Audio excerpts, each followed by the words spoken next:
Development or USAID Philippines, we have Dr. Monica Angtan and Ms. Ina Aquino. Thank you, Mr. Chair.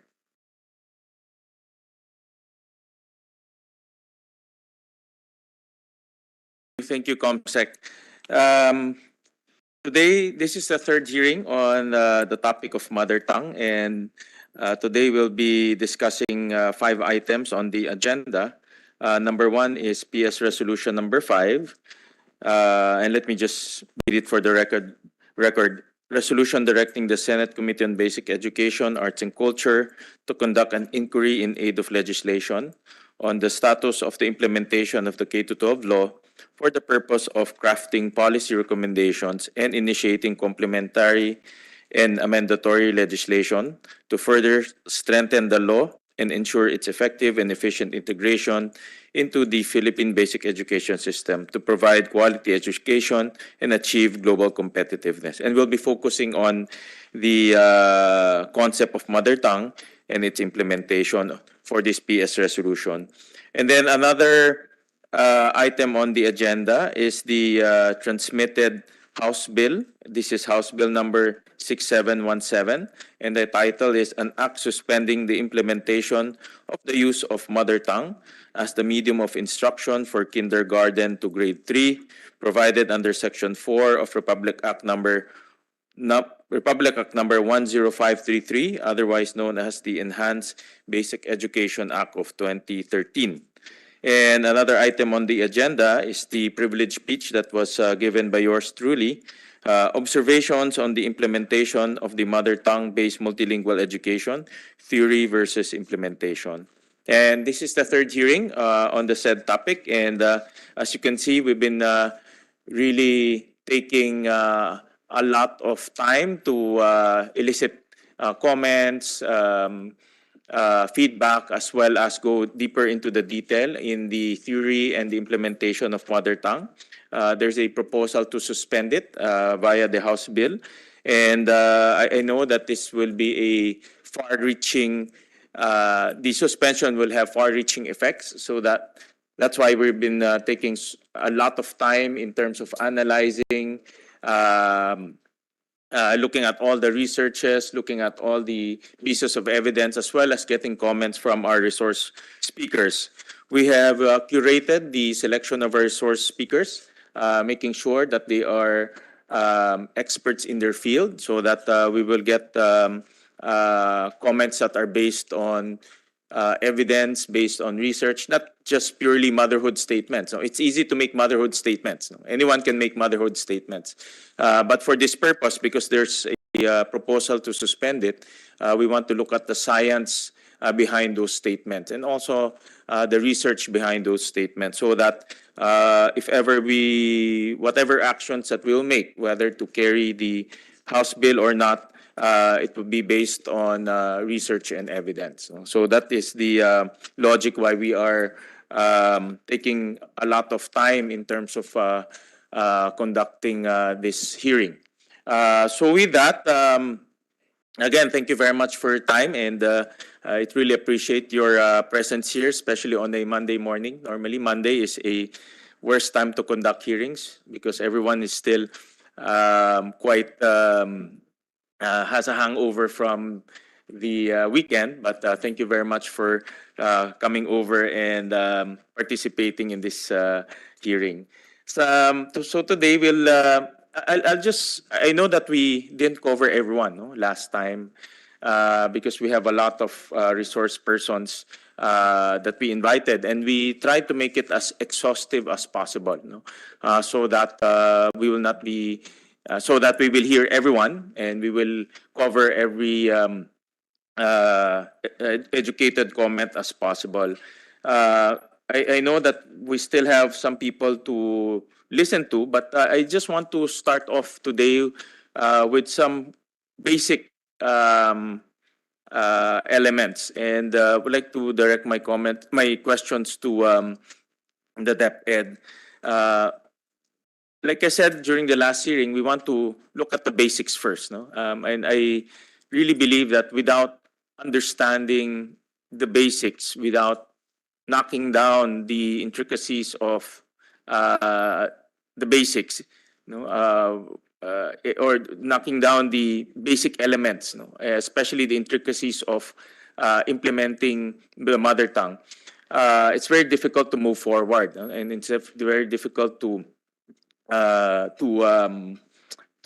make recommendations. So we want to go into some basic concepts, and I went through the transcripts of the discussions in the K to 12 law.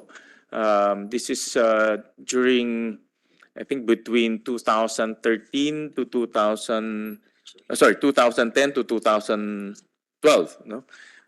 So I went through the transcript. I looked at all the mentioned researches, mentioned basis, and I also read some of the researches myself.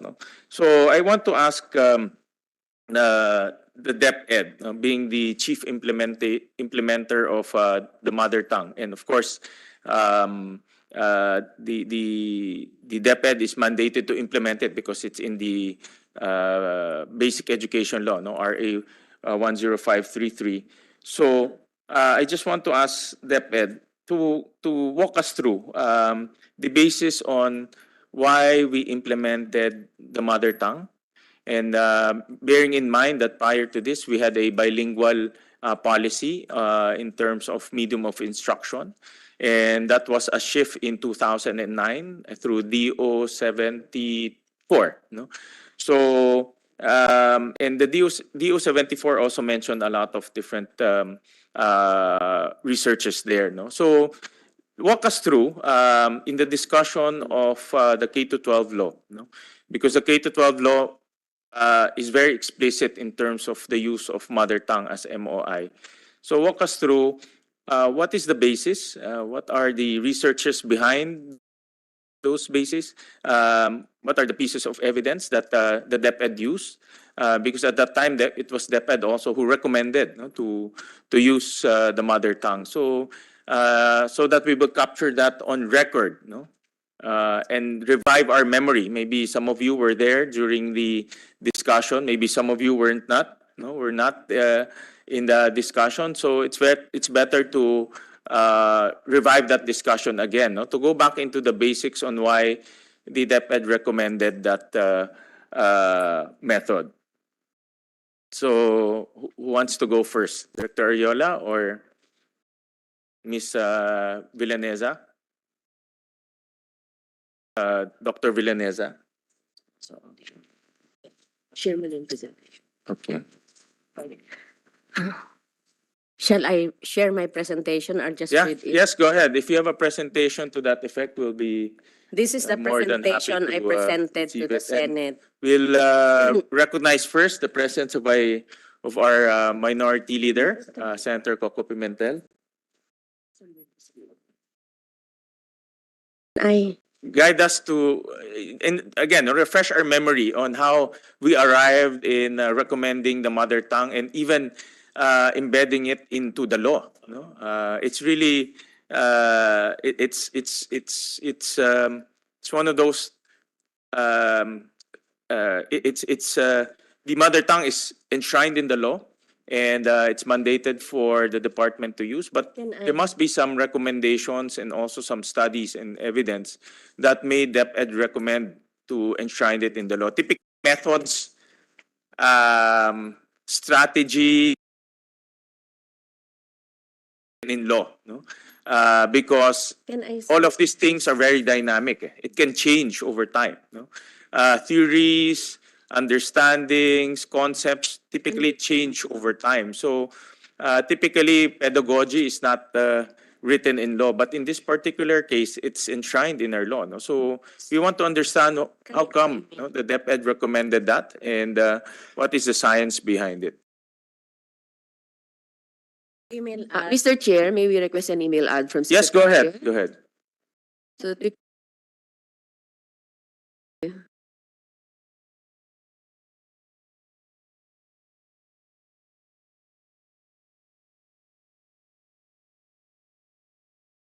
Yeah, you use the mic, Dr. Villaneza. this is my original presentation during a a Senate hearing to convince the Senate on the mother tongue-based multilingual education. This is long time, This is what year? 2010, 20, hindi, This is the height 10 years of ago, the yeah. discussion on Yes. K to 12 law. No? yes, this is the time when we were convincing the Senate.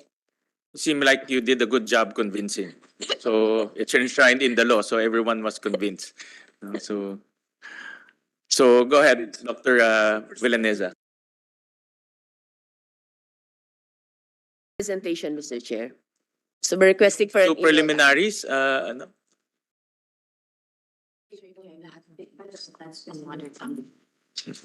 In definition.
Preserve niyo ho yan. No? Yan yung presentation na nakumbinsi sa 24 senators na ilagay po sa batas. No.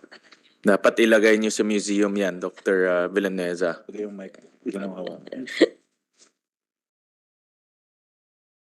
Bigay mo sa akin na lang.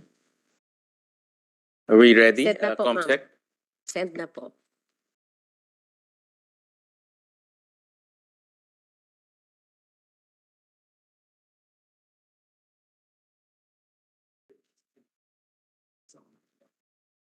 Anong year pa ito? Matagal na ito. Hindi ko nalagyan ng date. So this is year 2010, Yes po. during the height of the discussion on K to 12, correct? Yes po. Okay. Hindi yan. Yung galing sa akin. Sulong edukalidad kay Secretary Brion. Kindly consider, Secretariat, the presentation sent to you by Dr. Villanesa. I think this is the one coming from Luis. Check mo. Updated na kasi yan. May implementation. Ito talaga yung original na plano. Send niyo sa email, ma'am. Comsec, do you have? Opo. Did you Yung get? sinem ko. Yung from me, ma'am. Baka nasa spam. Check your spam. Nasa spam. Yeah. Session suspended.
Dr.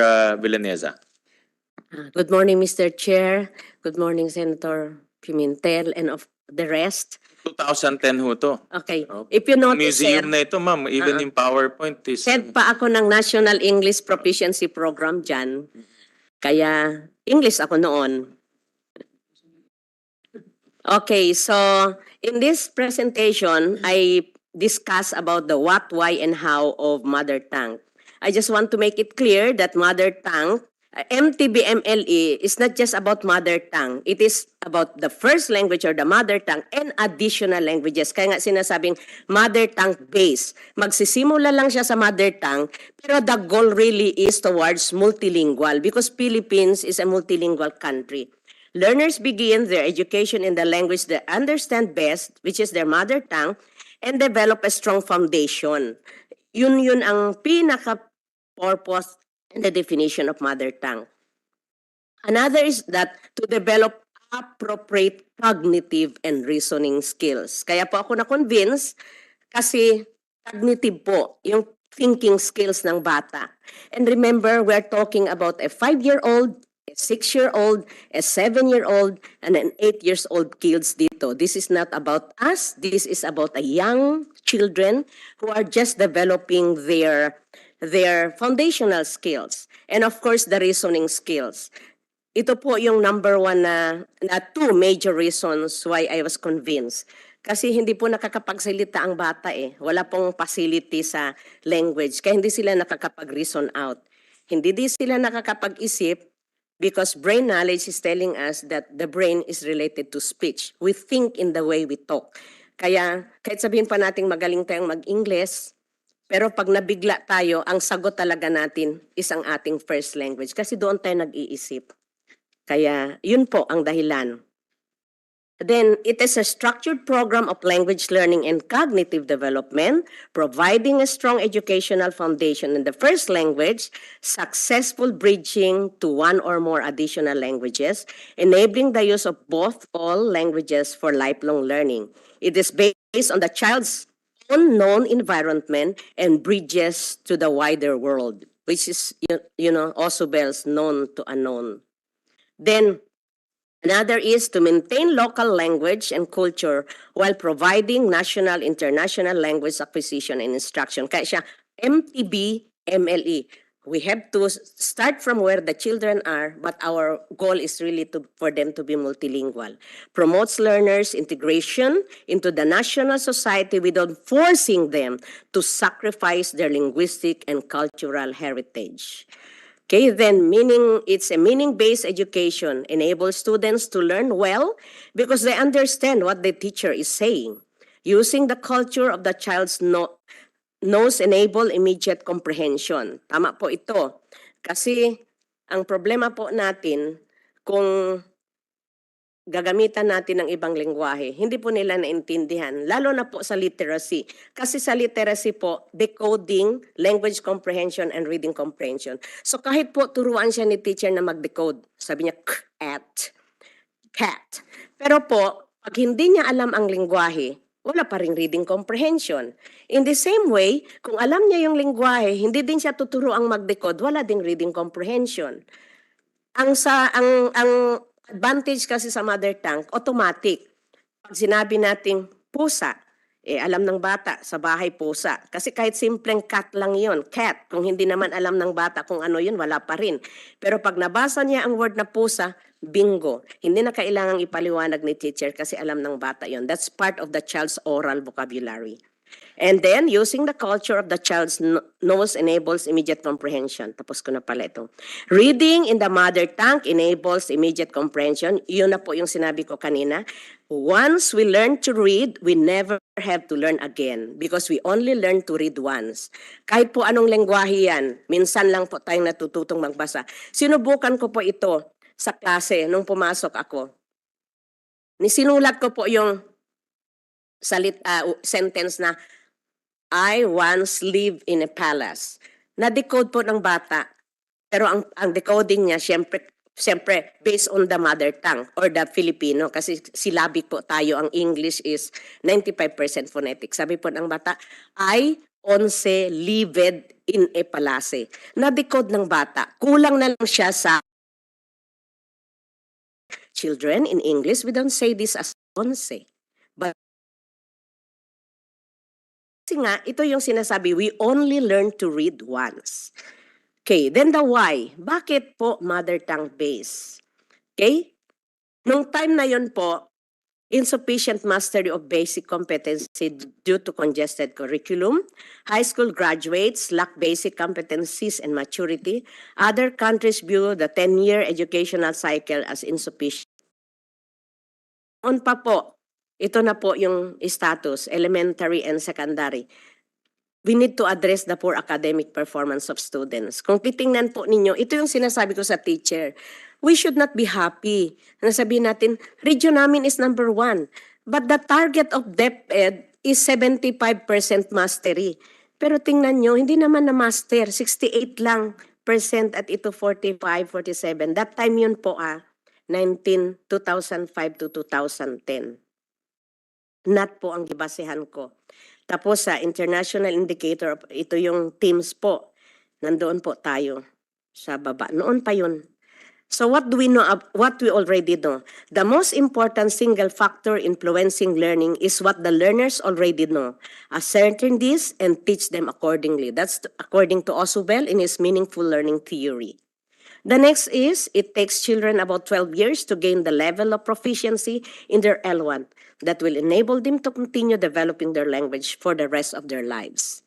12 years po, L1 pa lang yun. Kaya yung ibang countries, ganun. Kung makikita natin, hindi naman sila magaling mag-Ingles, pero magaling sila mag-isip. Yun po ang kailangan. Doon po ako nakumbinsi. Children and adults at least 2 years to gain the basic level of proficiency in that language will enable them to use it for everyday communication. And if they do not hear that L2 outside the classroom, it takes much longer. Paano po yung bata na hindi na-expose sa English? Paano po? DepEd po tayo, hindi po tayo pwedeng mamili ng estudyante. Kahit po nasa malayong lugar, kailangan po natin silang turuang matuto. Then, it takes them 5 to 7 years to develop a level of academic proficiency. Use it to learn abstract concept. And if they don't have good L1, L2, L1 teaching, they will not ever gain academic proficiency. Okay, ito. At ang sabi ko nga, DepEd cannot do this alone because it takes a village to have relevant and quality education. Learners are enjoying relevant and quality education which support their home language and culture. Learning outcomes are improved. Philippines is succeeding in its goal for education for all. So ito po, panahon pa po ito ni English well, connected, learn Filipino well to connect to the cultural heritage. Ito po, DepEd Order 74. Constitution Article 14, Section 7, then Republic Act 8980, yung ECCD law, then the FIMGD goals, and BESRA 3, at yung Gunigundo Bill. Long time pa yun. So what are the 4 aspects of development? Sorry po, maarte pa ito. So the first one is language development. Students will establish a strong educational foundation in the language they know best. They will build a good bridge to the school language, and they will be prepared to use all of their languages for success in school for lifelong learning. Cognitive development begins at home and at birth. School activities will engage learner to move well beyond the basic question of law. What, when, and where skills in the learner's L1. This higher order thinking skill to the other languages once enough Filipino or English has been acquired to use these skills in thinking. Be used in the process of acquiring English effectively. Academic development. Students will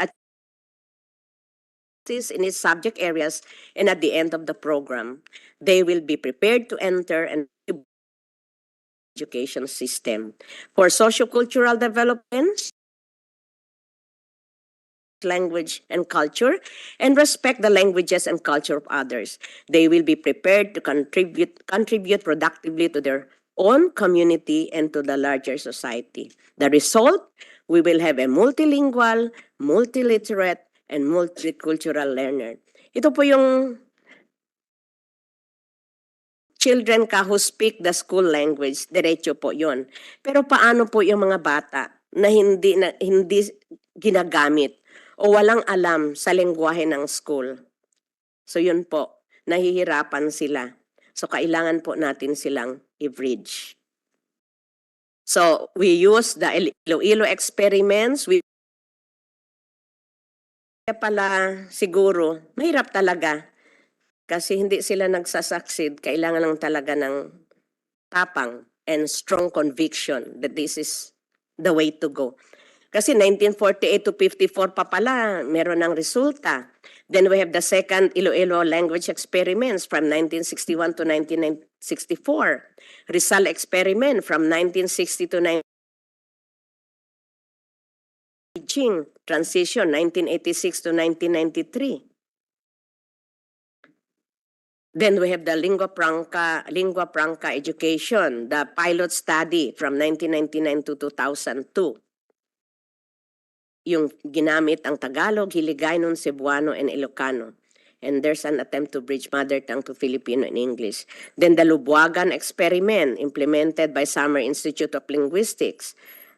Alam natin naman ito lahat. Then children who begin school in the first language with bridging to two school languages were significantly more competent in all areas of study than their counterparts. Next, outperform English-taught students in reading and in math and social studies, learn to read more quickly and learn better in math and science. Were observed to be actively participating in different classroom activities, and dropout rate and repetition rates decreased. How? Paano po namin ito i-implement? So MTB for relevant and cultural education for all. Our desired impact is learners are enjoying relevant and quality education which supports their home languages and culture. Learning outcomes are improved countrywide and the Philippines is succeeding in its goal for education for all. Ito po yung mother tongue. So kung titingnan nyo, kagaya start with where they are. And we will just only use that as a bridge. Kaya po K to 3. Then ultimately they'll be multilingual. Away with English, hindi po siya doing away with Filipino. In fact, English is also considered as one of the mother tongue. In the right steps. So we have a national strategic planning for countrywide implementation. We have a draft. In 2005, participated by 60 plus, and most of these people. Then we have the final strategic plan in 2010. So these are areas for the component of MTB-MLE strategic plan. So social preparation, pre-service, policy development, assessment, materials development, and service training. So our social preparation, so these are the things that we have.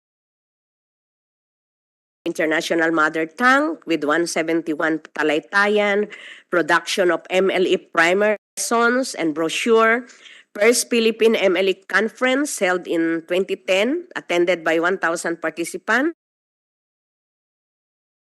in West Visayas University, education stakeholders forum at Ateneo de Zamboanga, Cabicol, division-based, mother tongue-based, multi-celebration, other region and division initiative. We work with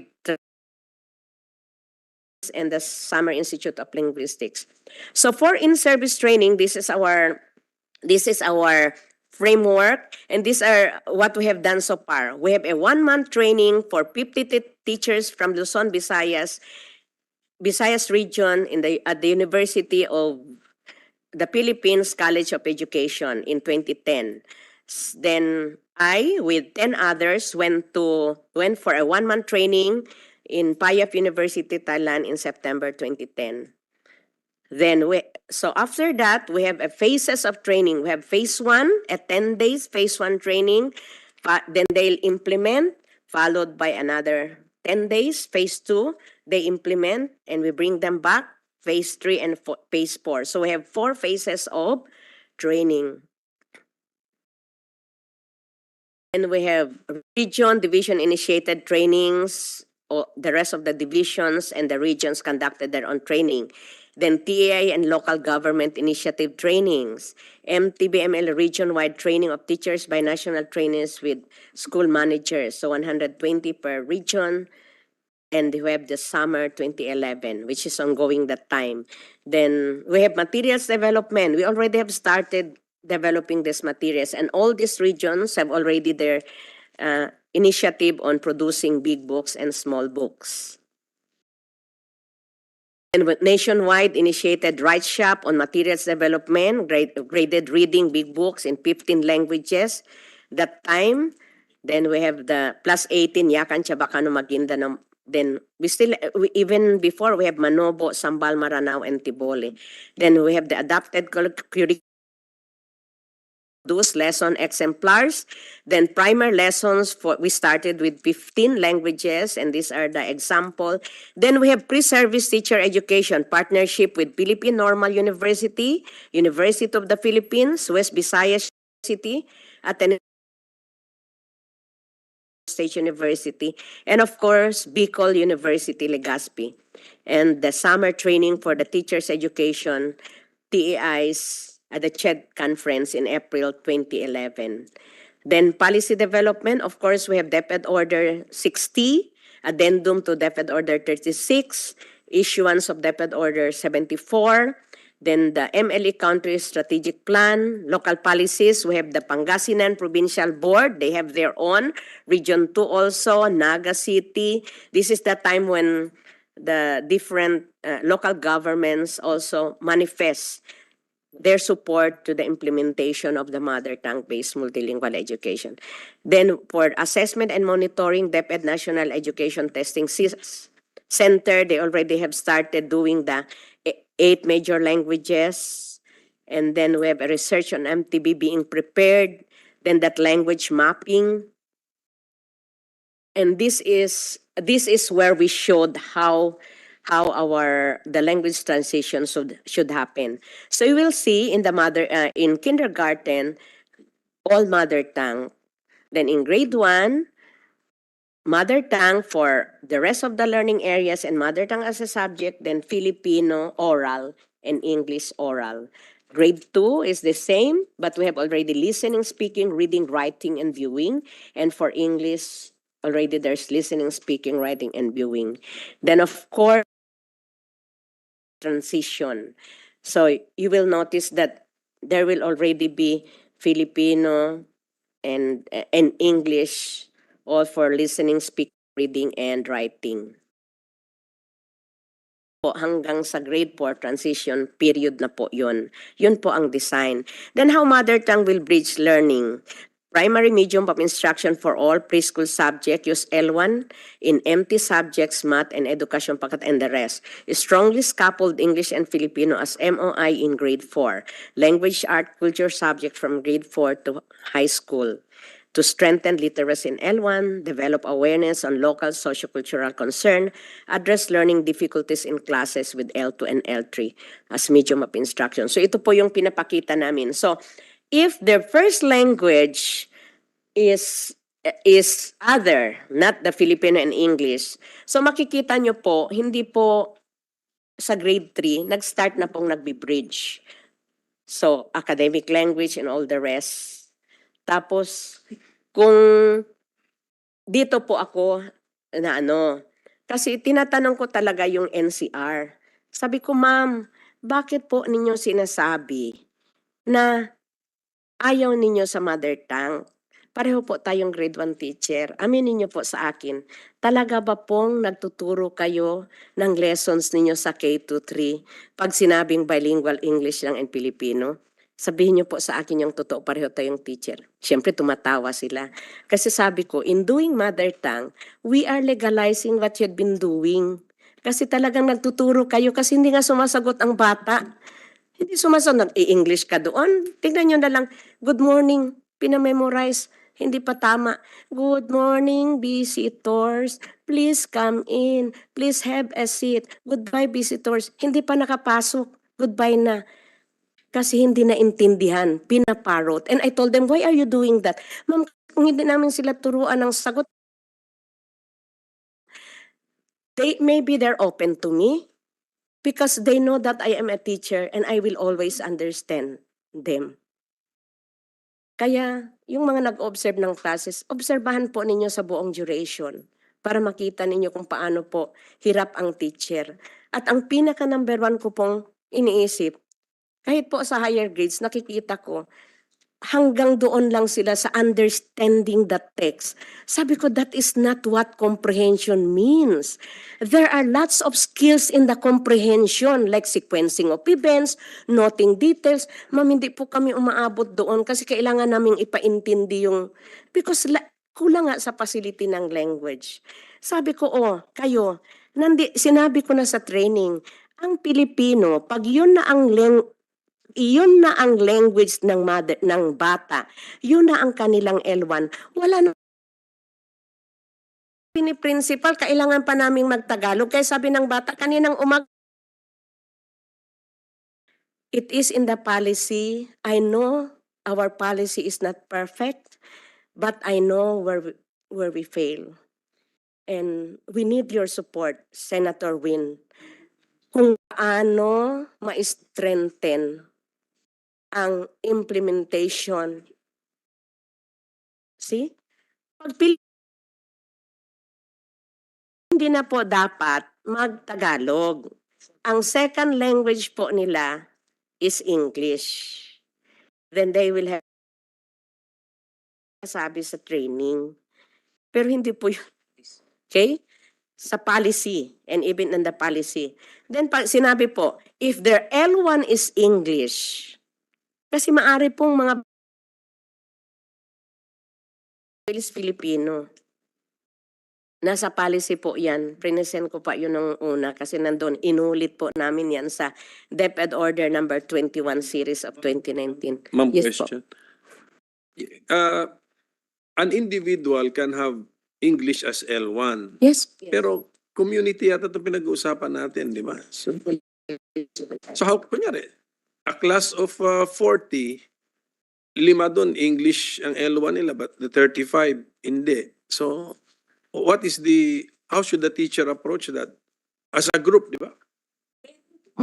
We have a policy on that, Senator Coco. May policy kami na ganyan. So, ang basehan lang talaga ng principal is resulta ng language mapping. Kasi kailangan po, i-map ang lengguwahe ng mga bata. So, meron po kaming 5 options doon. Halimbawa po, ang isang school, meron siyang 3 sections ng grade 1.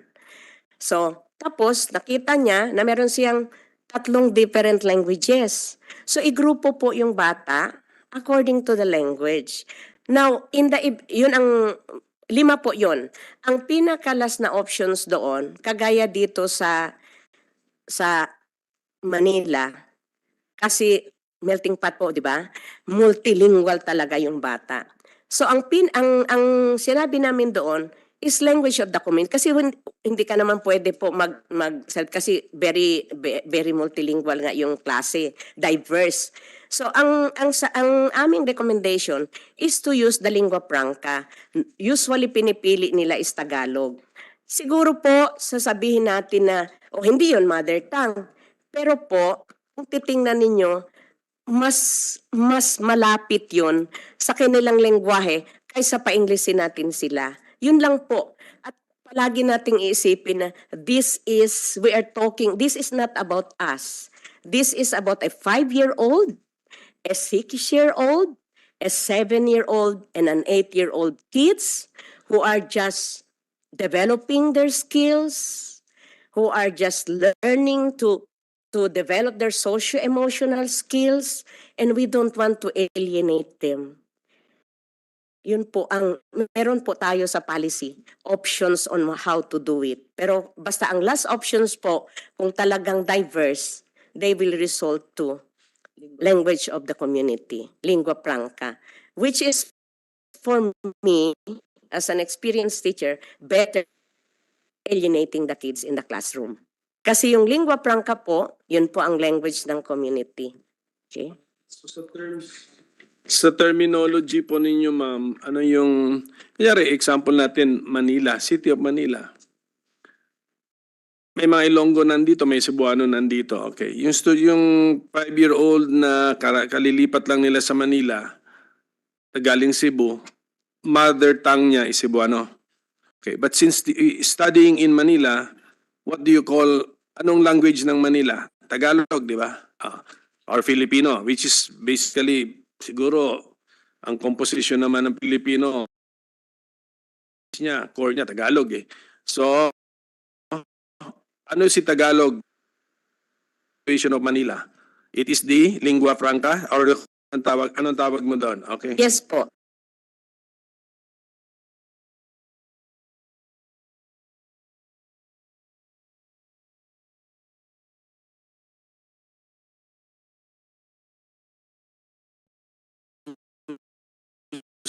Mother tongue is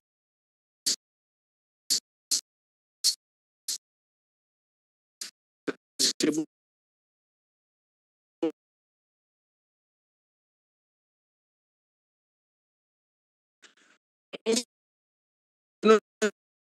Cebu dito will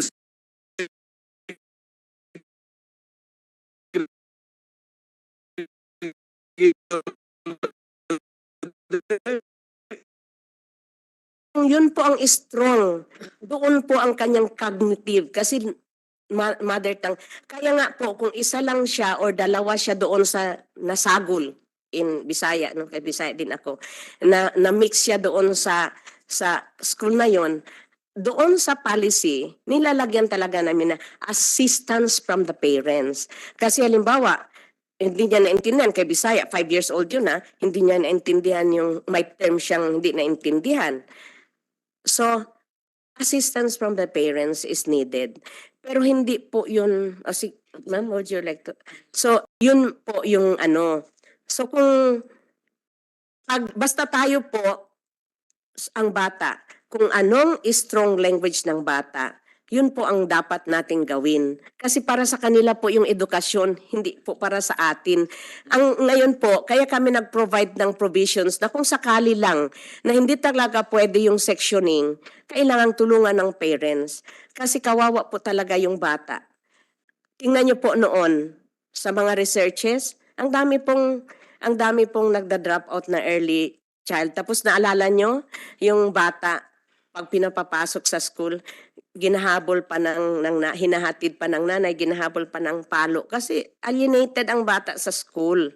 But that sectioning is for the purpose of transitioning Yes po. to the new reality. Yes po. Kasi they've chosen to go to school in Manila. Yes Dapat ganun.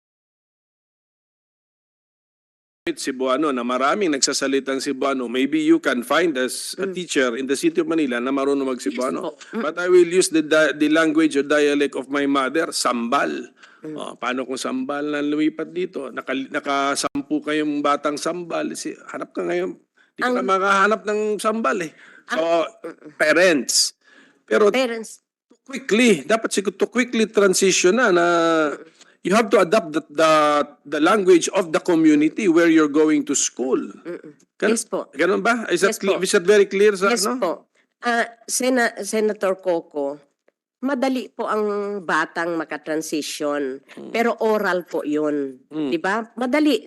Ilagay mo lang, kaya nga sinasabi nila, yung apo ko nga nagsasalita pa ng Spanish. Of course kasi na-expose doon. Pero hindi po yun determining factor ng kanyang cognitive. Kasi ang pinag-usapan na din dito, thinking skills, cognitive.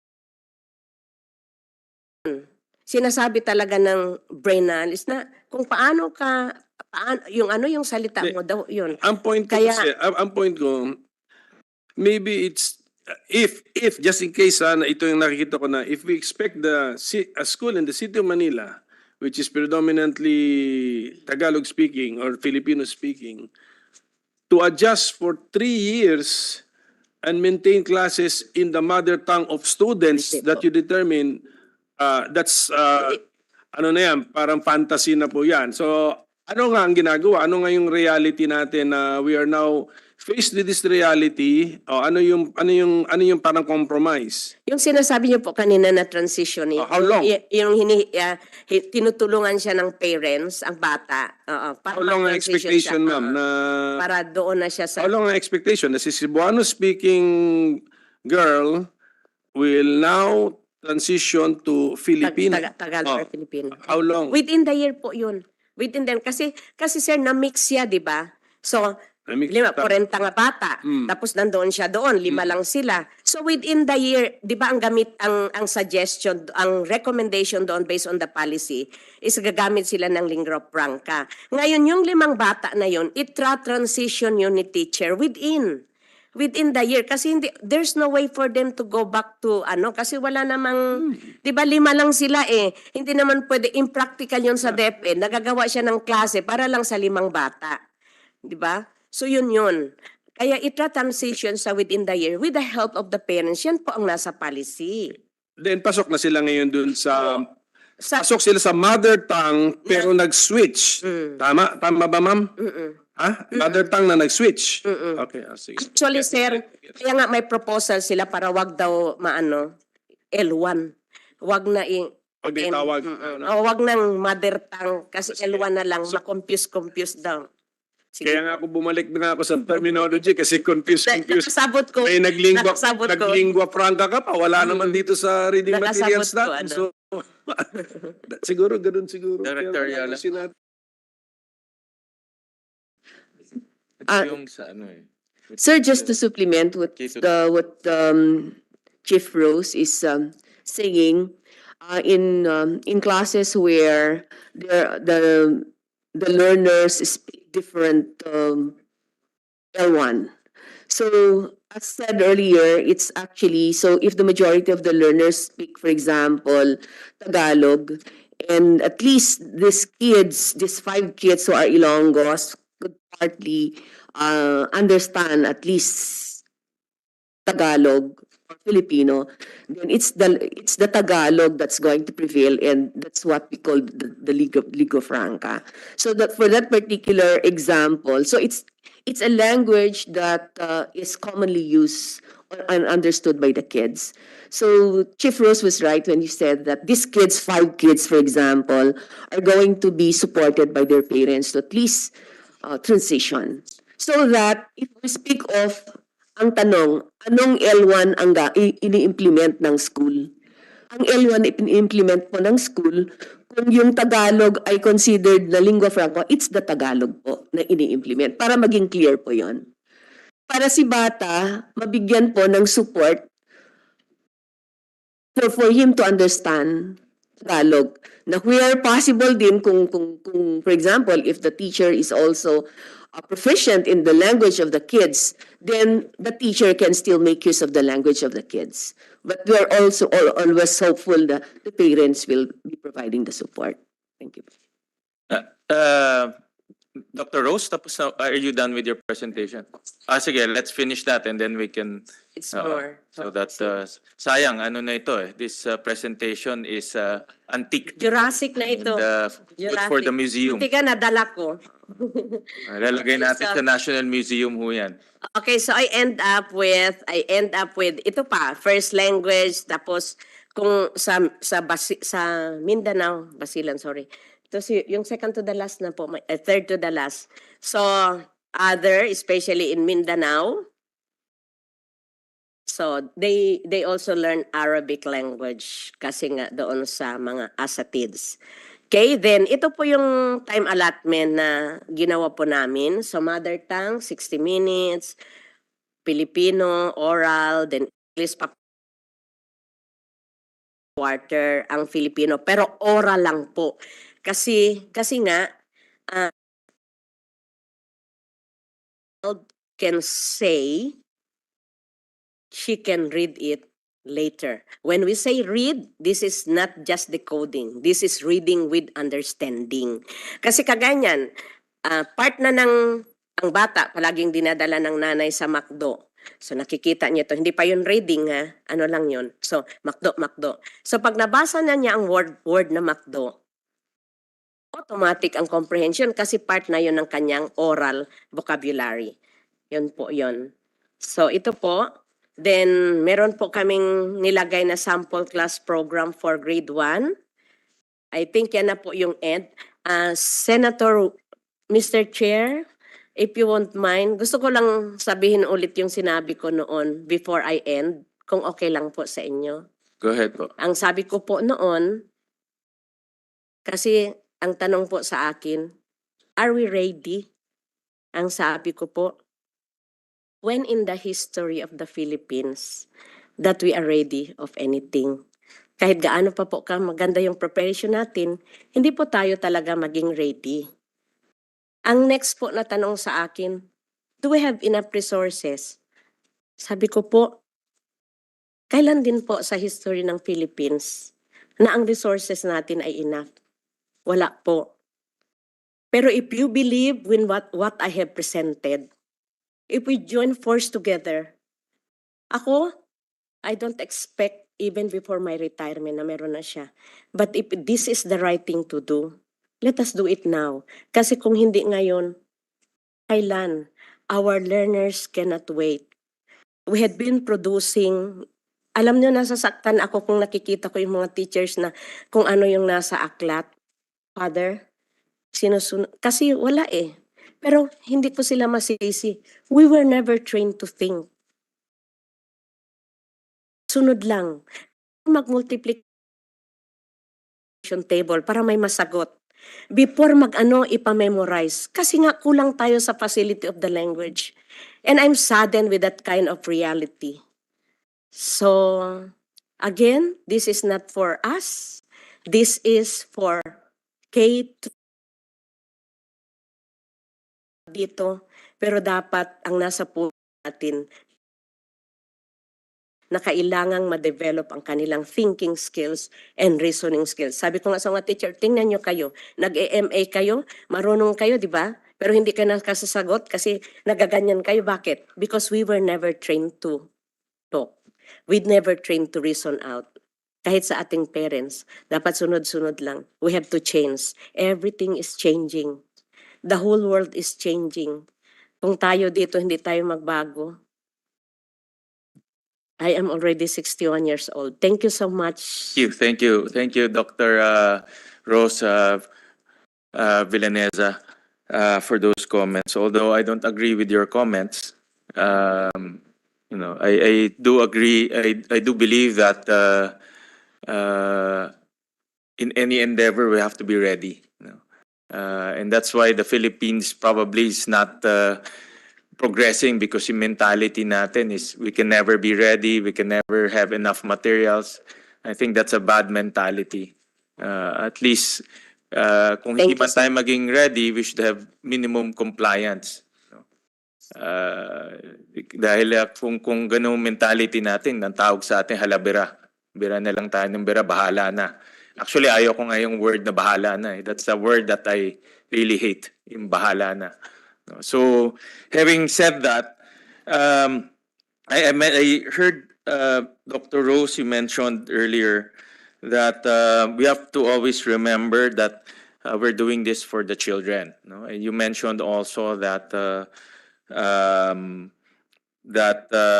mother tongue is actually doing it for our learners. No? I think that's where yung theory of learner-centered approach, correct? But in my opinion, the implementation of the lingua franca is not what is for the learners. It's what's for the government, because that's convenient for us to implement. Because we know that we have 19 orthographies. We know that 19 is supposed to be manageable, but that's not the L1 of our learners. If you are going to implement a true learner-centered approach, No, yung sinasabi niyong let's put the learners at the center, then we have to stay true to the L1. But the lingua franca, the 19 languages, it's what's convenient for us as government because we all know that implementing 184 languages or 200 plus based on the PSA is impossible. It's impossible. So ang sinabi ng gobyerno, kung ano yung convenient sa atin, let's do it. And that's the 19. Because at that time, actually, at that time, you only had 12 orthographies. Nag-expand na lang yan over time to 19.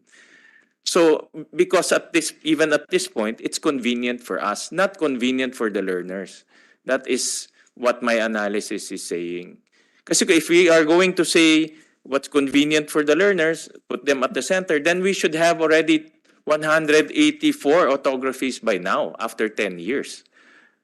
That is staying true to mother tongue. Correct? But I know it's impossible. You know it's impossible. Tama? And then babalikan nyo kami na hindi naman tayo magiging ready forever. No, hindi tayo magiging kompleto sa gamit forever. I think that's a disservice, to be honest about it. No, sorry to say that, but it's a disservice to our nation, disservice to our children, and disservice to our learners. No. At least naman may minimum compliance tayo kung hindi natin ma-achieve yung full compliance. And that's what I'm trying to figure out last time. Ano ba yung minimum compliance natin? What is the gauge of minimum compliance? Because based on the PIDS study, only 9% of our schools have complied with the 4 minima, which is the 4 minimum compliance. And I'll show you in your DO, no, in your implementing rules, yung DO 21? 21, that the compliance to the 4 minima is important. And then nakasulat doon yun. There are 2 things that you need to comply, the rapid assessment and the 4 minima. It's in your DO. No, I read it again over the weekend from cover to cover. No, so, but sabi ng PIDS, no, na only 9% of our school have complied with the 4 minima. So where is the minimum compliance there? Yun ang that's what I'm trying to reach. That's I'm trying to understand. No? May I po? Go ahead. Okay. Una po is, yung dapat po balikan natin yung PIDS. Kasi hindi po school ang compliance. Dapat po sa language. Kasi language po ang pinag-usapan. Sinasabi nila is, okay, ako school, I have detected 3 languages. I have to comply the 4 minima, correct? Tama? Opo. Diba? So I have 3 languages. I have to comply 4 minima of the 3 languages. Tama? But only 9% of those schools have complied the 4 minima on the languages that they have detected. That is andyan yung PIDS, diba? Tama ba? Can you... The surveyed sample for that study of the PIDS is the school. But the DepEd has a point there. For the 4 minima, among that 4, the responsibility of the schools are actually the production of the literacy materials. But for the rest of them, it's the responsibility of the DepEd as well as the other agencies to comply with that 4 minima requirement. So what the PID study is saying is actually not inconsistent with DepEd is saying. Actually, in that PIDS study, it's not only the 19 official languages that were covered by the surveyed schools. More than of the 19. Actually, in that study, 141, if I remember it correctly, 141 languages are actually used as mediums of instruction. Yeah. Right, you're right. That's yeah. why. It's not inconsistent. The school detected different languages, and the requirement is to come up with 4 minima. And your survey is saying that only 9% of those schools complied, correct? Yes, it's the school, but Correct, I the think school. I think what DepEd is trying to say, but I think DepEd would have to confirm what I'm saying as well. That the other requirements must be provided and supported by the DepEd itself and the other agencies, and not just by the schools. For example, the orthographies, I don't think that the schools themselves have the capacity, the teachers No, themselves. but that's beside the point. Yeah. It's in your study. It is revealing that of those which claim to have implemented the program, only 9% have done for all four. Correct? You interviewed the school. The school level. Correct. Yeah. They know what languages they should implement, correct? Yes, Mr. Chair. And they only 9% have complied on the four minima, tama? Yes, Mr. Chair. Correct. So that's what I'm trying to say. No? Yes po, Mr. Chair, we And to understand. be honest about it, when we also conducted our own nationwide consultation, a lot of the 2009 PID study is still relevant to date. And I'll show you the videos. No, confusion, 2019 study is still relevant to date. No, nothing has changed. No. If you notice po, Mr. Chair, doon sa aming presentation last week, may presentation po kami na nagsasabi na yung IP meron ng 40, meron ng 70 at meron pang 20. Kaya kung titingnan po natin is 130 na po siya. Ngayon po, ang punto lang po natin is marami pong survey na nagsasabi na ito yung dami ng languages, ito yung dami ng languages. Ang una pong kailangang at least itong 130 na nasa pipeline na ng DepEd. Kasi hindi po natin yun pwedeng ma-address lahat. Una po, titingnan natin, yun bang languages na sinasabi nila living pa? At meron pa bang batang? Not for us to. Kaya nga po. It's not for us to. Ano nga yun namin It's po? for you to. It's for you to answer that because Yes, you're po. DepEd. You're implementing the mother tongue. That is why on the part of DepEd, now po we have on the pipeline 20, 70, and 40 plus. So that's 130 plus the original 19. So that is already more than almost 150. 149. Ang punto ko po, I will take your advice and I will take all your, DepEd will take your advice and take seriously of all those languages. It is for us to determine whether those that were said to be 200 plus, alin doon ang living. Another one is, do we have still speakers na K to 3? Kasi po kung wala na, mga older people kailangang isama sa MTBMLE. Kasi ang cover lang naman natin is the K to 3. So, talaga pong hindi kailangan namin, yun po ang trabaho na actually po, nagsimula na kami Let's backtrack a bit, no? Let's before we let's talk about the basics first, no? You presented flashback, no? 2010, circa 2010. That was the presentation that you made. That was a presentation that convinced everyone to embed mother tongue in the law. Before I ask about the theory, since we're talking about implementation, I'll ask about the implementation. During that time, nakita ko meron kayong mga presentation of implementation. And during that time, we already know that we have 184 languages. No? Have you conducted any simulation, any research on how to smoothly implement the mother tongue as MOI and language in our country? We have to take note, tama ba? Prior to 2009, bilingual tayo, correct? So, alien sa atin ang mother tongue. Tama ho ba? Kanina, repeatedly, narinig ko kayo, I was convinced. So, before, hindi nyo rin alam ang mother tongue. Correct? So, I guess sometime through your research, because you're a professional teacher, you read the theories, you read literature, and you were convinced, no? And you backtracked your experience, and you were convinced, no? So we'll talk about the theory later, but we'll talk about implementation, no? So during that time, during the discussion of K-12, were there any simulation? Taking note that we have 184 languages in our country. And I'll take the SIL. Dito bang SIL? I'll take the SIL because I have high respects with SIL dahil talagang on the ground sila gumagawa ng research, no? And I've read their materials. So let's take 184.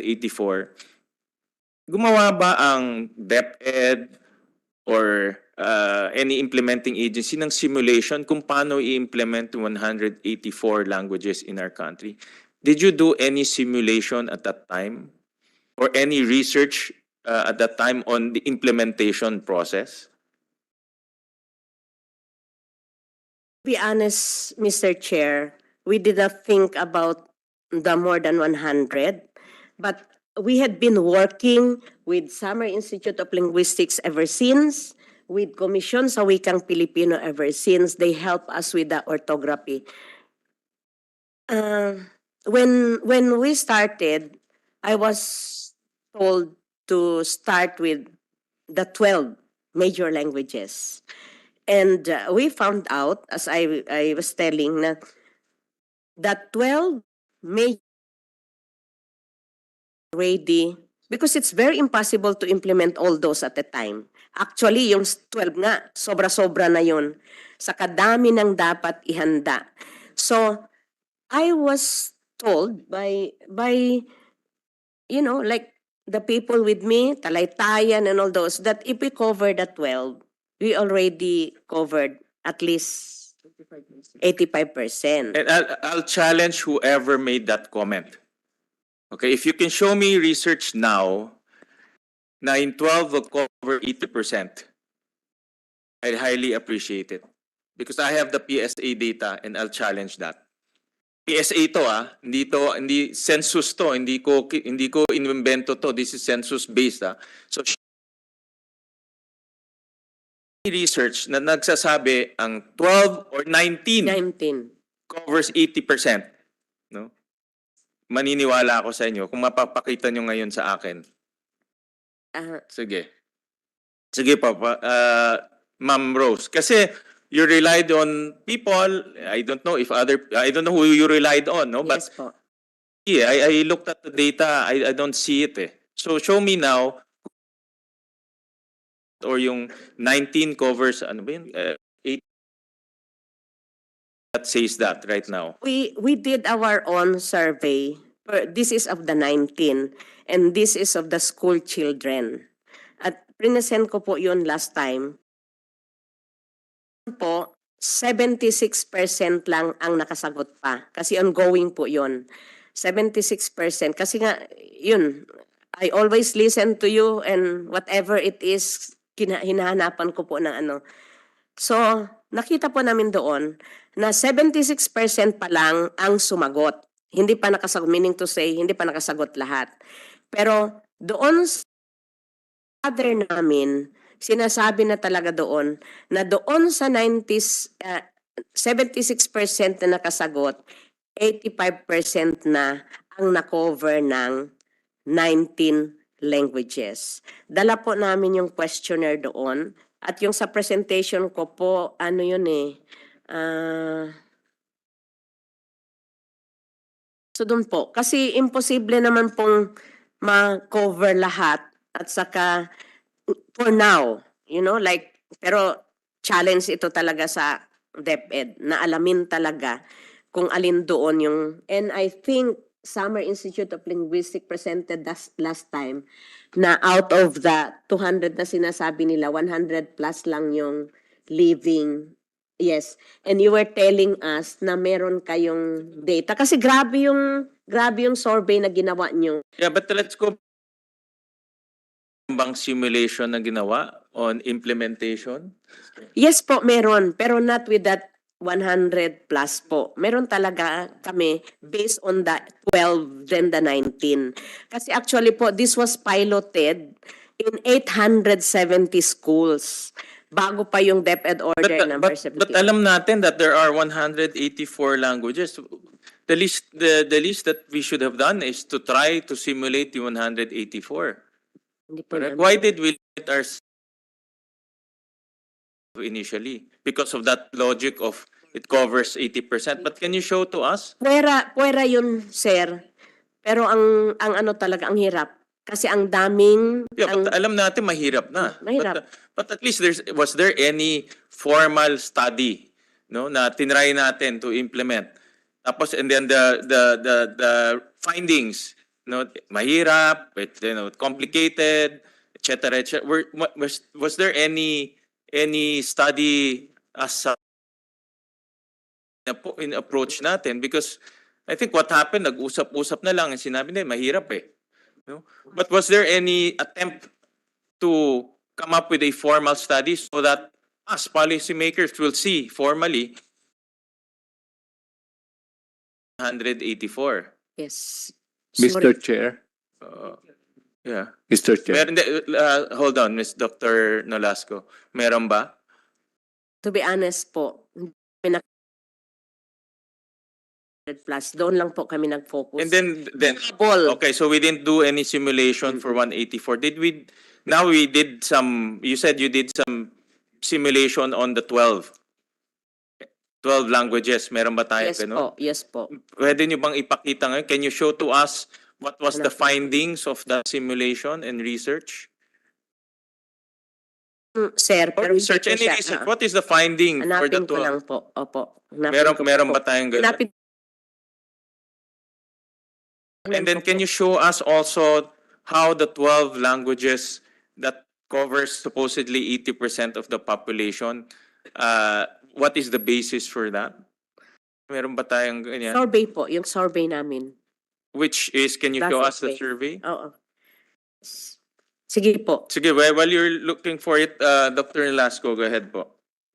Mr. Chair, I was the head of the Commission sa Wikang Filipino noong 2008, and I distinctly remember yung mga sa MTB MLE, no? Pero para masagot po yung inyong question about the languages generally spoken at home, SA at ang lumalabas po rito, with your permission, ang Tagalog po represents 39.8% of the total number of households. Pag tiningnan po natin yung 5 groups, that's Tagalog, Bisaya, Hiligaynon, Ilocano, and Cebuano, they already constitute 76. Pag tiningnan po natin yung 12 groups, kasama na po ang Waray, Kapampangan, etc., 90.1% na po. What's that, anong basis niyan? PSA po ito. Anong year? 2000, latest, 2010. I'll show you it to you. I'll have paki-flash. Ito po yung mga household. Permission, pwede po naming ibigay sa COMSEC itong data na po na ito. Ito po yung with the help of PSA, we got this number. Okay. Yung top 19 languages, no? Of the Philippines, ito yun, no? And if you compute the top 19, that's 95%. Okay? 95%. There are two observations kami nakita dito. Yung blue, inaka-blue, Bohol, Masbateño, Cancanae, is included in the top 19, but is not included in the DepEd selection. So if we're talking about the top 19 languages of the country, hindi nasali yung Bohol, hindi nasali Masbate, hindi nasali yung Cancanae. So in selection pa lang ng top 19, I'm already questioning. Because if you're saying the top 19, then dapat sinali natin Bohol, Masbateño. Masbate talaga, iba ang Masbate, ha? Iba yan, ha? It's ibang lengguwahe talaga yan. That's number one. Okay? Number two, there's an inherent flaw andito ba yung PSA? May inherent flaw dito sa data na ito eh. Ang Bicol hindi naka-disaggregate. Ang Cebuano hindi naka-disaggregate. Ang Bisaya hindi naka-disaggregate. And we all know, ang Bicol, we have how many? 12 to 13 Bicolano. Different different languages. Different languages. Kasi tinatanong sa ano open-ended to, tama? Tinanong kasi sa mga Bicolano, anong lingwahe ang ginagamit mo sa bahay? Bicol. Hindi naman nila in-identify kung Naga Bicol or ano, iba-ibang ano ng Bicol. It's a Rinconada Bicol. That's what I understand from PSA. Nakabuo siya eh. So, and we all know, ito ang Bicol, no? This is a language map of Bicol. May Central Bicol, Partido Bicol, South Catanduanes Bicol. So my point there is, pinili natin Bicol as part of the 19, but we all know that's inaccurate because there are 13 different variations of Bicol. No? So in other words, in the selection of the 12 is already flawed. KWF po. It's the KWF yung previous ang nag-recommend ng 12 first. Yeah, but kung ito yung basis. Alam ko yung basis, ito yung naging basis. Ipagpili pa lang is na Boholano, Masbateño, Kanay, which is in the top 19. And at the same time, we never endeavor Binisaya because there are ang dami niyan, ang dami. That's my point. No? Mr. Chair, pwede pong Yes, go ahead. So, Dr. Nolasco, you've been cited a few times. No? Na-confirm po namin dun sa PSA person na we're talking about the same data. No? Tama po kayo na yung 5 groups already binubuo po niya 76%. No? At 12 groups comprising 90% of the total, 21 groups comprise 95%. Ngayon gusto ko pong magkomentaryo dun sa mga iba't ibang grupo kasi dito sa listahan ng PSA, hiniwalay po nila yung Bisaya at dun sa Cebuano and Boholano at mga iba pang tinatawag na macro groups na Bisaya na which should not be. Dahil kami po, I'm from the department. Makikita po ninyo yung mutual intelligibility criterion, yun po yung mapagpasya. Ang ginawa po ng PSA, no, ang dami po mga dialects na mutually intelligible na dapat sinasama lamang po sa iisa po. Kaya yung kanab, itong Bulanon, itong sa Surigao, no? Yung marami po sa kanila ay mutually intelligible and should be considered as one speech variety. Ang ikalawa po, totoo pong maraming mga languages sa Pilipinas, pero ang importante po rito, yung degree of mutual intelligibility ang dapat maging batayan sa paggawa po ng mga materials. Kasi imposible pong makover lahat ng mga dialects sa bilang po ng 400 na mga dialects po na yan. Ang amin po, para maging reasonable, ginagawa po namin, sinasubgroup po namin yung mga languages para makita po yung at saka similarity. Ito po ang mas, palagay po namin, mas reasonableng batayan sa paggawa po ng mga materyales.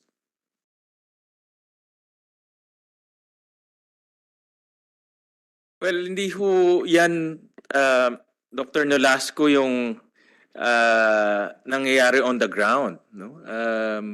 There are two issues here. No? First, yung mga lengguwahe na consider natin top 19, hindi ho nakasama. No?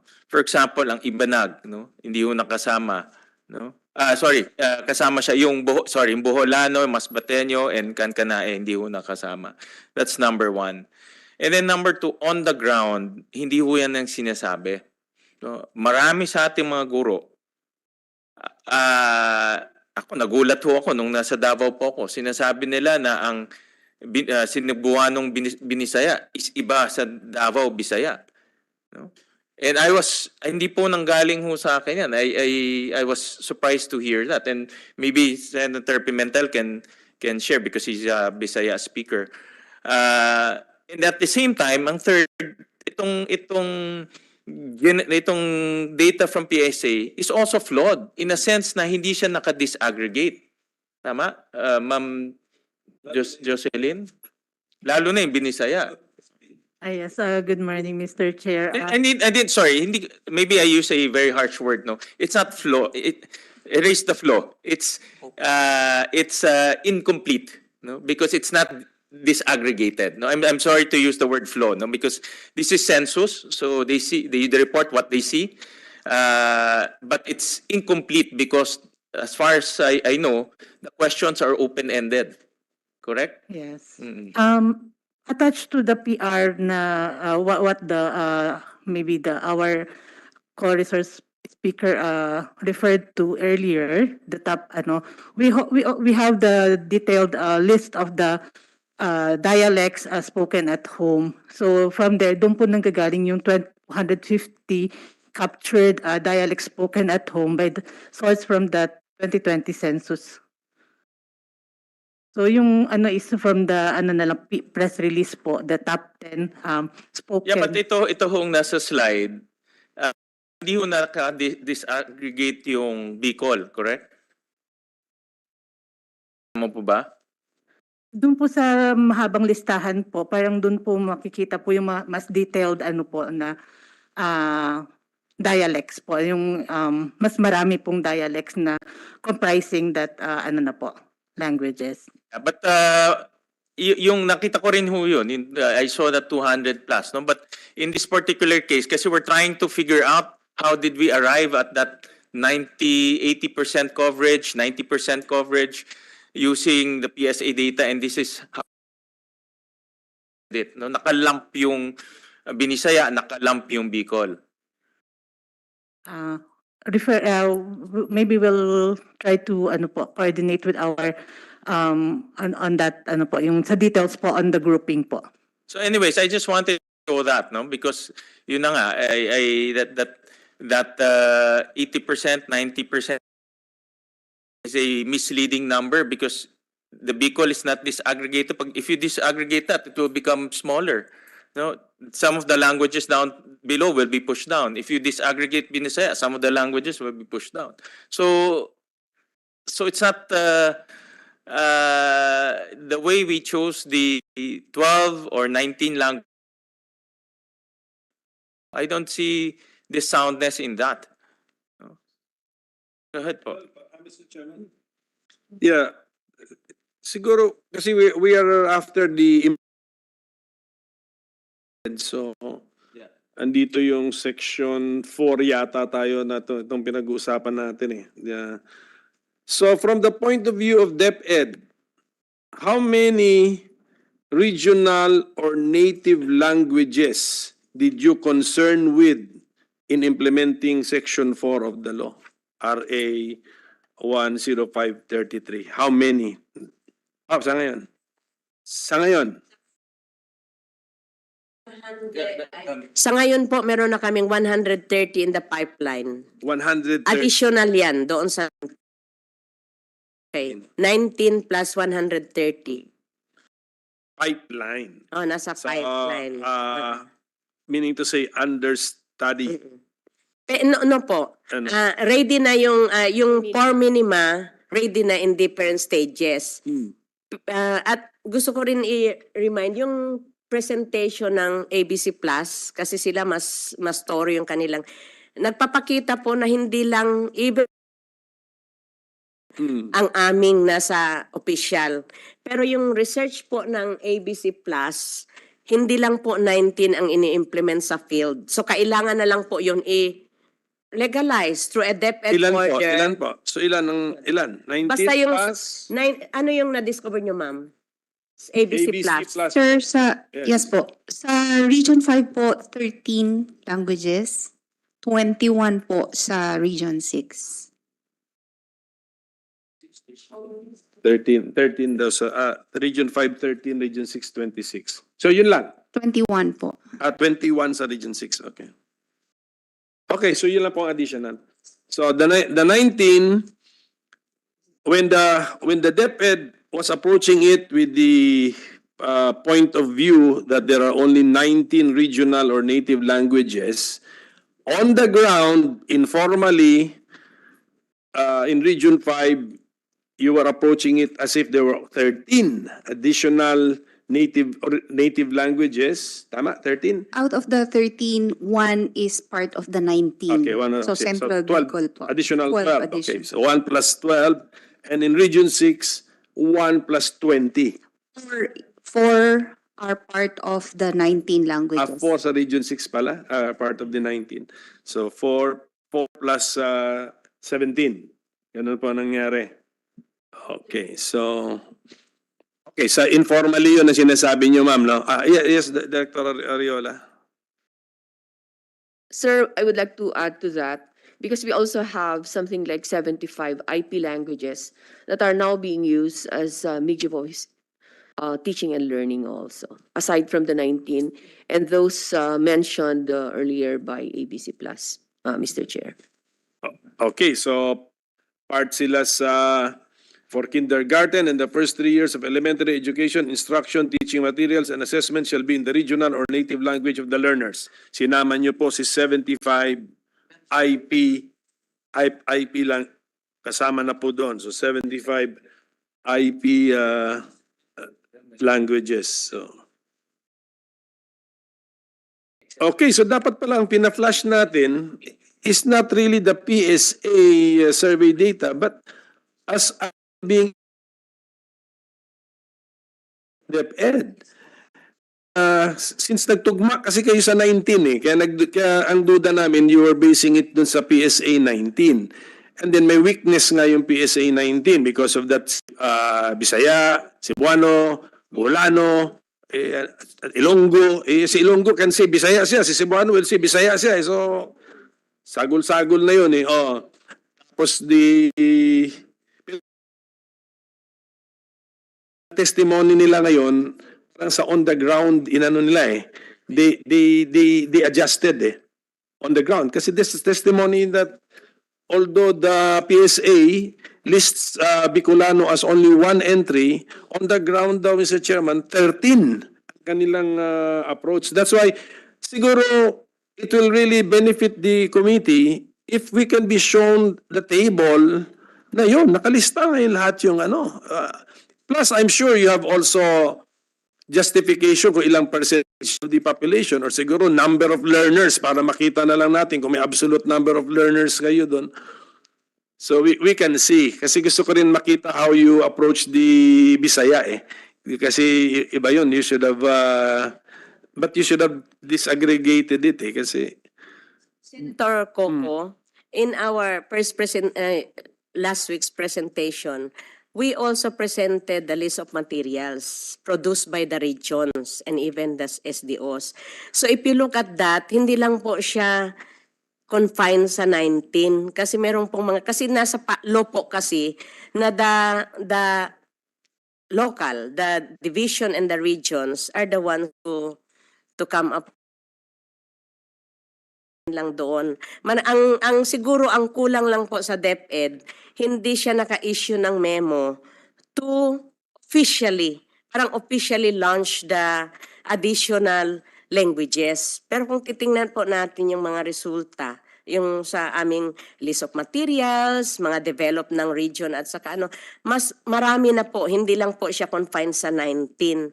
Tapos ang Mr. Chair, ang gusto ko pong ang gusto ko lang pong itanong sa sa PSA, Kasi po yung basis po namin nung 2011 na languages. Nung nagpili kami ng 19. So it could be na iba na yung categorization ngayon kasi syempre, 'di ba? Nagma-migrate tapos dumadami. So yun po. So yung 19, 10 years ago po namin yun binase. So posible po na hindi na yun po. Lahat ng 90 na yun, hindi na siya hindi na yung totoong 90 languages, yung iba doon. Pero yun po, 2011 po, nabasehan namin yun.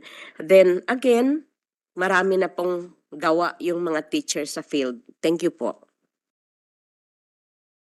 Naman, just for my education from the Department of Education, by answering incompetently the question, I will be educated.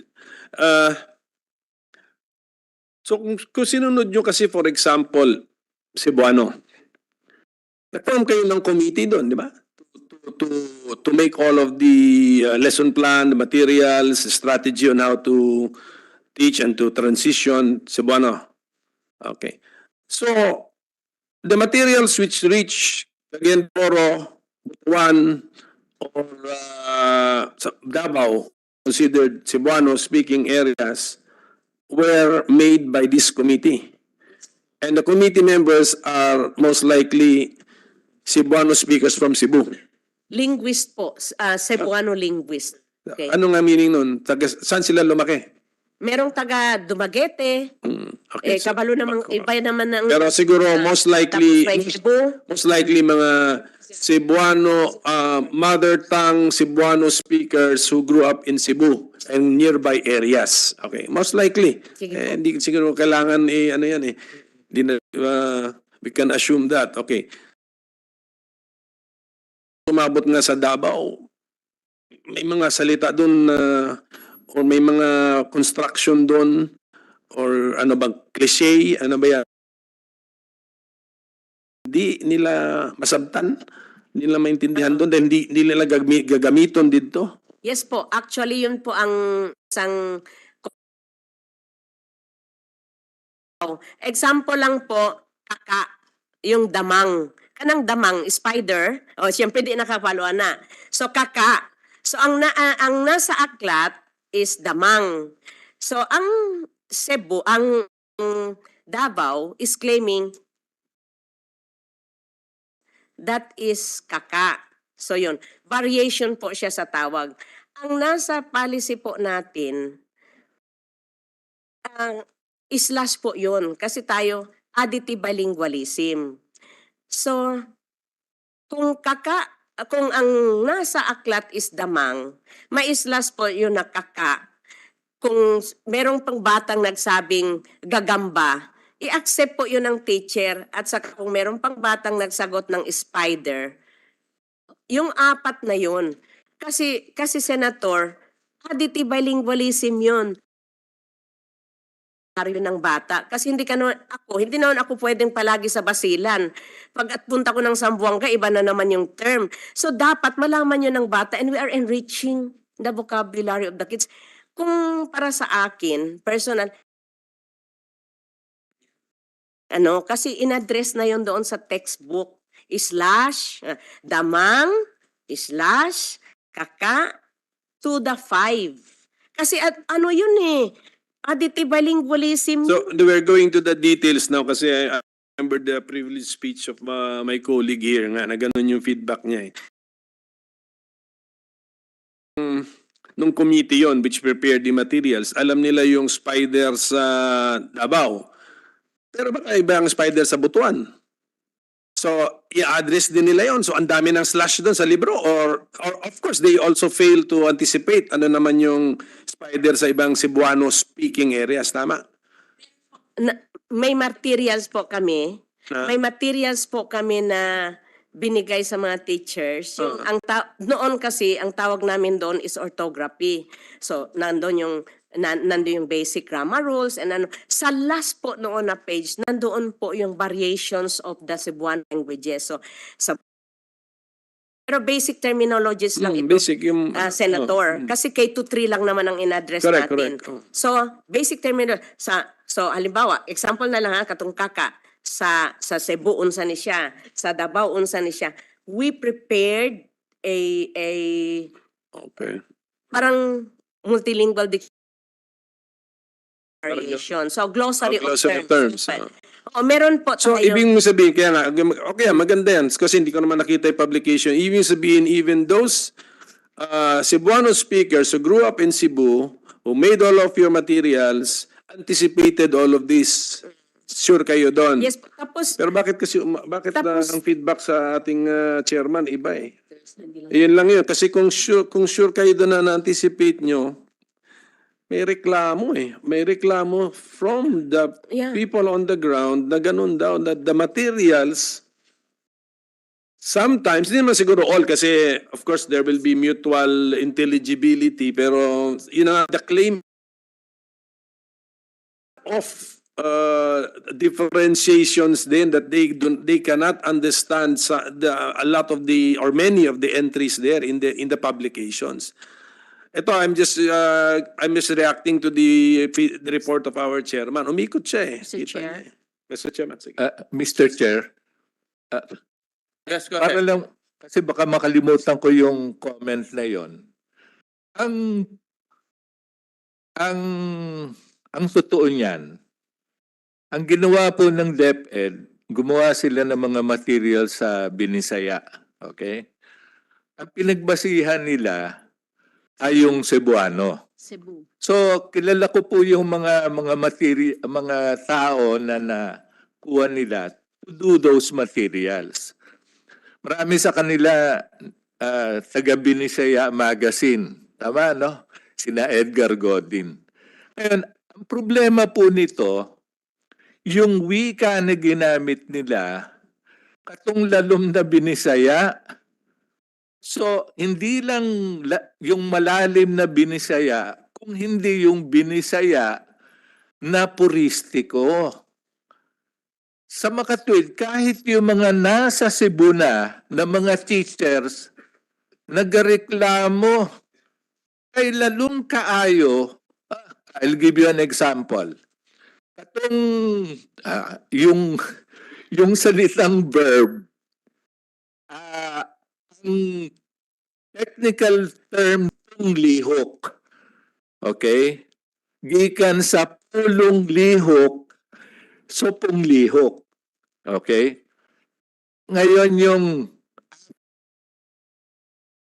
iglalangkit, iglanggi. Alam niyo naman na Senator, kahit yung mga marunong ng Binisaya, sa pag-intindi.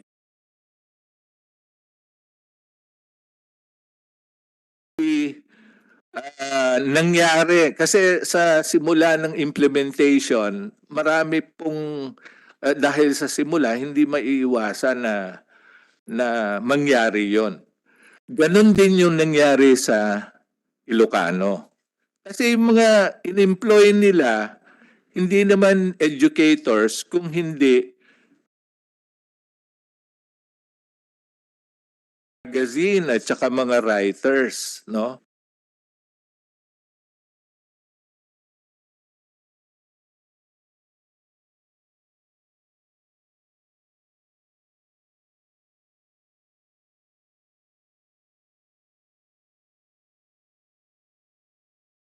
Shall be flexible enough for schools to indigenize, localize, based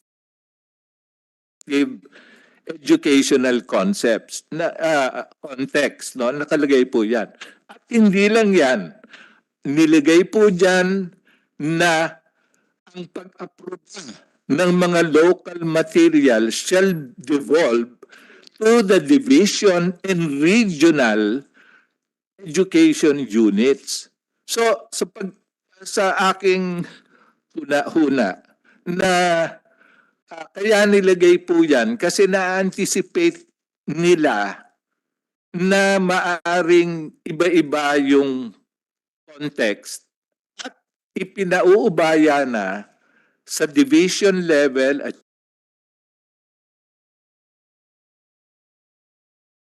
mga materials sa kanilang bawat area. Yun lang po. Pero totoo po yun. Thank you. I see Dr. Carino is, I think she went to the bathroom, but I want to call on her because since she's the only direct responsibility in implementing, will request her to give her presentation. But while waiting for her, let me ask again si Director Ariola. So during those times, walang simulation na ginawa. There's no simulation. So in other words, even though knowing that it's going to be complicated to implement this, no? Having 184 languages detected by SIL, even implementing the 12 languages that you chose to implement. Did you do any to implement this so that it will be seamless, it will be evenly executed by the teachers? One of the things that I picked up from the PIDS presentation, no, and which we also detected on the ground. Meaning, when I say unevenness, you have a policy, but different schools implement it unevenly, no, because sometimes you cannot blame them because the situation on the ground is so different, no, and the permutations on the ground is so different that the did not capture the nuances, the different permutations on the ground, no? So there's an uneven implement. So having said that, did you do any formal research on how to implement the 12? In 12 lang, no? I asked this earlier, did you on, for example, in implementing this, we need to do this, how much do we need to do, what are the prerequisites to implement it successfully? Meron ba tayong, do we have that research? Honorable Chair, yung ginawa, yun po ay request namin para malaman namin kung ano yung mga best practices at paano pa siya ma-improve. Kasi po, ang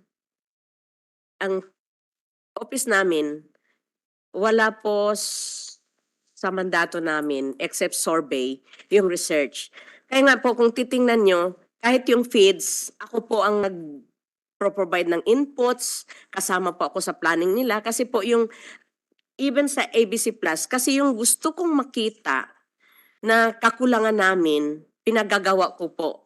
Nire-request ko po sa kanila. So kung makita po ninyo yung research ng ACRC. Ano ko lang naman, sige, let's limit it to the 12. Wala, hindi po. Para the senators and the policymakers at that time will understand, this is what we have found out in terms of implementation. What are the challenges? What are the strategies? Meron bang ganun? What are the budgetary requirements for all books? Magkano ang gagastusin so that we can complete the 4 minima? Did we have that study in 2010 and during those discussions? Can you articulate that, ma'am? We did not reach that far po na pag-aralan yung mga expenses. We did not reach that far. So that Because we know that we will be printing big books, yes small po. books, In the course- dictionaries, orthographies. We all know that we will do that. That's part of minima. So we need in order to smoothly implement this. Even in 12 na. Sige, let's confine ourselves to the 12. How much do we need? We did that that part. Mr. Sorry. Chair. And yun na lang. So in the course of implementation, we requested, like I said, so sila, then that is why we prove our implementation through a policy kasi policy making po ang central office through a policy kung ano pong nakikita sa field. I'm sorry po, hindi po that time when we were implementing, hindi po kami umabot sa gano'n na may computation We'll kami. call on Professor Arcedon and then we'll call on Dr. Carino. Dr. Carino has a presentation and it's good for us to put on record the presentation of Dr. Carino. And please take your lunch. It's already almost 12, so this is a working hearing, so feel free to take your lunch. Professor Arcedon. Sorry. I was part of the 74 that institutionalized MTBMLE. And that time, it was USEC, Labrador, and Director, you all who led the process. We were just giving them mga research report. And that time, in a meeting, kilinda research reports from the Lingua Franca project. And then the project in Mindanao. So those were the three major research reports presented. And then the Lubuagan, the SIL people from Lubuagan, along with UNESCO people like, sino nga ba yun yung mag-asawa? Anyway, they provided ideas, ano ba yung mga aspects, to, what to be included, So, own couples. Yeah, and also they presented other studies from other Asian countries and US, the Thomas and Collier study. So we had enough basis. We also had a study from Region 4A, the local language and teaching mathematics. And so because of those studies, the consensus that time was to use MTBMLE. So hindi naman, it was not a rash decision. I got involved in 2008 and nakita ko. The reason that, and I was also questioning, ba't hindi kasama ang Kankanay? It's the 13th time kasi, what happened to DepEd? They asked the regions, who among you are ready to implement MTBMLE, who have the materials and the resolve to support this program? And we're not ready to present Kankanay. And kasi Ilocano yung regional director. I'm glad that we have a Cordilleran now heading the region. But even if Kankanay was not part of the 19 languages, when I did my study, they in Kankanay, 300 books to be specific, and then Kankanay Primer. And I hope that the CAR should, recognize those efforts. So yun kaya may basis naman siya. At mayroon ding piloting. And kaya lang sila Dr. Rose noon, they were not yet part of the, core group. So I hope that maybe you can call Dr. Yusek. She's still around. Unfortunately, Dr. Vilma Labrador is no longer around.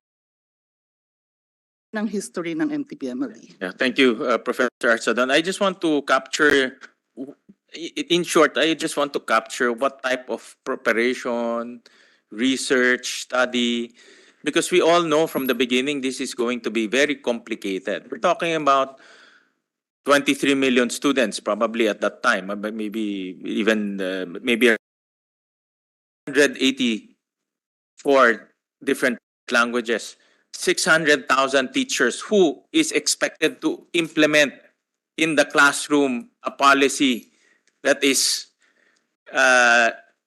promulgated by head office.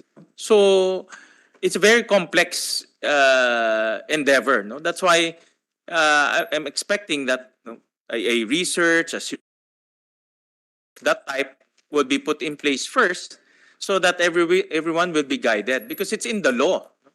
So and you convince the legislators to put it in the law, no? Some form of implementation stuff, no? Because expected naman na mahirap yan eh. No? Dr. Carino is here and she came all the way from Baguio and she also prepared a presentation. And Dr. Carino, you're the microphone.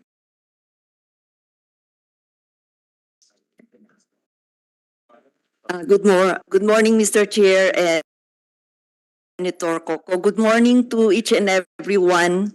The presentation I have now is based from what we gathered since 20B was already implemented. But following the discussion that actually what was really given to the Cordillera Administrative Region was in Iloco because that was the lingua franca of the Cordillera. We understand each other speaking the Cordilleran Ilocano, which is a mix of English, Tagalog, and our own languages, which is totally different from the text. So I think the understanding before was then that is what will be released. That's why we have a lot of Ilocano or Iloco textbook in the Cordillera, which when I was an SDS in Ifugao, no, they really have to translate. No, they have other teachers have been experiencing. So after that, no, Senator Coco was asking why Kankanae. Actually, Kankanae is not only spoken in the Cordillera. We also have some in Region 2. When I was there, we have a lot in Region 2 speaking Kankanae and other, even one, because Cordilleras also went to Region 1. And I think even part of Davao and kasi Mindanao, yeah. Mindanao, there are also Kankanais there. Now, my presentation would be the researches conducted because we wanted would this mother tongue have helped? No, and what are the problems? Because in the field, no, they're always telling that somehow they were hard up in the translation of the materials. So as can be seen, no, this was conducted by an EPS, a chief of CID in Ifugao. No, this is Marciana M. Idinan, and on screen is to determine the factors that influence the implementation of MTBMLE program by the 500 teachers of SD of Ifugao. So this was particular with specific to Ifugao. So the same with what was mentioned, no, the problem would the pupil-related factors, teacher-related factors, administration and community leakages have moderate influence on the implementation of MTB MLE. And the first, the major languages in Ifugao would be Tuali, no, and Ayangan. So there is no significant difference between the ratings of the factors that influence the implementation of MTB MLE. And then the first three problems, no, I would like to emphasize this, encountered by the teachers in the implementation of appropriate educational materials entailing time and money, lack of learning materials related to MTB MLE training. Honestly, even up to when I regional director of Region CAR, we really didn't have that much resources. So what we do is to give service credits to teachers who do translation, even vacation. So somehow, while this is good, it has also the teaching learning process because the service credit is to take a leave, no, and another effect on the teaching learning process. So was taken into consideration, and that is the reason, as I said last hearing, that we translation being done by the teachers, but instead we go to the what is understood, which is Filipino. May we go to the next? Okay, so this is also a research done by 17, and this is to the problem is to look into the status of implementation of MTBMLE in public schools of Baguio, where it is a conglomerate speaking different languages and of different culture. So the findings and conclusions: teachers in primary grades do not favor the use of Iloco as medium of instruction as its use to the other subject areas. Instruction in MTBMLE subject has greatly has great effect to learners who are not accustomed in using the language. So teacher respondents encounter difficulties in using Iloco since this is not the language of the majority of their learners. And teacher respondents need to employ varied strategies in order to make teaching and learning effective. No, that's why, as I mentioned also, I have released a memo that they can use Filipino. Yes. Slide, ma'am. Number 3, yung last slide lang. Yan.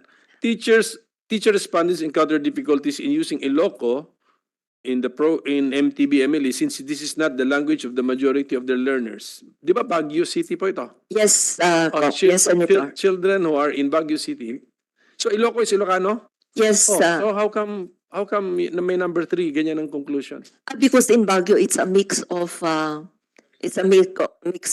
languages, Senator.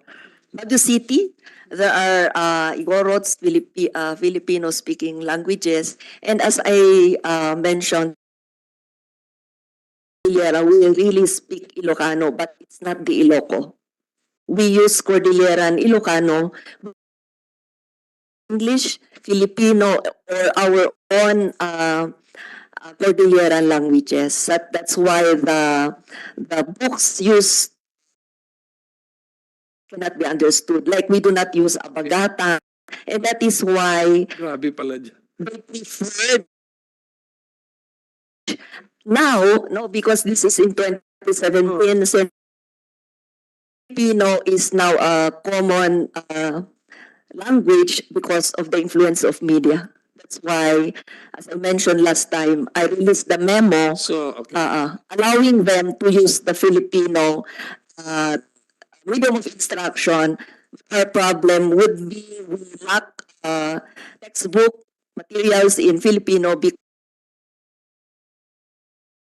region So- during so- the implementation. Parang realization ko ngayon is, although I will associate Baguio City Ilocano speaking, you're telling me na hindi totoo na yun or hindi yun totoo na or yung mga bata at that age na up to grade 3 not the pure Ilocano, at least not the pure Ilocano. Not the pure Not the pure Ilocano of Senator. Ilocos Norte o Ilocos Sur siguro. Yes, Senator. So, yun po yung sinasabi realize natin ngayon dito, Mr. Chairman. Okay, so this is a study and that is nagulat lang po ako. Dr. Ariola, you want to Yes, Mr. Chair. Actually, the very example of Director Stella here, the wrong implementation of the MTBMLE. However, the decision of Director Stella not to implement Ilocano was actually correct, given that the learners do not speak Ilocano. So even if the materials that were delivered, for example, in Baguio, are Ilocano, made use of Ilocano, then Director Stella should have requested the central office for materials in Tagalog, given that that's the language of the kids. Filipino or Tagalog. Yes, The po. Filipino Yes, po. material. Because representative from BLR, the base is always in the distribution of learning materials or in the materials would be the reports coming from our field offices. So even when Baguio City, for example, was,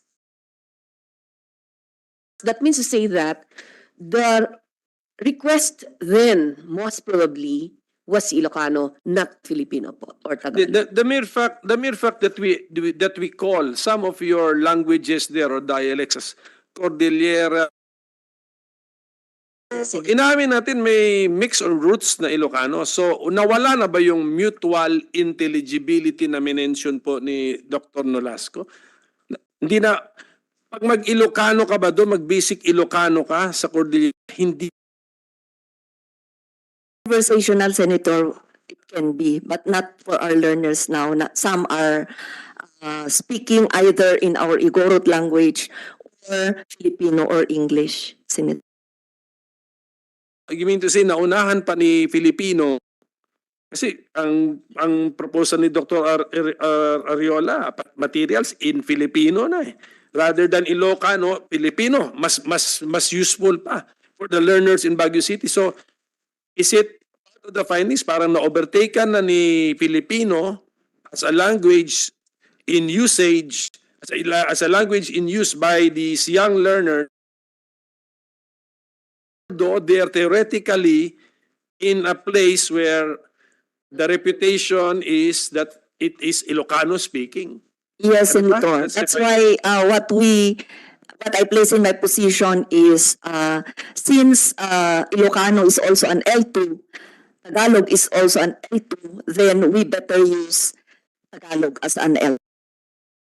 For real materials which is in the dialect of the learners, Senator. Ano yun? Because we are saying that What is that? While waiting for materials, that will really that be in language of the kankanain. learners, what is it? That will really be in kankana. Kalanguya, Ibaloy, we have a lot. Gadang, no? We have a lot. Imposible na yan kung ganyan kasi wala na magkakaintindihan. Actually, kahit si teacher, wala naman teacher na ganun eksperto sa lahat na salitang yun. Yes, Mr. Chair, that's why we are of the bilingual, the use of Filipino in English. Let's allow Dr. Carino to finish her presentation. We'll call on Director Ariola and then si Miss Sante of SIL. Okay. Anyway, I will not read everything. May we go to the next. This is another research by Noemi F. Balalaw, also a teacher 3 of Camp 7. This is also in Baguio City. So we just go to the finding. It revealed that the number one reason why some pupils have comprehension level in English, have low comprehension level in English, is that they do not understand language, especially pupils whose mother tongue is Ilocano or Filipino. Moreover, remedial classes use pictures and story reading were utilized to help these people. So in short, again, it's a problem on the implementation. So we have also, I just want to show that we did have research. Yes, this is the latest, which is by Marisa Ganase in January 2023. And the findings also are teachers acknowledge that learners appreciate it when local mother tongue is used to explain. And that's exactly, Senator, Mr. Chair, that's exactly what we have been doing even before the implementation of MTB-MLE in areas where the teachers know the language, even if if the texts are in Filipino or English, if needed, we translate it in the dialect, which I have been doing when I was a teacher. Further, the strategies in facilitating learners transfer from mother tongue to English are not fully practiced by teachers because of the lack of training in applying the strategies. On the other hand, the strategy that most teachers are fully practicing is the use of pictures and charts and letting the learners describe them using simple English sentence. Additionally, the teachers consider the challenges as very serious, especially on the limited time for the learners to learn English before it can be used as learning and teaching, as well as the difficulty of teachers in expressing themselves in English, or in short, the transition from grade 3 to grade 4. So there's also a problem there. Now I asked, this is for our consumption. We had the test. No, we give them a reading comprehension assessment test. We give them to different sets of learners. And this is in school year 2022-2023. So we have group A, we have their L1 is MTB, whatever, and we had several MTB, 2, 4, 6, 8, 10, 12, 14, 16, 17. And then we have the L2, the Filipino, and then L3, the English. Group B, we have their L1 is Filipino, L2 is English. And Group C, we have their L1 is English and L2 is Filipino. For those who took the test in mother tongue, this was translated in their own mother tongue. And as you can see on screen, this is the result. For the mother tongue, no, they have the MPS is 44.29. And for L2, it's higher, 46.62. And for L3 English, it's 43.57. So this is for Group A learners. And Group B, their L1 is Filipino.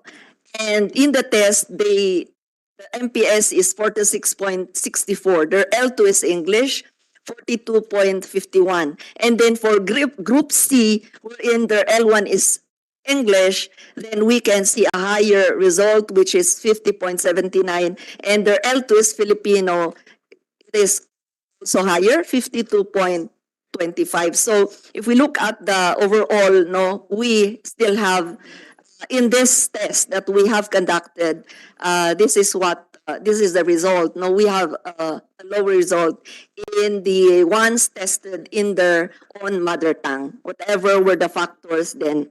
Carino, Yes. before you continue, let's interpret this as simple as possible. Yung Group A, they were taught in their mother tongue. Yes, and How do you interpret this slide? we had a common assessment, common competencies, but those taught in Tagalog, Iloco, Kankanay, Ibaloy, Carao, Kalanguya, we have Lilubwagan, Tuwali. The tests were in the mother tongue, in this mother tongue. In Group A. That's in Group A, Okay. Mr. Chair. So in Group A, there are 3 subjects: mother tongue, Filipino, English, and they were taught in mother tongue, in their own mother tongue, correct? Yes, for the L1, for the L1. for the L1. Okay. And then in Group B, there were not. How do you interpret They were it? taught in Filipino, Mr. Chair. Their L1 is Filipino. Their L1 is Filipino, and then Group C. Their L1 is English. Okay.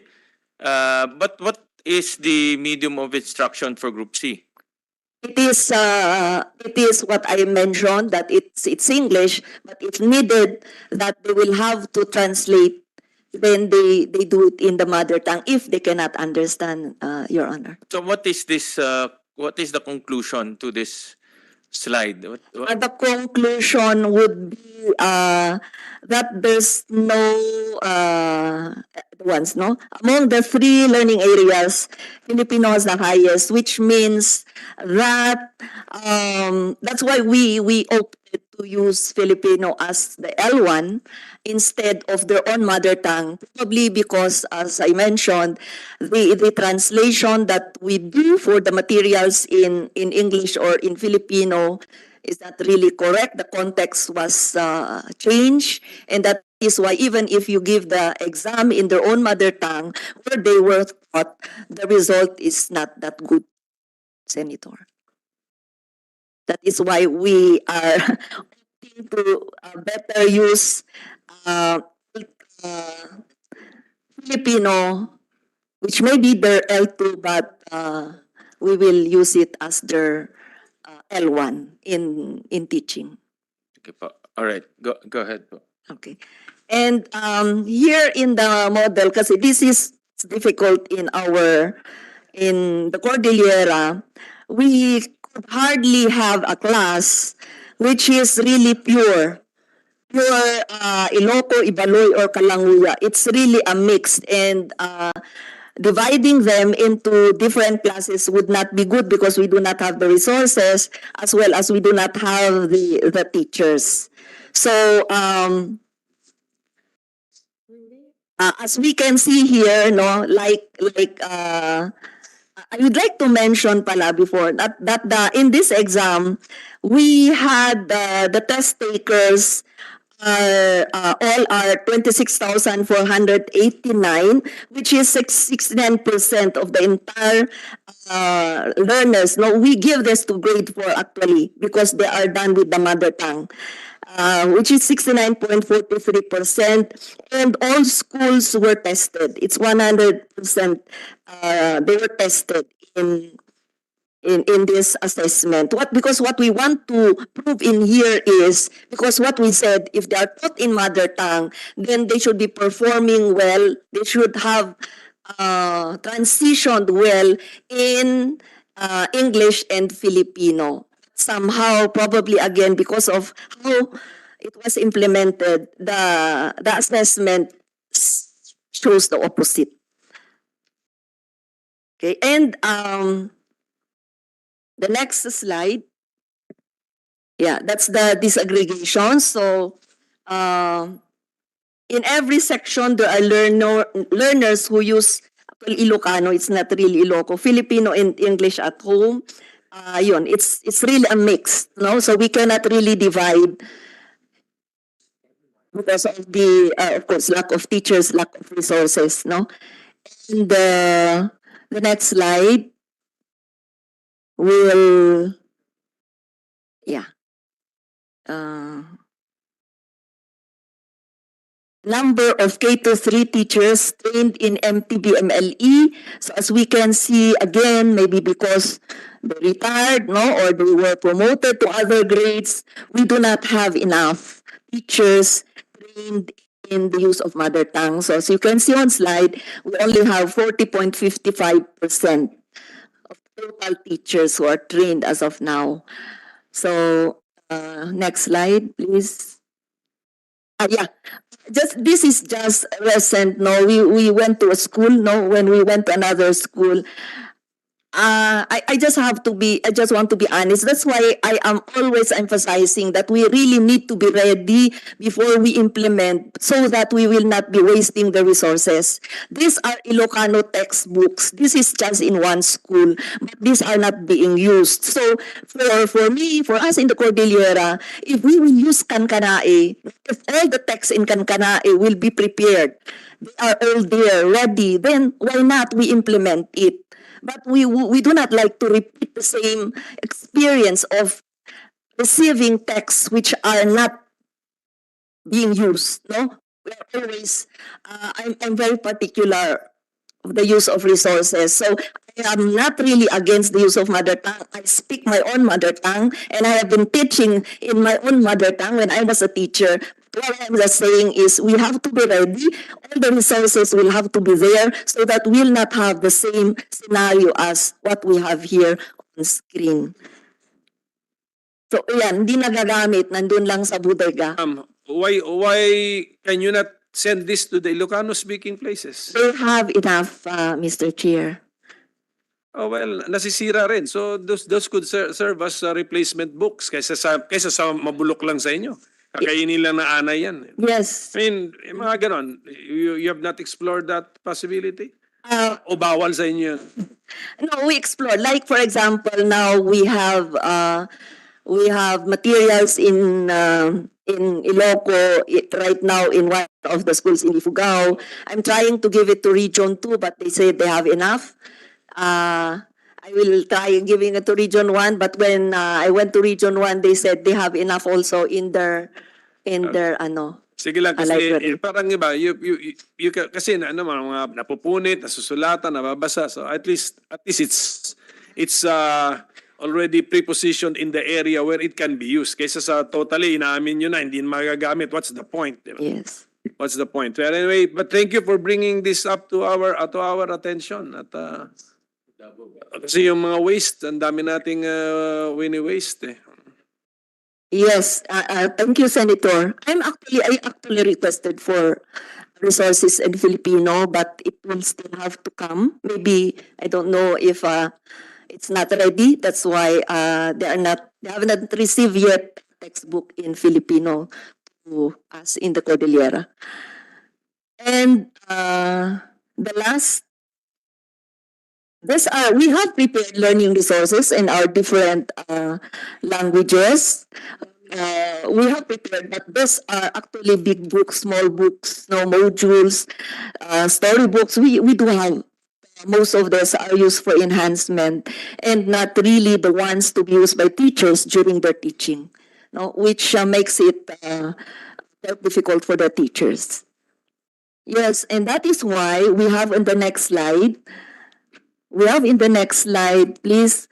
Yeah, we have submitted a request, next slide, in April 2021, no, to the department, which we hope, no, April 2021, for this languages, no, to be approved, no, for the orthography to be approved, but maybe because of the many things, how to approve orthography probably takes time. So to this day, these are not yet given to us. So this maybe are things that will have to be considered before really implementing the mother tongue. No, this will have to be approved and materials will have to be ready. So I think that's the end of my presentation, Mr. Chair. Thank you. Senator. Thank you, Dr. Carino. Director Ariola, and then we can Yes, have Ms. Sate, and then we'll go to Kokopea after. So we'll do that round. Go ahead. Mr. Chair, I think it's really so important for us to stress that the Department of Education is not prescribing the language that's going to be implemented in schools. The decision comes from the schools. In fact, these are being consolidated by regional offices for submission to the central office. And the decision as to the language to be implemented in a certain school is always based on the mapping, the language mapping.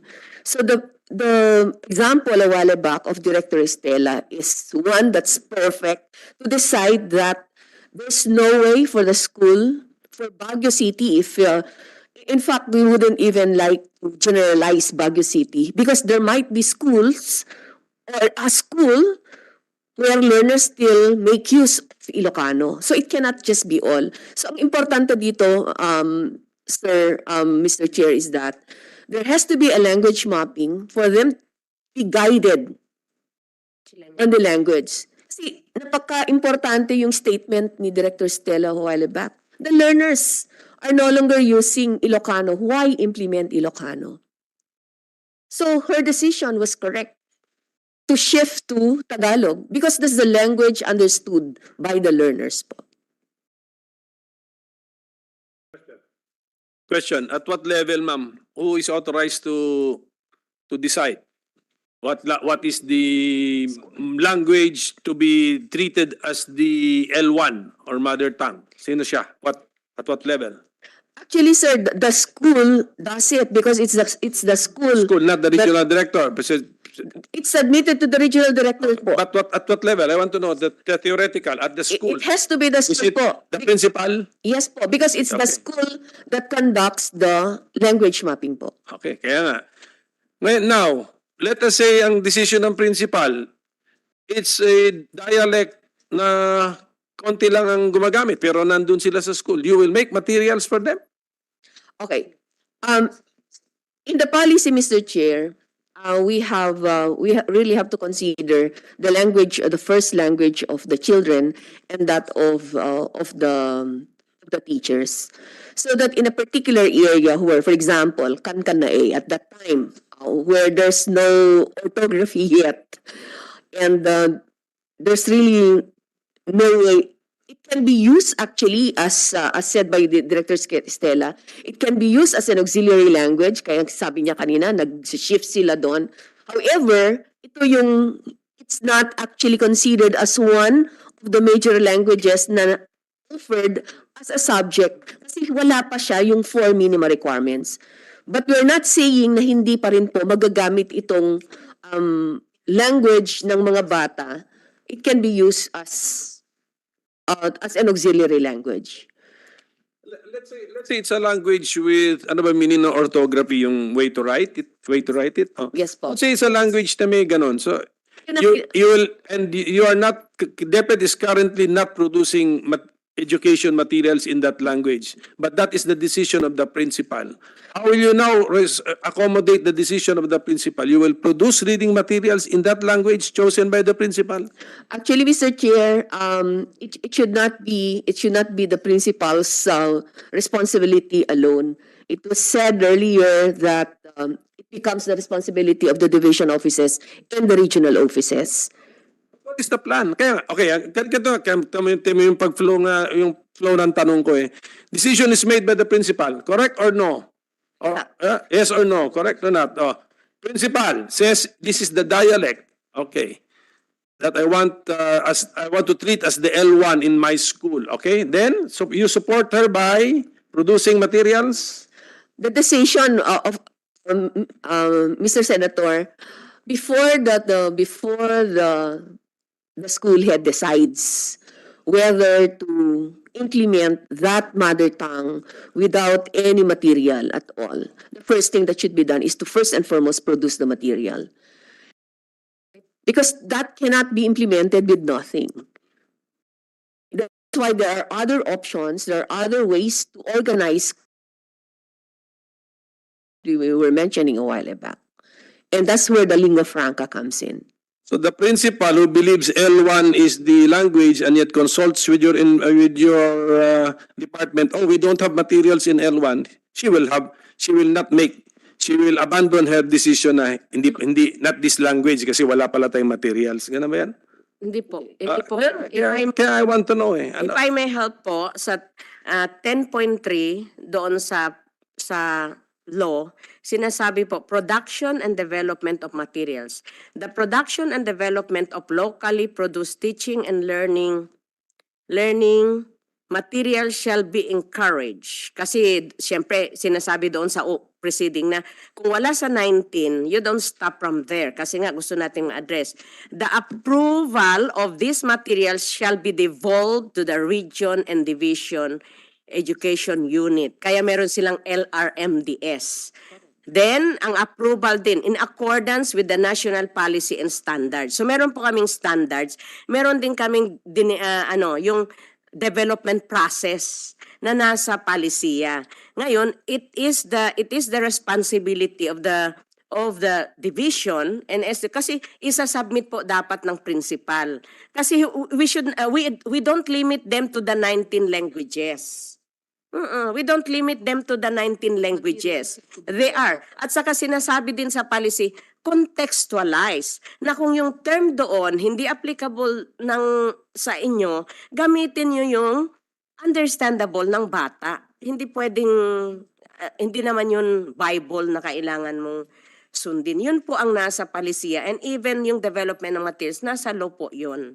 So, okay, Mr. Chairman, I'm satisfied with the reply. Ibig sabihin, nun, theoretically speaking, okay, tama. Principal makes a decision, there is a support, materials should follow, etc. So, i-assess na lang ninyo kung nangyari ba na may principal na namili ng isang dialect or language na ito, ang belief ko na ito, nasuportahan ba ninyo with the corresponding educational materials? Yun lang yan. Pero, but on paper, ready na pala kayo with all of your protocols and all of your systems. Sige. IS Director. If I may add, Mr. Chair, the the languages that were mentioned earlier by ABC Plus, but plus the additional 75, which includes 3 of the major languages po, sir, is a concrete example to what we're saying. They do not form part of the 19 languages, but materials were developed to respond to the L1 of the kids po. Mr. Chairman, last kay Dr. Carino, you were requesting, ma'am, Filipino-based materials. I'm sure marami yan. Bakit hindi na padalan yung inyong ano? Bakit? Yun lang tanong ko. I'm sure marami ng Filipino materials eh. Oh, ano nangyari? Yes, earlier, no, during the time of that implementation, because R is considered as parang speaking Ilocano, no, that's why they brought the Iloco, which, as I said, yung Ilocano kasi sa CAR is a mix of different languages, English and all, so it was not understood. So, ano ulit? So kaya nga, yung decision mo, natulog yung mga Ilocano books eh. Ang request mo, send us Filipino books. Yes, Mr. Chair. Wala ba sa central warehouse na office na extra no, na pinadala sa'yo? Bakit hindi ka napadalhan? I think there are, but I don't know why it is not yet sent to us. Yeah, go ahead, Ms. Santos. Yeah, Mr. Chair, DepEd has buffer stock of our learning resources. So once we receive a request for materials, if they're available in the buffer stock, pag nakatag na po kami, we will send it to the regions or the divisions requesting po. Nangyari ba in this particular... We're talking about a particular incident na ito eh. Nangyari po ba? Na, ma'am, Dr. Carino, ang opinion mga Filipino dapat ang material, mas ma-appreciate ng mga bata. Okay. Nag-request po kayo ng Filipino materials. Tapos ang tanong, pag nag-request, dumating ba? Yan lang gusto ko lang malaman. Yeah. Kasi I'm sure ang argumentong kailangan pang gawin, kailangan pang hindi. Nasa warehouse, sigurado ako, sa warehouse na ninyo yan. Ano, ma'am? Yeah. Sorry, Mr. Senator. According to our chief, they requested. Okay. We requested. Correct. Actually, even if there are no available textbook in some of the schools, they're already using Filipino, because when I came back as the regional director of CAR from Region 2, and I saw them still writing in using the different languages, I said we can use Filipino already. So even actually without the textbooks, no, they have downloaded and they're already using Filipino. As, You requested, video ang tanong of it, ko, were you given?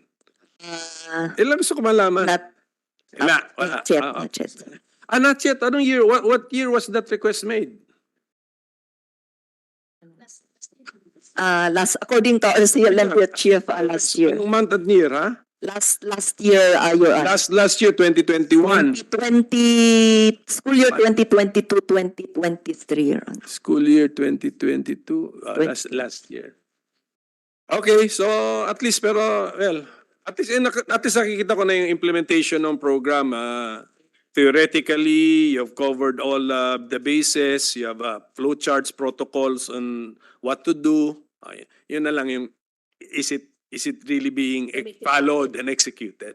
Apa, sige. Thank you. Thank you. I thank you, Minority Leader. theoretical lang, kaya dahil bigay ng theoretical question si Minority Leader. If for example, if a principal or a region decides to use Filipino other than the mother tongue because they think it's just too complicated to implement because of diversity issues, can they do that? Yes, Director. Mr. Chair, as we have said, the basis would always be the language of the kids.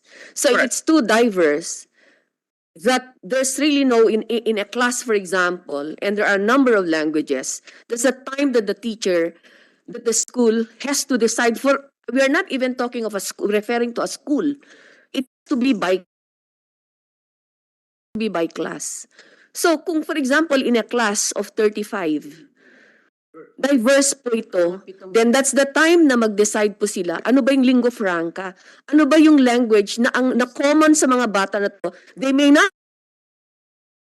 at least naiintindihan nila. Yun po yung magiging Yeah, decision. correct. Let's take the example of Baguio. Baguio is a melting pot. Yeah. The decision of And the the... decision of the Baguio superintendent Yes. and the regional director is to use Filipino, no, in all the schools in Baguio. That's not always correct, Mr. Chair. Because we're not talking of all schools. We're dealing with by class. So that in a school, for example, where there are a number of grade 1 pupils, they have to do the language mapping, organize the children organize the children by language, they organize the classes by language where possible. But if you are only referring to a school with just one section, where there's really no way for the school to divide the class, given na may problema sa classroom, may problema, for example, sa the lingua franca. Earlier, I heard Dr. Karim decided to use Filipino in Baguio, diba? And you said that's allowed by your policy. So I'm confused. You know, Mr. Chair. I'm confused whether they are given, in short, are they given the authority to use whatever language they see fit in their locality? Provided that that's always based on the language of the kids, Mr. Chair. If the dominant language of the kid, let's say Baguio, Tagalog. is Tagalog, they can use Tagalog. That's okay, but we cannot say na for the whole car, it has to be Tagalog or English because there are other languages po.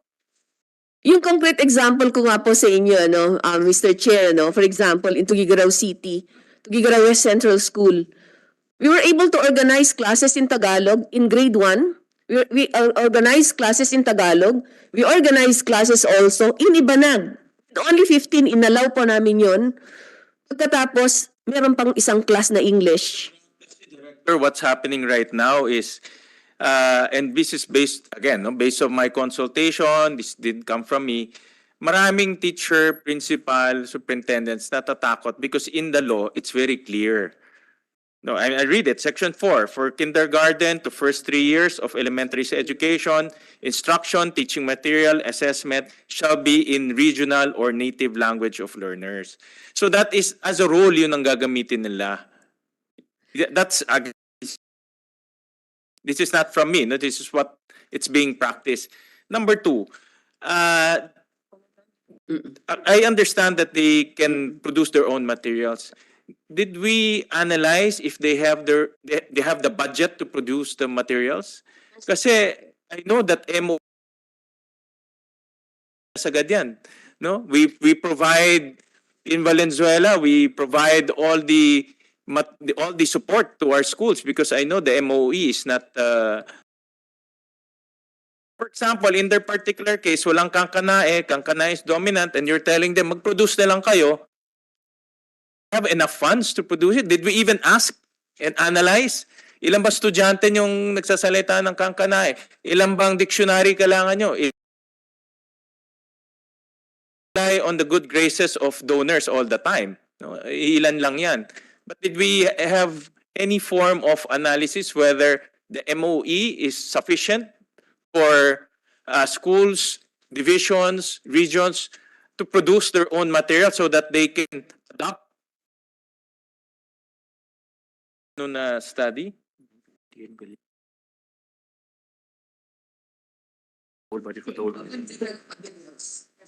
Budget ang tanong eh. Budget sigurado. Kasi we Communication Caucus very proactive sa budget ng DepEd. I know. Kasi kagaya ng sinabi nyo, it will never be enough sa budget, no? Always may kulang 'yan. Kulang dito, kulang doon, no? So, I know MOE, based on my experience, kulang parati yan. So, we're expecting them to, ilan ng Cordilleran language? 34? Tama ba? Ilan ba? So, we're expecting them to produce materials. Did we even ask? Meron ba tayong ganun na study? We're talking about implementation. So, at the end, is budgetary requirements. Meron ba tayong ganyan? Mr. Chair, we have to ask BLR if they have any No, MOE. budget for that. MOE. The MOE is never. In the policy, we state that they can use the MOO. Yes. But as you said, kulang po yun. Sa Talagang BLR, kulang tama yun. ba? Kaya nyo to BLR. produce Ah, outside of the 19? Because we're talking now. Kami po ang mag-produce, hindi po kasi meron regions can contextualize. What I do know, sir, is we downloaded funds for SLMs, if I'm not Yeah, mistaken. SLMs yan. That's in the Opo. context of the pandemic. Opo, Diba? But opo. here, for the mother tongue. Yeah. Wala po. Anyways, before we continue, with the indulgence of Father Ben and SIL, I want to call on Kokopea first, no, because they've been they were here before and they were not given an opportunity to state their position. But let's call Dr. Fermin first, and then we'll call on SIL and then Father Nebres. Thank you, Mr. Chair. And a few points, Mr. Chair, that I'd like to articulate relative to the ongoing discussion. This is some sort of reunion of the original people who had a stake in the development of the MTB-MLE policy. So, Mr. Chair, just perhaps for the use of your team, maybe you have to look back at the basic education sector reform agenda, which took place from August 2005 to May 2006. You will find there key reform thrust 3, influential social institutions and key social processes are engaged by DepEd to support national skill attainment of desired learning outcomes, because that's the team where the three of us and some of them were part of, where we first articulated the directions towards languages of learning. So that's where it started. But 2006 came out an executive order pushing for English sole medium of instruction. Then the Gulyas Bill also surfaced, and all of the language education sector in the Philippines was in upheaval about those reforms.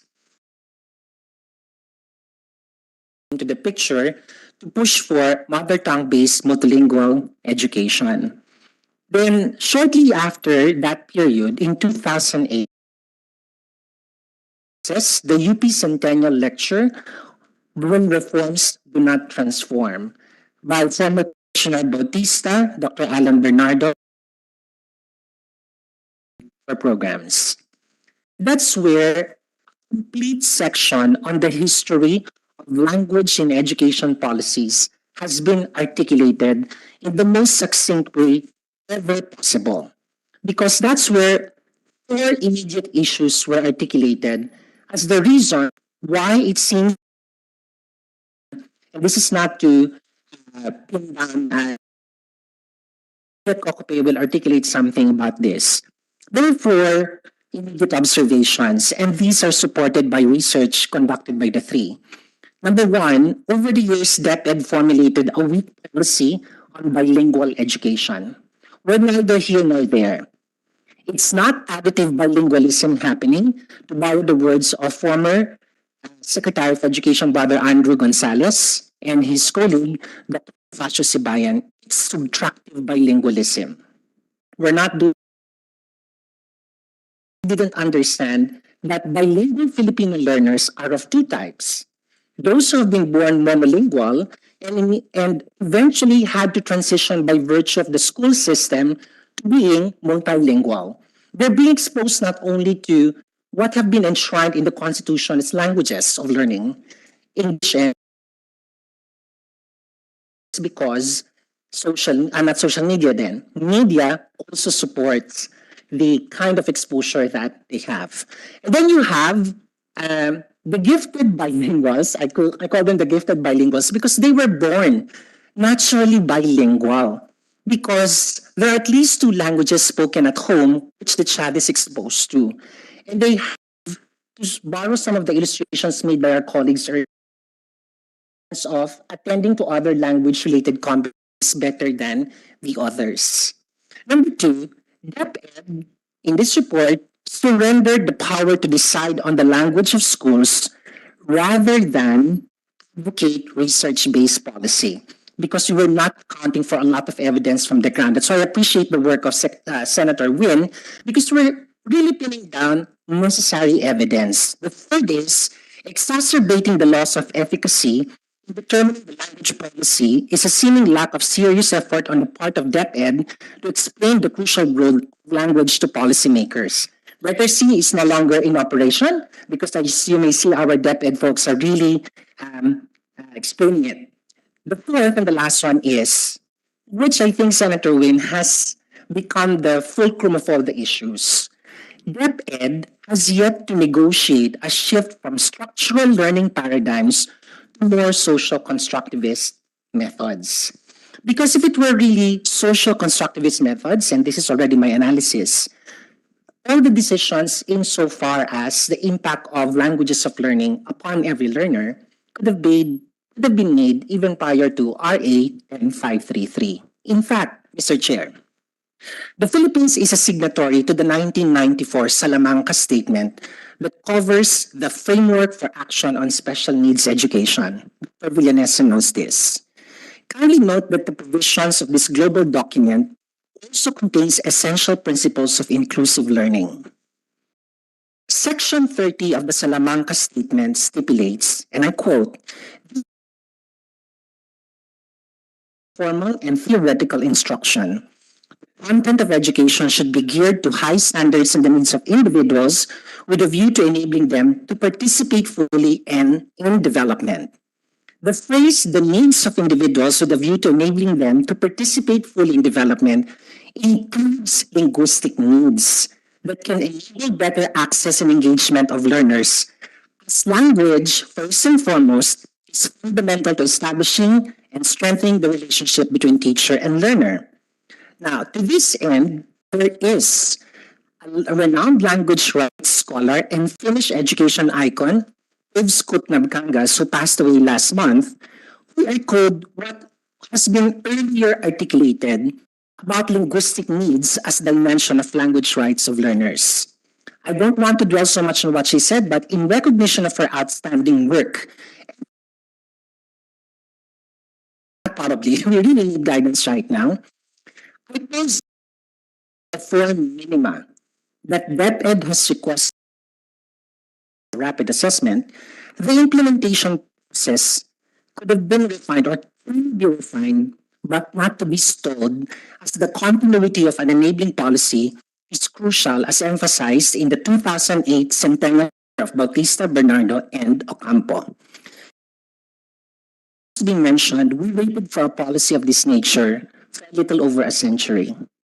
There's a lot of pitfalls, cracks, and gaps. And on ship, exactly what we're doing now with the leadership of our esteemed lawmakers. From our vantage point in the Coordinating Council for Private Educational Associations, the refinement should cover what existing research has focused on as conditions for optimal implementation, which include but are not limited to the following. FYI, members, when MTBMLE was passed, the Catholic Educational Association of the Philippines, being one of the made it a point to train among ourselves how to do MTBMLE. So we had relative success. And the huge issue at that time, most of the private schools are Ingliseros and Ingliseras. Which one is our mother tongue? And I said, I was a chief trainer then, if English is the stronger language at home, that's the mother tongue. And that became one of the crucial items that the schools had to consider in the process. Largely because we, all of us, not only DepEd, did not prepare well to address the scope and impact. We were operating on almost a heavily centralized approach to policy implementation. That's our assessment, Mr. Chair. Take note, with a very small MTB-MLE office in DepEd Central overseeing the initiatives, which I don't know if it's still there or has been rationalized further. If an MTB-MLE program is in place, from languages as media of learning. Say, for example, Mr. Chair, and I know that the maths that you've been doing, it's been 10 years. If we are following the counting made by Talaytayan, 174 languages, it could have been 17 or 18 languages per year. We did not plan for that. But if we borrow from the experiences of our other neighboring countries, that's the formula. Using conditions such as mutual intelligibility, the concept of a universal nucleus, and developmental appropriateness. In the absence of the form minima for other languages or speech varieties, perhaps we can use the regional lingua franca as transition language with the vision of language bridging sessions, actual mother tongues, if there's already observable emergence of learning difficulty. If you aim on Rose, it's a tutorial, individualized instruction. But God knows. Third, the successful models of MTB-MLE, documented by the Summer Institute of Linguistics, UNESCO, the UNICEF, all point to the same narratives. Coming from countries such as multilingual India, with 398 registered languages, and Thailand, 71.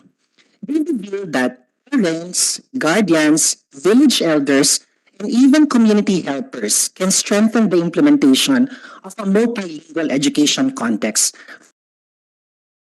Learning grammars, orthography, resources, and assessments. Trained. The thing is, they've got to start somewhere as soon as time possible. So you will find in Thailand, for example, in Khon Kaen, find parents actually writing their orthographies. And that goes to show how empowered the system is. And which brings us to the next point, opening up and simplifying the development processes for orthographies and vocabularies by engaging teacher education institutions, particularly their learning specialists, to assist the DepEd.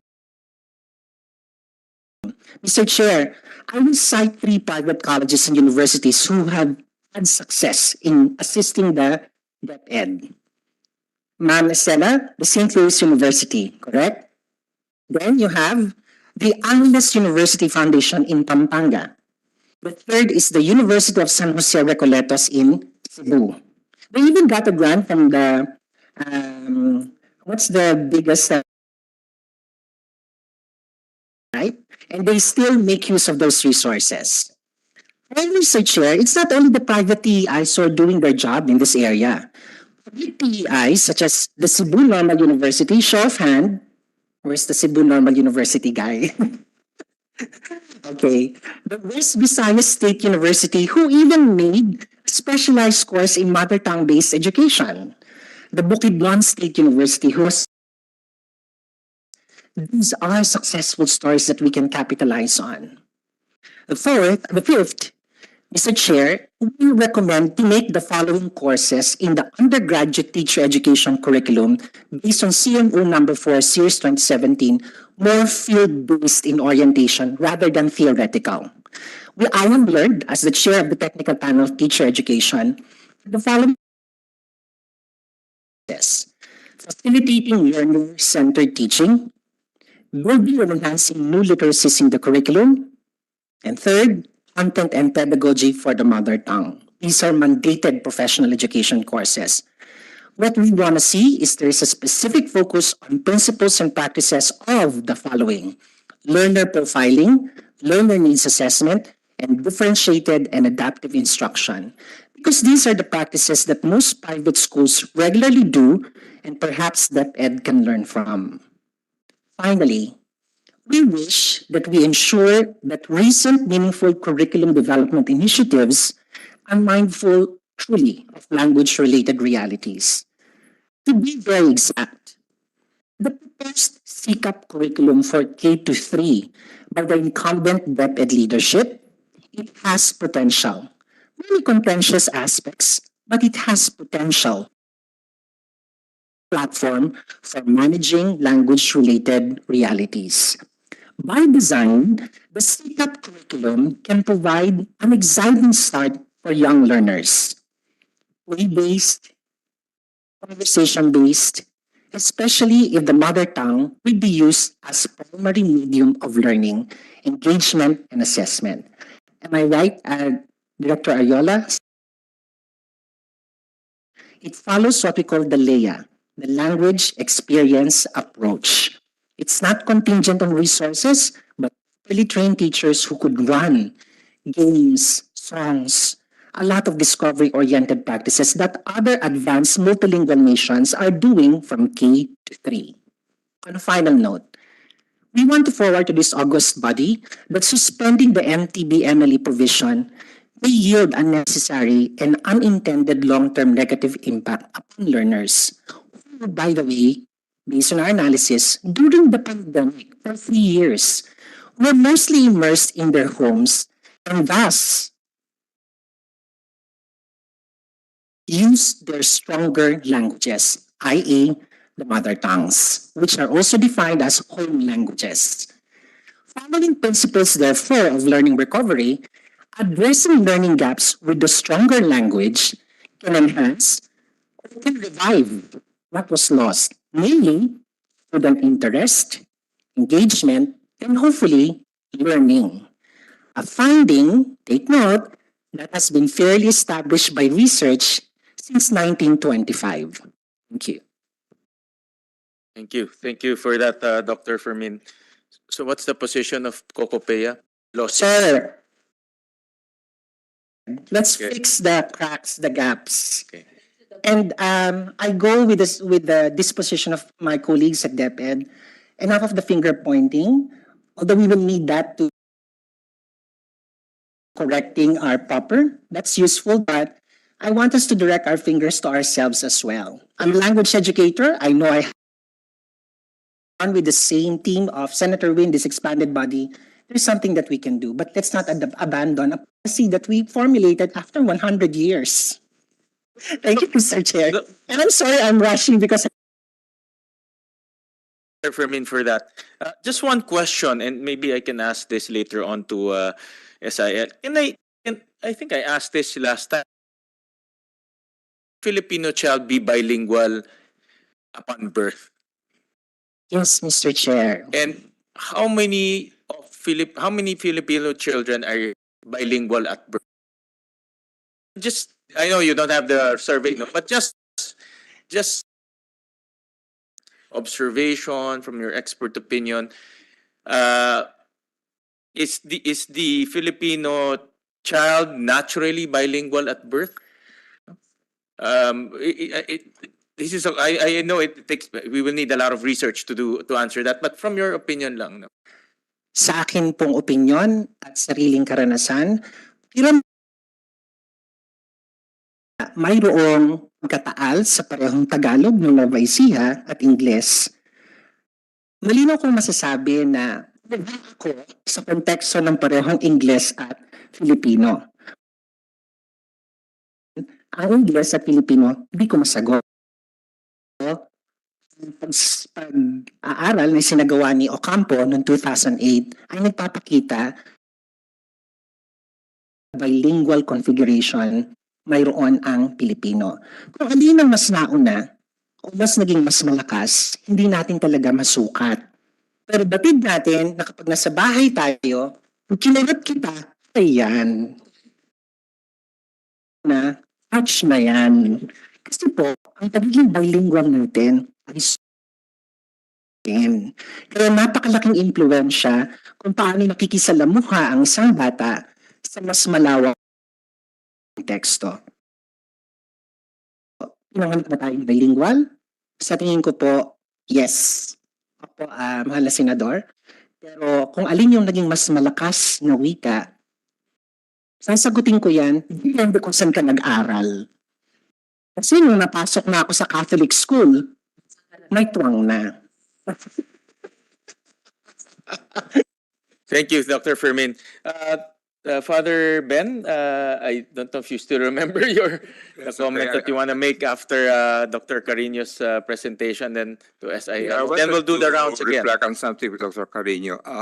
One of the points you made is that in the post-test that you had in grade 4, that it seems that those who studied in Tagalog were actually stronger, made the transition better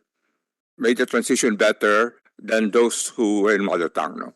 Maybe it's implementation, but that's what you found. Anyway, that's you can date it, but that's the result.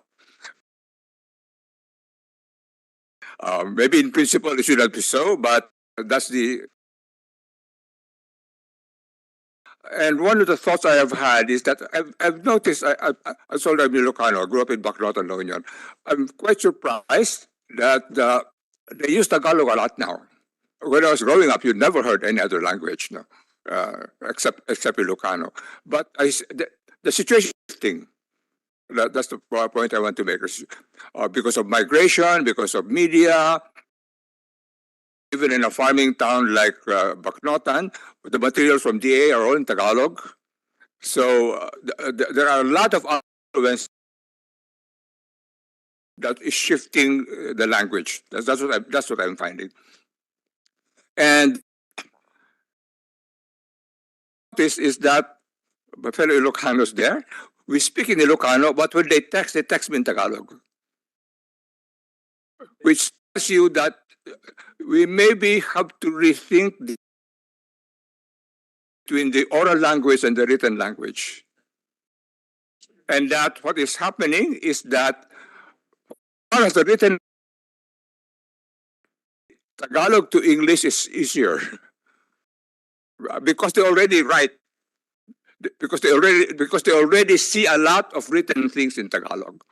That's what I'm seeing. No? I'm quite surprised. The young woman who takes care of our house in there, we're talking in Ilocano, but she'll text him in Tagalog. No? It seems Tagalog has become an easier written language. So I think we have to think about all of these things because a lot of our goal is reading. No? As far as education is concerned, reading is very, very crucial. And so the ability for them to read eventually. So just like us, I'm just asking us to think about these realities that are happening. Final point is that I move around the country a lot. I move around Mindanao a lot. I was just in Dinagat. I was just in Sulu. I go to Marawi a lot. The young people, most of them speak to me in Tagalog now. They're quite fluent. I don't know Maranao, so obviously I cannot. I don't know Tausug, but they're quite at ease when we talk in Tagalog. So the situation in the country is changing. And maybe my main point, Senator, is that whatever law we have, we should be flexible because the language situation is changing in the country. I'm in favor of using the language that will help the children best. But what that is changing. And so we have to be very careful about crafting a law that's too rigid because then it makes it harder. And also to remember, we have to take more into consideration the influence of many others. Media is quite powerful. And anyway, as I said, I'm quite surprised that whether I'm in Dinagat or in Sulu or in Marawi or in Maguindanao, the children are quite at ease. At least in colloquial Tagalog. No? The last point is that there really is a difference between the written language, and the colloquial. No? Knowing the colloquial language does not make you able to read. I have very highly educated friends who speak Ilocano fluently, but if I ask them to read at mass, they cannot read. They stutter and so forth. So there is assuming that you know the local colloquial language means that you can read better is not obvious. It's not obvious. They would rather read in English. So anyway, that's my main a lot of my big concern is the transition to the language of learning. So, and eventually, whether we like it or we don't like it, the language of learning will be Filipino and English, unless the country changes. Until the country changes, it, whether we like it, I'm not totally in favor. I wish we did what Indonesia did. I really wish we did and made a decision to have a common language, which is used for everything. But I don't think we have the political will to do that. But given the fact that if they want to go on to education, they have eventually to learn English. Whether I'm not saying it's a good thing, but that's the reality that we have. We have to really ask ourselves, what is the best transition to the written language? Because that,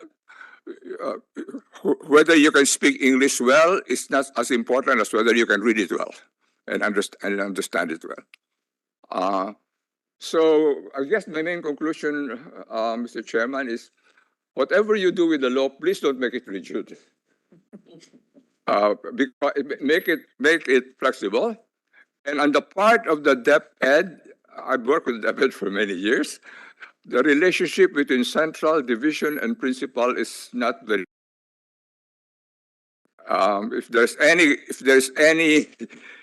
If anything that should come out of this review, we have to find a way from the circular memo to the division, understanding to the school, many problems. That was very obvious in the K-12 transition. I was following that. So, whatever we do, Mr. Chair, a lot more flexibility and a lot be done, and find a way so that the DepEd system really allows a lot more decentralization. I think it's the only way to move forward. Thank you. Thank you, Father. Well, the law itself made it rigid, no? Because it's specified, and it's a principle that will be in our implementation of the K-12 law. No, so it became the general rule. No? But you have different scenarios. Those different scenarios, no.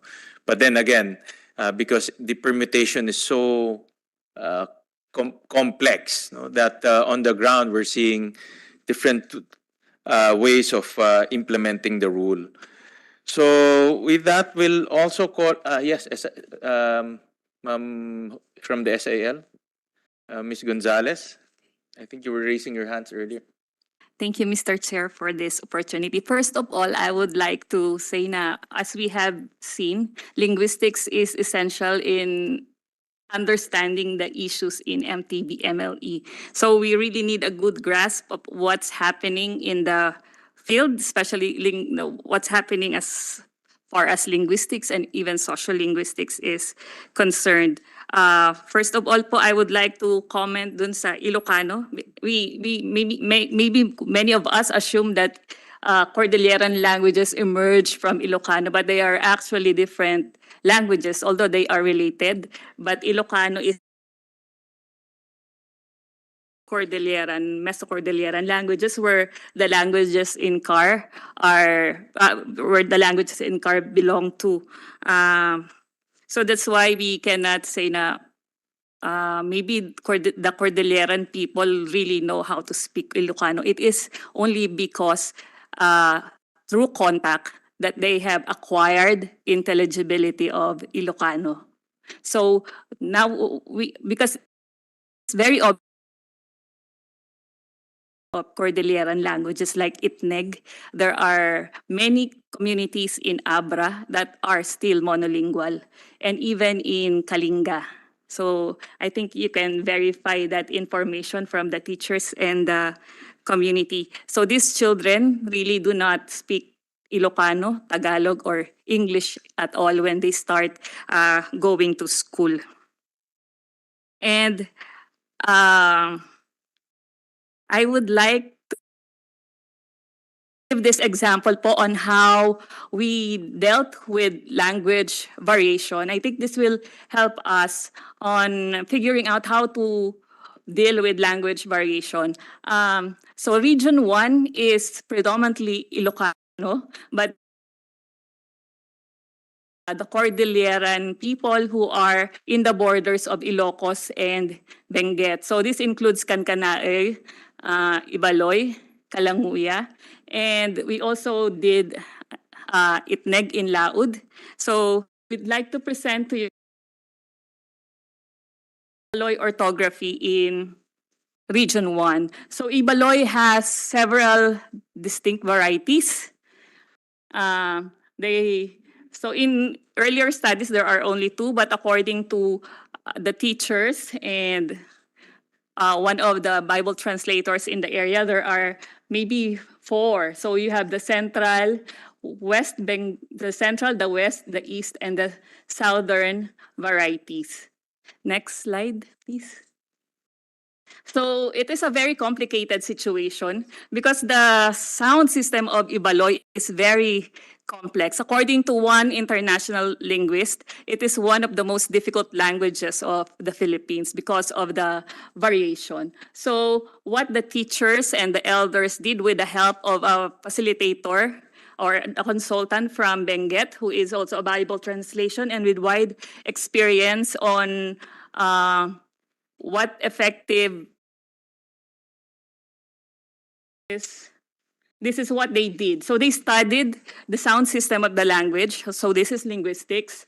And then they also try to find out what is the language attitude of the speaker. So although there are variation of the language, but it seems like the Ibaloy still wants to have this common identity as Ibaloy. They don't want to have different orthographies. And then they also consider the ease of teaching and learning. So they don't want to make or decide.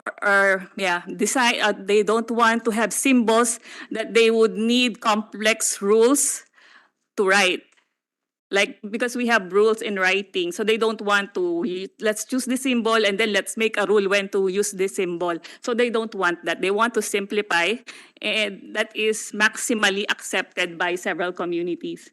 And then they also consulted yung previously developed reading materials. Like they have a New Testament long time ago, and they have a dictionary, and they have other materials produced. So they consider that in deciding which symbols are actually useful, which symbols are actually working, and does not make things difficult for the students.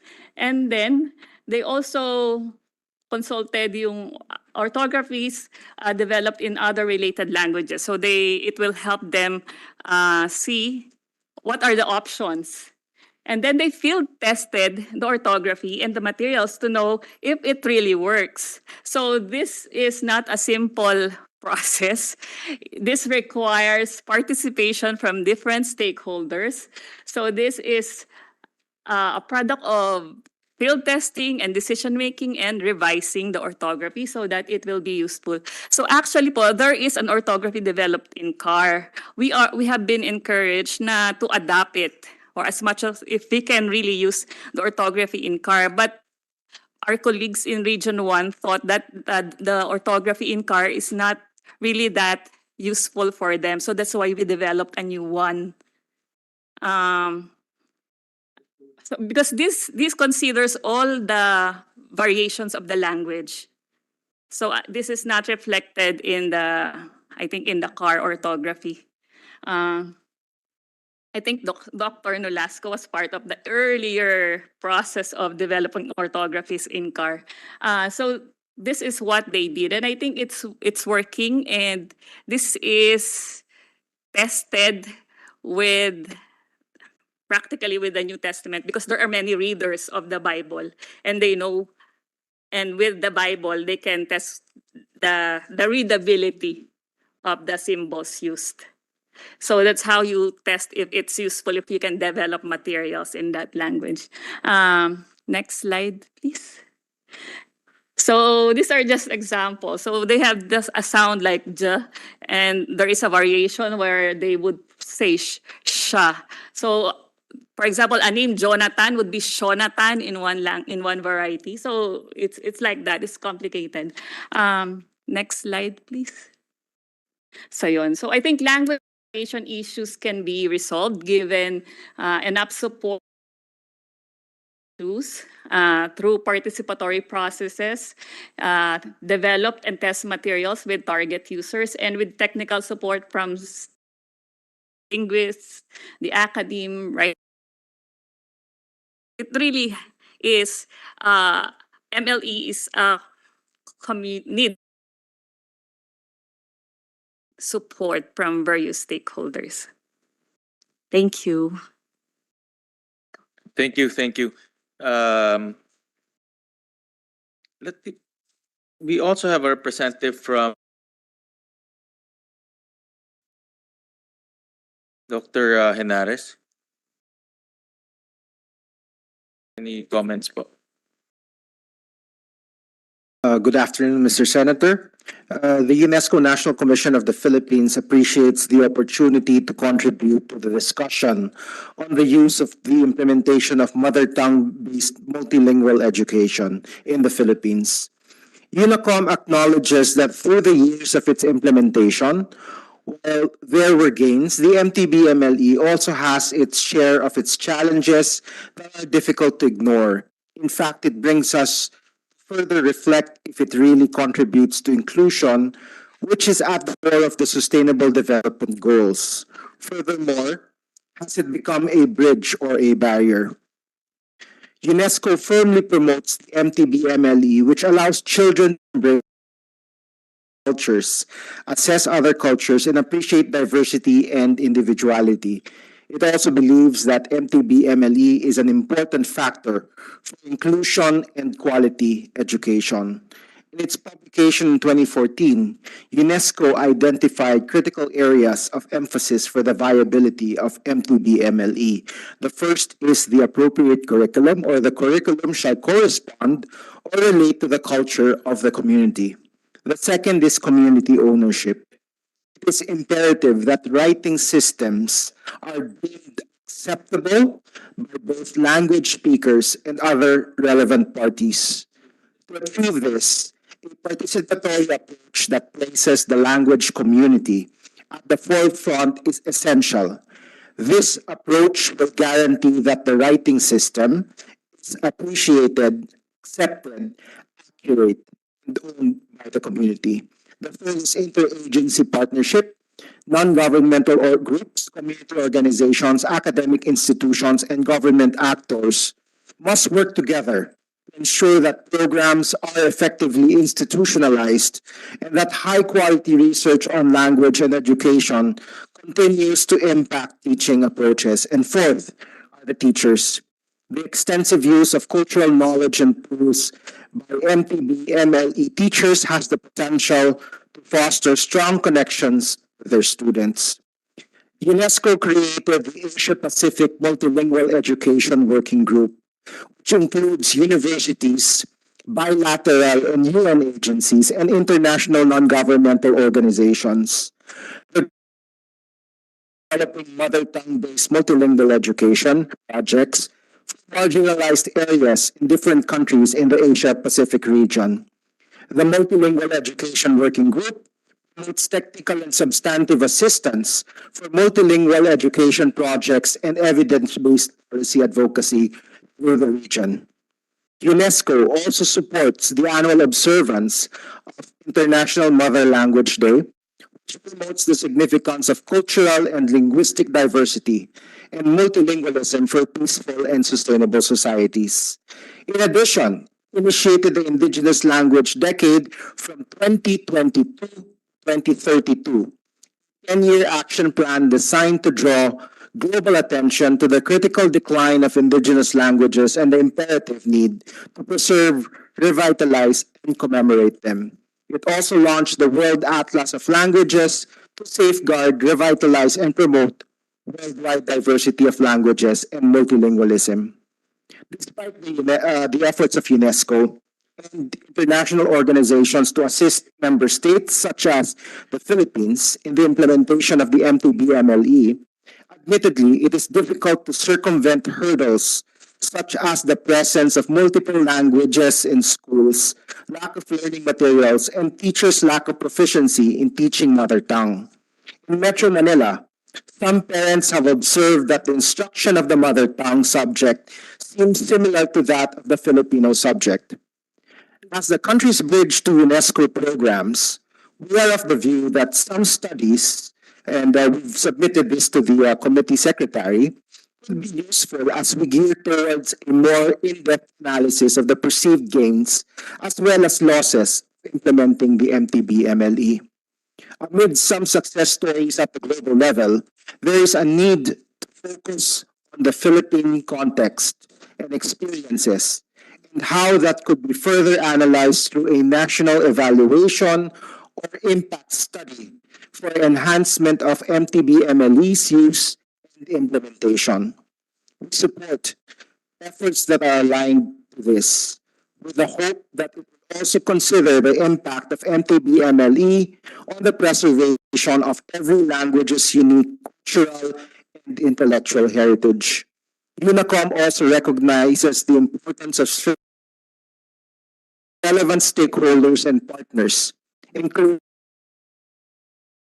communities, non-state actors, academics, the Asia-Pacific Multilingual Education Working Group, and international development organizations to improve pedagogically sound multilingual education programs with well-trained teachers and quality learning materials in all relevant languages.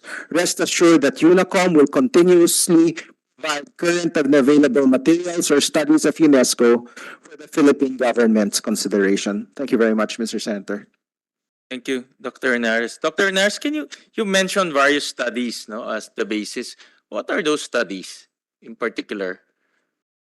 We've actually submitted a list of references that are in our statement. No? So the first one was a 2014 study that identified critical areas for emphasis of the viability of MTB and MLE. You know? And as I mentioned earlier, there were four elements that are very important, which are appropriate curriculum, community ownership, interagency partnership, and teachers. We've also shared a link of references. There are actually several references that we... Can you enumerate those references so we'll capture them? They're actually references, they're actually websites. URL links. No? So it's ibeunesco.org. It's a glossary curriculum of terminologies for multilingual education. There's an article, Why Mother Language-Based Education is Essential. And other documents, the World Atlas of Languages, a case study, effective practices database. So there's the Patani Malay Thai Bilingual Multilingual Education, South Africa's School Literacy Prize, and other studies.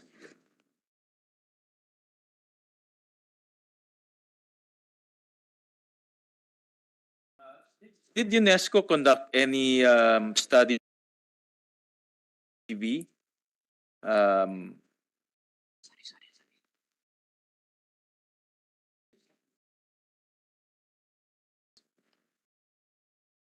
Did you conduct any study on MTB that will lead you to support it?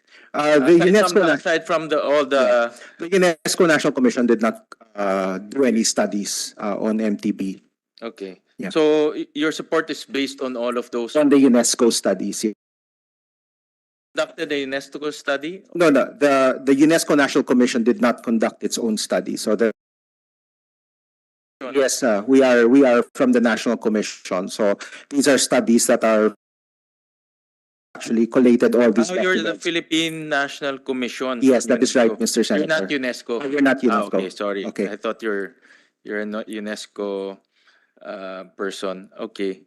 Anong ginagawa ng Philippine National Commission for UNESCO? What is So we're responsible. agency? Yes, we are, sir. Okay, so Under what the do you do? Department of Foreign Affairs. What Are compliant with all our commitments to UNESCO in all 5 sectors, which would include culture, education, communications, information. So we're responsible for programs like World Heritage, geoparks, biosphere reserves, creative cities, learning cities. So we actually coordinate with the various government agencies we need to look at. your commission also responsible in monitoring, supervising, or gathering information regarding mother tongue? Yes, sir. If we are asked to gather information government and send it to the necessary government But have you agencies. endeavored any research or any information gathering regarding mother tongue? Not. I'm just new in the commission, so not that I am familiar with, sir. But we gather all these documents for. Support is your support to mother tongue earlier is the Philippine National Commission support, not the UNESCO support. So, sir, when we say support is we want to see it happen, but of course we need to look at the issues that are preventing it from being implemented. But given the UNESCO has undertaken and it's been proven in other countries that mother tongue-based education is viable our young people, no? So this is how we see it, sir. Okay, and that's the Philippine National Commission's support, not the UNESCO. Yes, it's a UNESCO commission. It's the commission support. Yes, sir. Okay, all right. Thank you for that. I will also joined by Dr. Casanova, sir. I know. No, I think you submitted to us a presentation, but it's quite it's a very long presentation. Maybe you can just give us your thoughts on the matter, or just summarize to us, just synthesize to us which what are your thoughts on matter. We invited you last time. I know that you've already made some comments, but if you have any additional comments, let us know. Meron po inihandang PowerPoint. Lahat po ang aming mga kaisipan at pananaw hinggil po dito sa MTBM ay medyo mahaba at akin lamang pong babasahin ang nais nating iparating hinggil po sa isyong ito.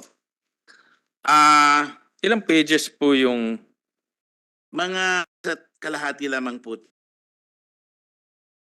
PowerPoint presentation ay mahigit po 55 medyo marami ho yun eh. No?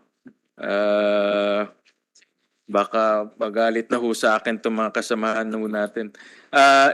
Ano na lang, if you maybe you have something in your slide that you want to highlight, read through the position page. Ipahayag ng Komisyon sa Wikang Pilipino ang pagsuporta nito sa pagpapatuloy ng implementasyon ng MTB-MLE hindi lamang sa estratehikong lokasyon kundi sa lahat ng panig ng kapuluan. Kung ang nito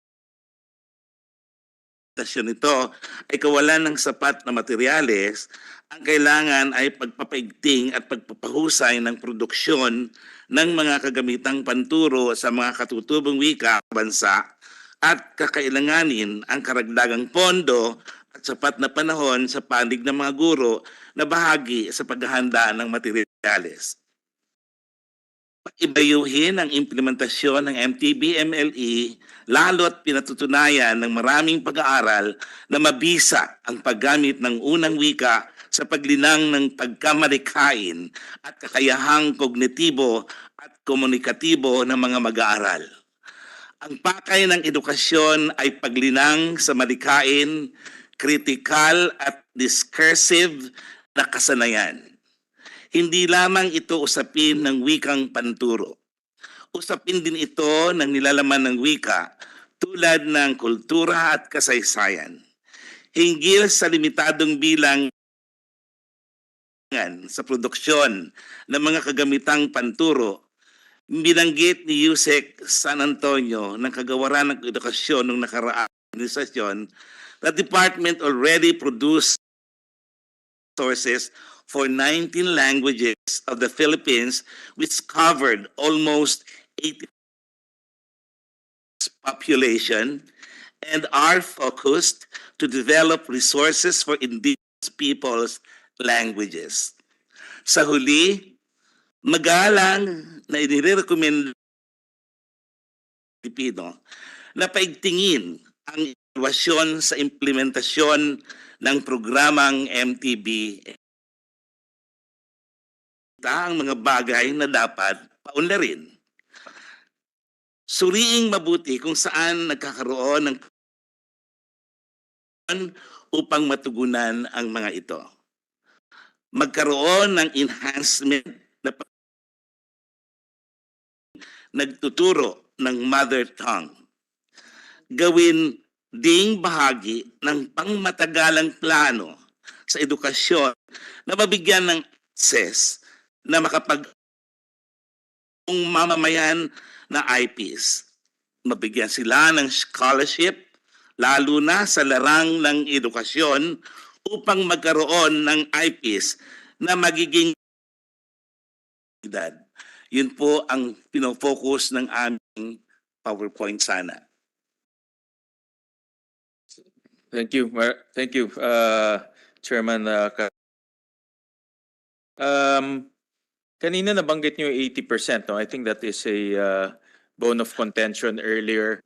Ito And po ay binanggit ng dating sa DepEd. meron ba ho kayong actual na pananaliksik kung ilan ba ho talaga ang lengguwahe natin at yung 80% ba na yan ay na-validate ba ho natin na 80%? Kasi from where I stand, it seems to me it's a passed-on information eh. Antonio, pumunta ho sa KFW, meron ngayon lang ho, I've been hearing, for example, in Cordillera, mayroong 30 plus. Ngayon ko, naraman ko kanina sa Bicol, mayroong 13 at sa Region 6, 21.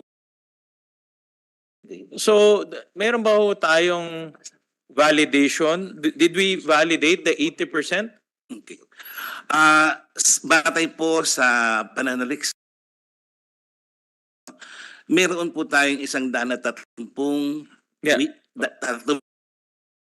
na ipadaan na po sa validasyon. At tayo po, ang bilang po namin sa Komisyon sa Wikang Pilipino,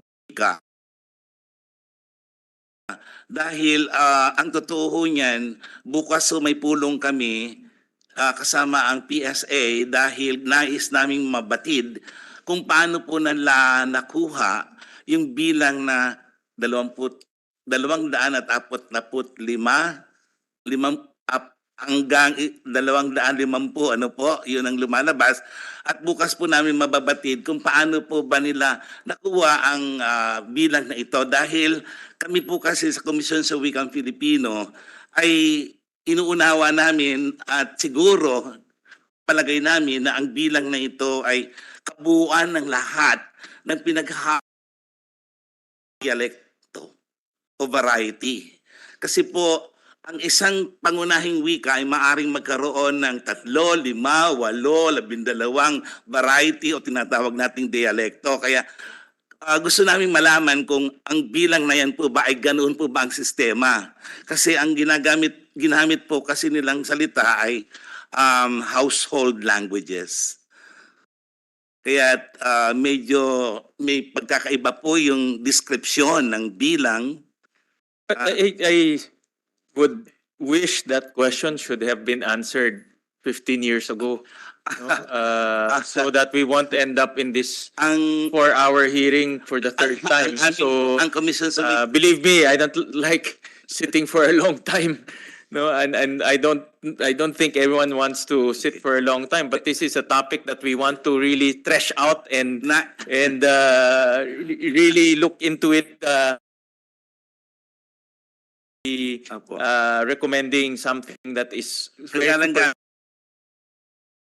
yung ipabatid sa lawas na ito na ang aming po mga pagbuo ng ortografiya na siyang batayan po ng pagbuo ng mga diksyonaryo at mga paglilimbag ng mga aklat ay nababatay din po sa mga datos na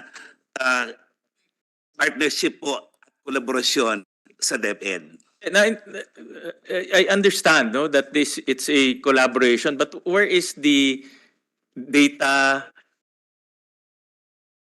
the evidence? That's what I'm pointing, because we looked at the PSA data also, no, and it's an open. I know that it's an open-ended question based on census.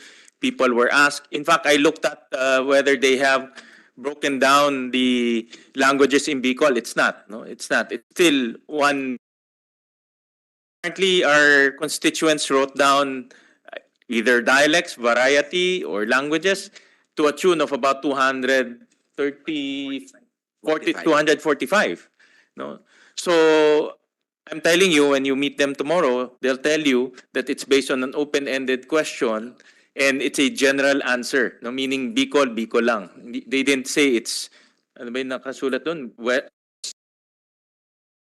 Rinconada, Bicol. So, it's not like that. So my point there, before we enter into a massive implementation, all of this data, no, so that we know the scope of the implementation. No? So we know the complexity and most especially how much do we need to implement this seamlessly and without any major complications. Because what I'm hearing right now, these are really major complications. It's not minor complications that we can tweak and then next year ayos na ito. My next question to DepEd: how long can we fix this? How much do we need to allocate? And then when do we see a seamless implementation of at least minimum compliance of the law? Those are the questions that I will ask later on. But my question to KWF is, these are very fundamental question. Ilan ba ho talaga official languages natin? No? Yun ang fundamental question, because the number consistent with the LIS of DepEd. No? Mga 200 plus rin na detect in your LIS. Yeah, 200. I saw the literature on that. It's the same as PSA, more or less, no? Sir. Nais ko lang patuloy po ang pagsasagawa ng pananaliksik hinggil sa ortografiya. Ang totoo po, 20 bilang full-time commissioner sa komisyon, utang ko po ang bilang na 130. At ito po ay naging 132 noong nakaraang taon. Yung taon, may target po kami na makatapos ng 4 hanggang 6 na ito po dahil din po sa kondisyon namin, siyempre ayaw ko na ulitin yung pondo, ano po. At saka, iyon po talaga ay, ang target po namin hanggat maaari ay makabuo ng mga ortografiya ng 4 hanggang 6 sa loob ng 1 taon dahil may mga limitasyon din po ang paglikha ng alam niyo na mga kondisyon na katulad po ng pondo at saka bilang. Ngunit maliwanag po dito na simula nung ako ay umupo po ay sa mga ortografiyang ginagamit ng DepEd. Ng mga nagdaang panahon na nasa pamamahala ng ating Pilipino ay may mga imprimatur na po. Okay, ang KWF sa ginagamit nilang orthography po ay may mga imprimatur din na galing din sa SIL. Tama po ba yun? Kung kaya't itong tatlong ito ay nagkaka-collaborate po. Sana ho itong mga ganitong may KWF. Yung mga I think what happened here is you met, you had the meet series. There's no documentation, no, as to what went on in terms of thought process and basis. That's what we're trying to find out right now. No, what is the basis why we implemented this this method? Meron po kaming dokumentasyon hinggil po sa kasaysayan o mga pangyayari at ito po ay mga limbag ng Komisyon sa Wikang Pilipino sa pagkipagtulungan ng KWF Commissioner ng SWAC o Sentro ng Wika at Kultura ng Komisyon sa Wikang Pilipino, DepEd at ng ang Bicol ay Pangasinan 2014, Ilocano 2012, 2018, 2022, Kapampangan 2016, Inawit 2016, Malawig 2016, Kalanguya 2016, Kakanai 2016, 2018, Kinamayo 2018, Gadang 2019, Paranan 2021, Yogad 2022, Sinubuanong Binisaya 2022 at ang mga nagawa ng DepEd arm na sa pagkipagtulungan po sa KWF simula po noong 2018 ay mga wikang Ranao, Maguindanaon, Yakan, Sinama, Tiduray, Iranon at may natapos na rin po kaming mga ortografiya ngunit hindi pa po nalilimbag katulad po ng ortografiya ng mga ng sa pakipagtulungan po ng DepEd, Bataan at SIL. Hinigaunon sa pakipagtulungan sa DepEd, Region 10 at mga dibisyon nito. At may mga limbag na ortografiya na kasalukuyang binubuo rin po. Takirino, Butuanon, Rinconada, Sursuganon, Bungkalot, wika ng Barlig, Mountain Province, Kinachakran, Pinalig, Linias, Alta, Inata. Yan po ang mga nagawa po ng Komisyon sa Wikang Pilipino simula pa po ng mga unang taon na nabanggit ko dito kanina. At kasalukuyan po, karoon kami ng revisyon ng Atlas, mga wika sa Pilipinas, na nagpapakita po ng recent o pinakabago o updated na bilang ng mga wika at inaayos po namin ang mga katangian o salik ng bawat wika. Ito pong atlas ng mga wika sa Pilipinas ay nilimbag noong 2007 sa pakipagtulungan din po at inisyatibo po ni Senador Loren Legarda. At ngayon po ay nire-revisa namin dahil 130 wika na nakatala po doon sa Atlas. Kaya inaasahan po namin sa pagtatapos ng taon ay matatapos namin ang Atlas ng wika sa Pilipinas at hindi na po siya 130 lamang dahil marami na rin pong naidagdag. Chairman, you mean that outside of that 132 languages that you mentioned, because of the Atlas, you detected there are more languages? Ngayon, yun po ang dahilan kung bakit nire-revise natin. Hindi po nanganganak kung hindi pa na pag-aralan. Okay. So ho yung SIL, tama ho yung PSA, no? Because detect na ho nila, no? Kaya nga po mayroon kaming mga Pero ang tanong, bakit ho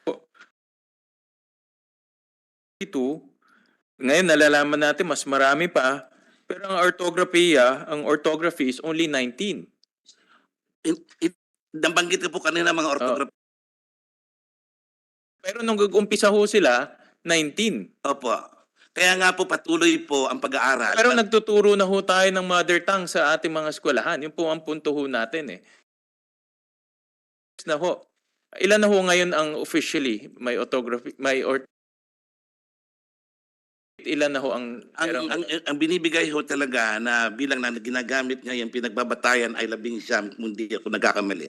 Di ho, parang ngayon, to date ho, ilan po ang meron tayong orthography? Alam niyo ho? 32. Sa dulo. Tatlong pong nadadagdagan dahil tulad na nabanggit ko po kanina. 34 na po pala dahil nadagdagan nga po ng Opo, pero medyo malayo pa ho tayo kung 132 po ang official na na-detect and then dumadami pa ho. And kaya nga po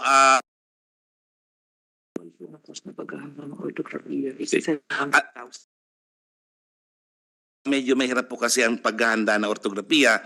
Dahil ang pananaliksik po dito ay kailangan po ng immersion talaga at nais ko pong idagdag ng aking na may kaugnayan din po sa pagbuo ng mga patakaran namin.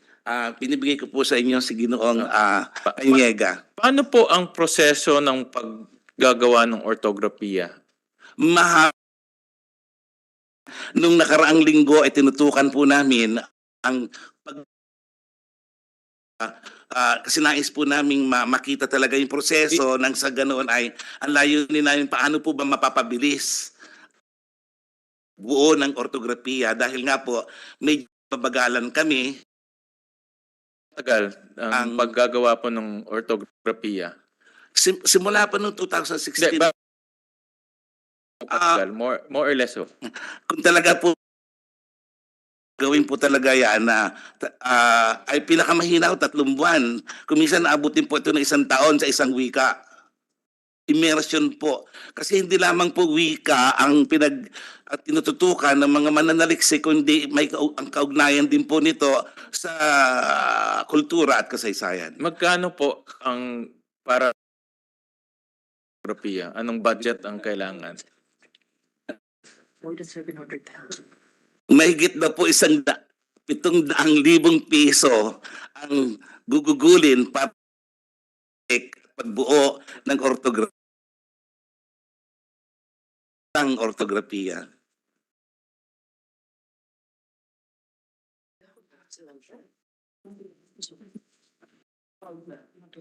Mr. Chair. Someone's yes. Magandang hapon po sa lahat. Since nasa orthography po ang ating discussion, gusto lang po namin ipakita yung mga nagawa namin in partnership within ABC. Kailangan po ang orthography sa development na ay magde-develop ng materials, kailangan merong basihan yung susulat para ang spelling ay consistent and accurate.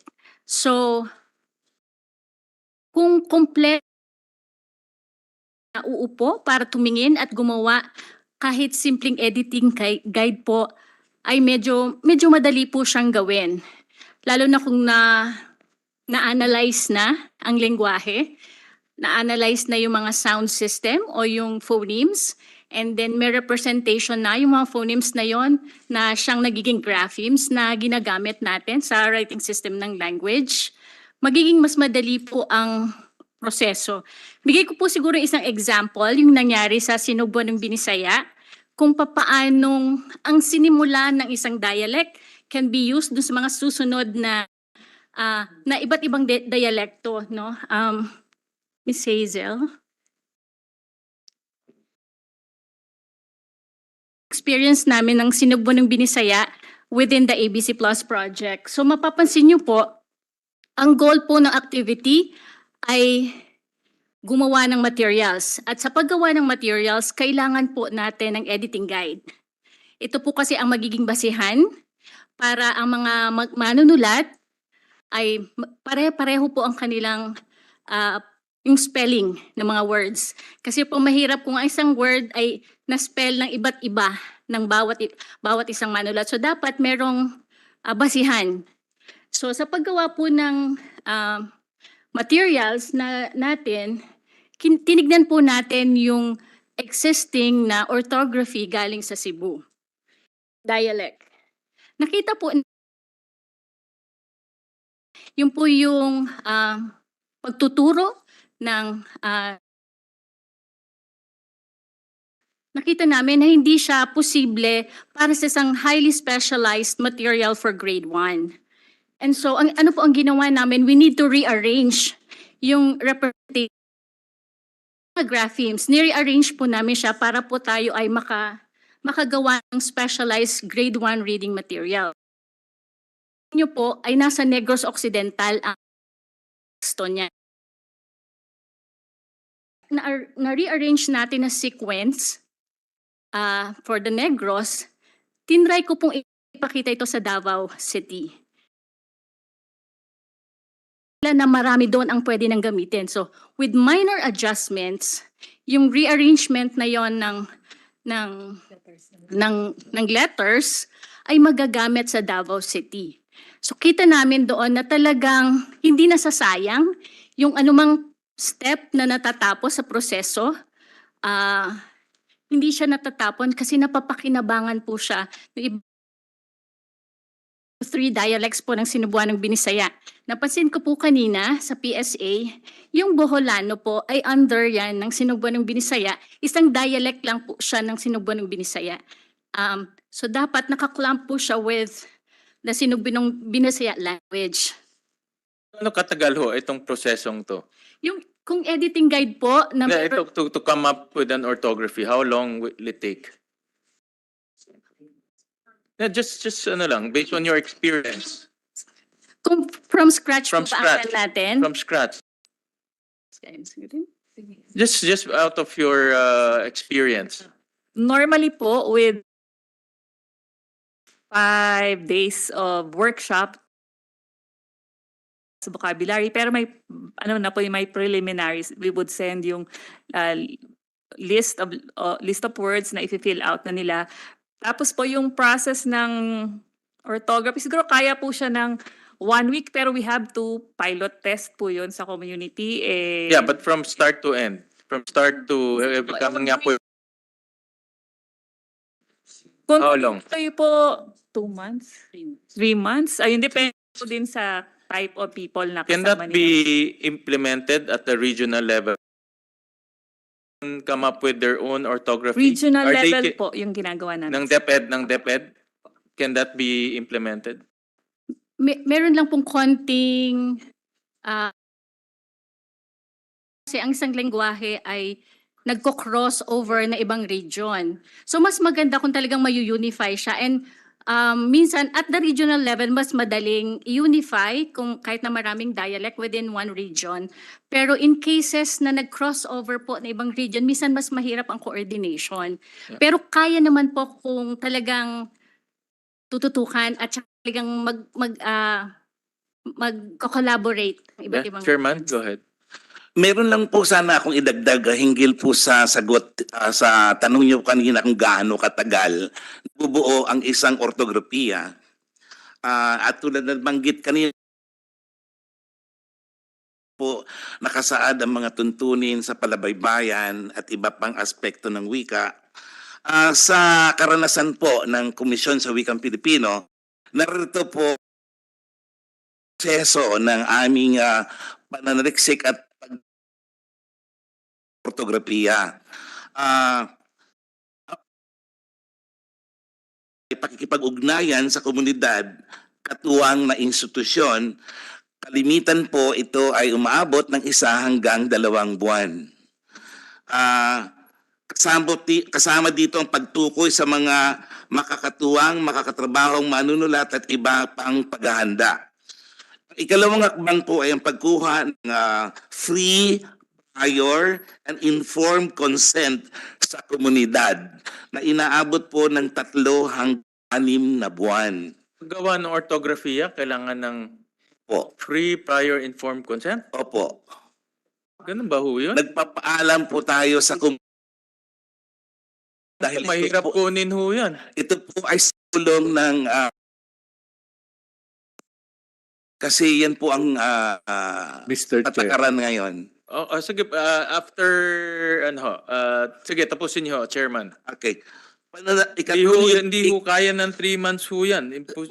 Kaya nga po, 3 hanggang 6. Oh.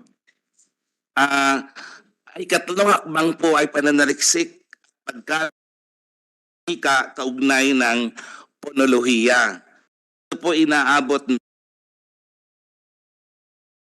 Tapos susundan po ito ng right shop na binanggit po kanina. Ito po ay ang pagbuo at ng ortografiya. At ito po ay maaaring gumugol ng 5 araw. Ang susunod na hakbang borador ng ortografiya na umaabot po ng 1 hanggang 2 buwan, kung minsan pa po ay higit pa po dito ang bilang ng buwan na gugugulin. Susunod na hakbang po ay pagsusuri sa borador ng ortografiya na inaabot na linggo at ito po ay susundan ng pagkonsulta sa komunidad hinggil sa nabuong ortografiya, maaring 1 o 2 araw. Pagsasapinal ng borador ng ortografiya, 1 hanggang 2 buwan. At pinal na aprobasyon ng ortografiya.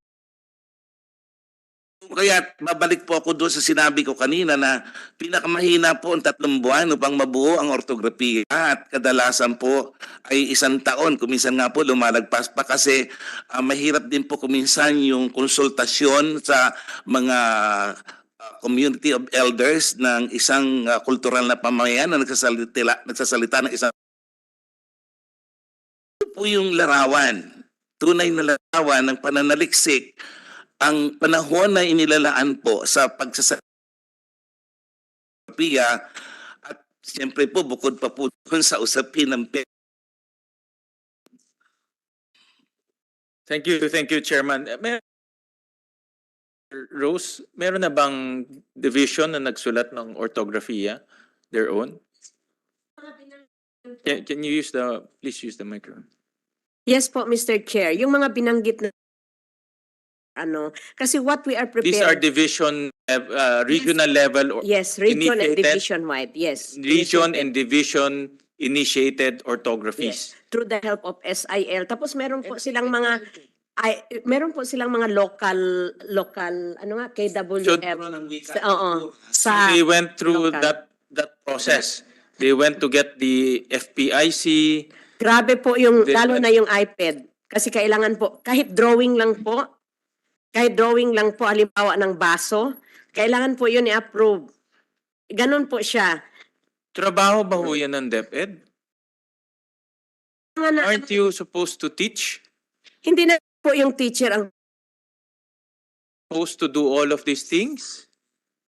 Diba? Because I read the charter of the KFW, ang preservation is with KFW. I read the Basic Education Act again. I didn't see any mandate there to preserve language.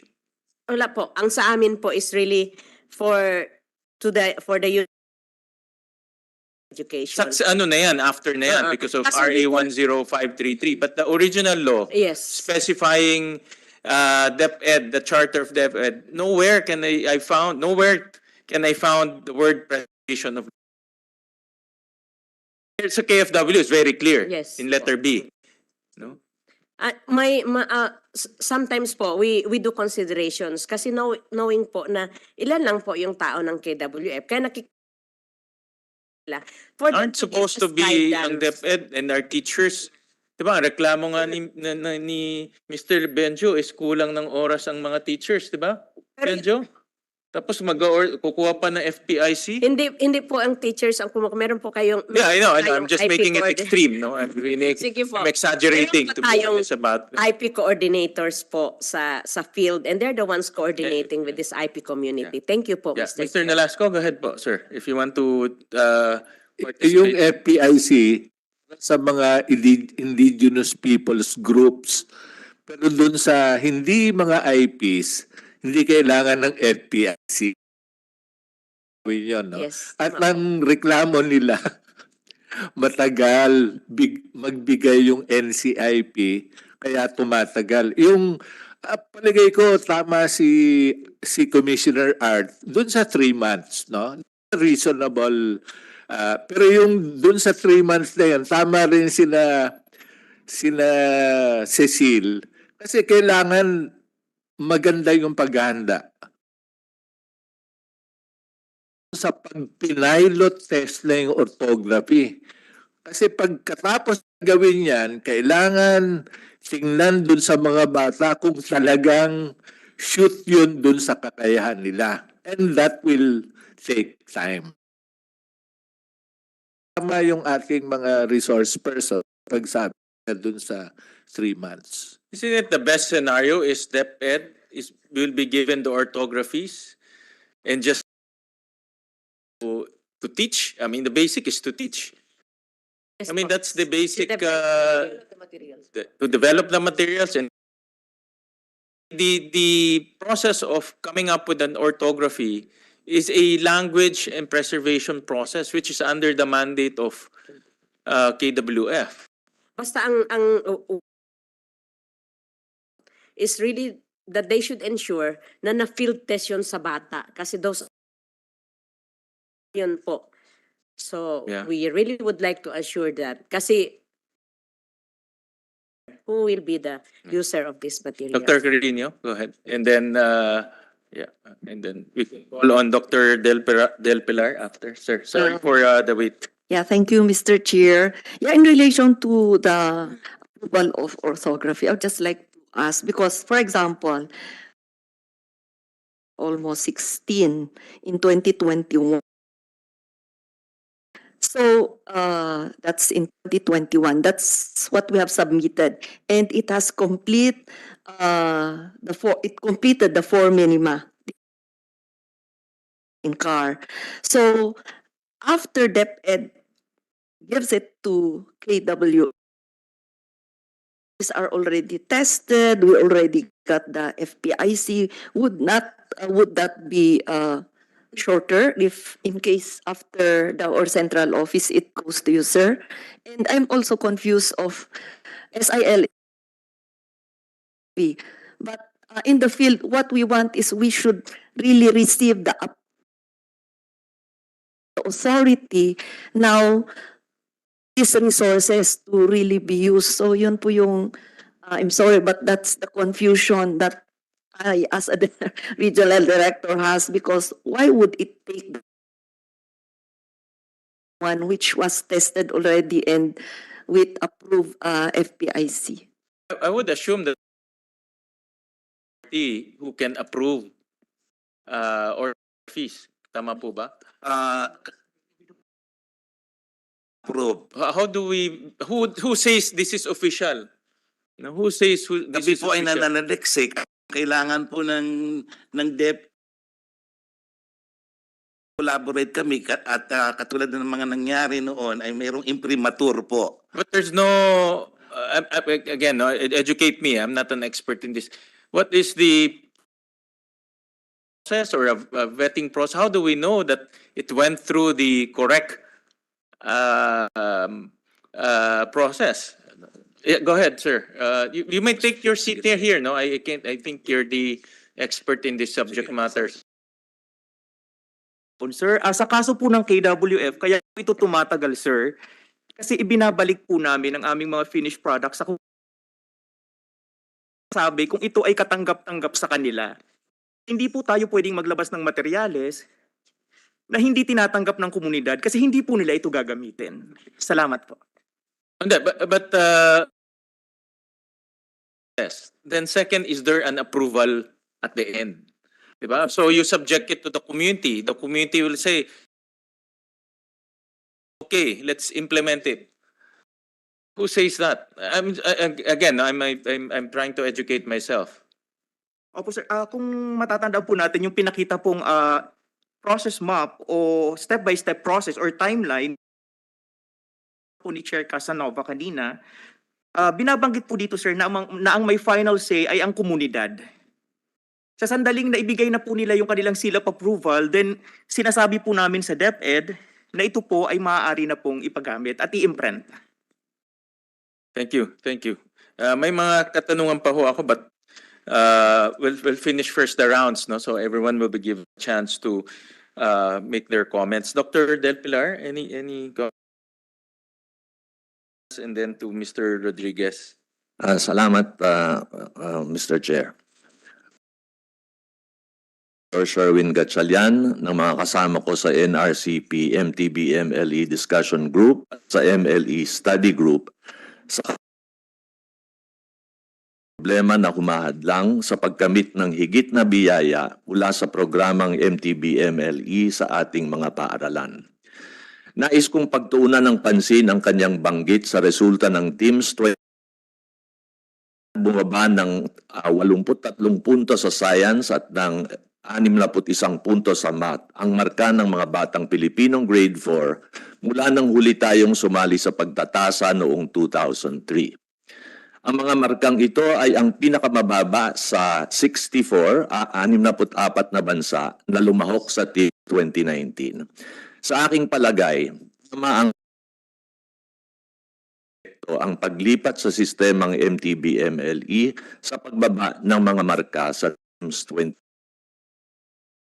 Linaw dapat sa lahat na ang posibleng epektong ito ay malamang nadulot ng kakulangan sa kakayahan ng mga guro na magturo ng agham at matematika sa L1 at hindi ng kawalan ng kakayahan ng mga wikang mga asignaturang ito tulad ng kakayahan ng Thai, Vietnamese, Malay, Inchik at marami pang ibang wika. Ang ating mga guro ay nagsanay sa loob ng ilang taon sa pagtuturo ng science at math sa wikang Ingles. Para sa marami, ang anumang pagsasanay nila sa pagtuturo gamit ang L1 ay malamang nakulang pa para mapantayan ang dating pagpapakita ng mga batang Pilipino sa TIMSS 2003 na hindi na rin kasiyasiyan noon pa man. 358 sa math at 332 sa 25 bansang lumahok para sa parehong asignatura. Sa isang na inilathala mula 1953 hanggang 1982, pinaghambing ang bisa ng Hiligaynon, Pilipino at Filipino sa Ingles bilang wikang panturo sa agham, matematika at ibang mga asignatura mula grade 1 hanggang unang taon sa college ibang etnolinguistikong grupo. Pabor sa mga wikang Pilipino ang 12 sa mga pag-aaral, pabor sa Ingles ang 1, at pantay ang 2 wika sa 3 pag-aaral. Ihahayag ko po ngayon ang aking rebista na aking ibinahagi sa 5 o 6 na mga siyentipikong pagtitipon nitong mga nakaraang buwan. Pwede po ba nating ipakita yung... Yeah, let's show the ComSec.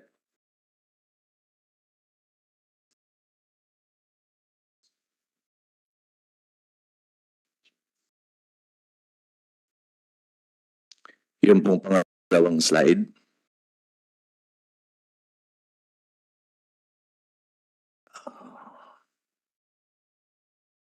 Ito pong mga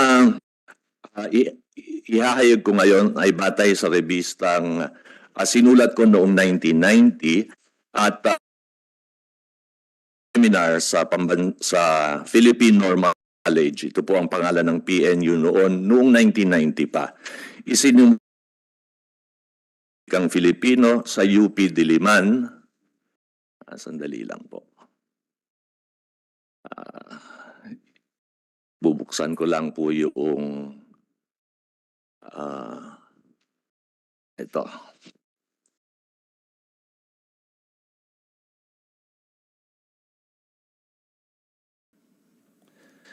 At lalabas po ito sa Mabini Journal ng University of the Philippines sa buwan ng Setyembre ng taong ito.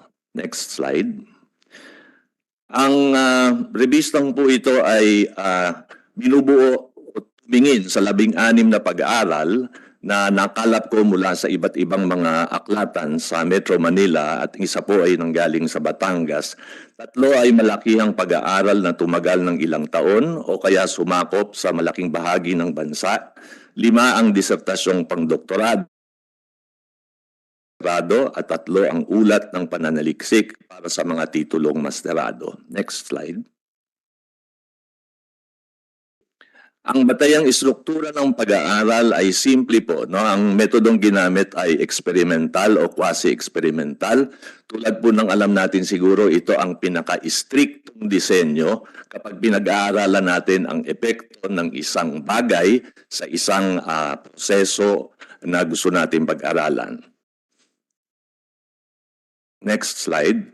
So, itong dalawang grupo po natin ay binubuo hatiin sa dalawang klase base. Isa tuturuan sa wikang Pilipino, ito yung experimental group, at yung grupong tuturuan sa Ingles, ito po yung control group. Noong panahong po ngayon, 1950 to 1980, English po ang ginagamit para sa actually lahat ng wika, maliban sa lahat ng asignatura, liban lamang sa Filipino o national language. Next slide. Hindi. Tama po yan. Sorry. Previous slide. Dito po, linagay ko yung pamamaraan, kung paano pinagpapantay yung dalawang grupo. Ang pinaka-basic po ay yung random assignment ng mga kalahok. Ibig sabihin, titipunin yung ating kalahok at procedure tulad ng pag-flip ng coin para ilagay sila dun sa dun sa dalawang grupo. Ang pamamaraang random assignment, tulad po ng alam natin siguro, ay ang kay po nito ay hatiin ang mga kalahok antay yung dalawang grupo doon sa mga salik o factors na maaring apekto sa gusto nating sukatin. Ibig sabihin po nito halimbawa, yung katalinuhan ng mga bata, mahati yung, kung meron tayong halimbawang 100 mga estudyante, pag nag-flip tayo ng coin, random procedure, ang pinakamalamang na mangyayari, 50 doon sa 100 ay mapupunta sa Ingles at 50 ay mapupunta sa Filipino. Kung meron tayong pangalawang group, ganon din po ang mangyayari. Pinakamalamang mangyayari, mahahati sila, 50 sa Ingles, 50 sa Filipino. Kaya po ang ating dalawang grupo ay magiging pantay, 50 matalino, 50 hindi matalino para sa grupong Ingles at gayon din po sa grupong Filipino. Ito po ang pinakamalamang na mangyari. At hindi lang po ito inaasahang mangyayari sa mga interest, etc. So, maliban po sa random assignment, mas stricto pa po rito ay yung tinatawag na paris-paris na pagtutumbas. Sa madaling salita, titipunin natin o titingnan natin yung ibang mga katangian. Hindi lamang po katalinuhan, kundi edad, kasarian, at bilang ng mga araw na pumasok sa klase. No? Pagpaparis-parisin natin yung mga kalahok doon sa mga katangiang iyon at saka natin sila hahatiin ng random. Ito po ay mas stricto pa sa random assignment. No? Yung pong dalawang pinakamalaking pag-aaral na doktorado, ito po ang ginamit na pagtutumbas. Kung hindi naman po, yung mga klase po ay pwedeng piliin, hindi bubuuin na at random, pero titiyakin ng mananaliksik na pantay yung mga kalahok doon sa iba't at ipapakita sa pamamagitan ng statistical test na walang pagkakaiba yung mga method. Maliban sa mga pag-aaral, pinagtutumbas din ang katangian ng mga guro. Ibig sabihin, pantay ang mga guro sa kwalipikasyong pang-edukasyon bilang ng nagtuturo at husayan at sigla. No? At panghuli, tinitiyak din na pantay ang kondisyon ng classroom, ang schedule, hindi masyadong extreme, pangkaraniwan lang lahat ng schedule at yung mga materyales at para sa dalawang grupo. Mahalaga po itong banggitin dahil hindi po ito nasunod sa isa sa mga pag-aaral. Slide please. Ito po ang mga pag-aaral ay authors ng mga pag-aaral na ito. Nabanggit na kanina si Aguilar sa Iloilo, siya po ang nagsimula ng lahat ng ito. Meron pong Bureau of Public School Study at yung pag-aaral na sa Rizal ay si Davis. Pagkatapos po yung Mogul Tuy Santos Esclabanan, ito po ay mga doctoral dissertation na ginawa sa UP na iisang disenyo. Pagkatapos, tingnan po natin yung grado. Mula grade 1 hanggang first year high school ang nasa nasa slide na ito. Ang asignatura, reading, arithmetic, social studies at language sa pag-aaral ni Aguilar. Basically, ito po yung mga asignatura na pinag-aralan. Ang wikang itinapat sa Ingles ay Hiligaynon, Pilipino at Filipino. At iba-iba po ang wika ng mga no?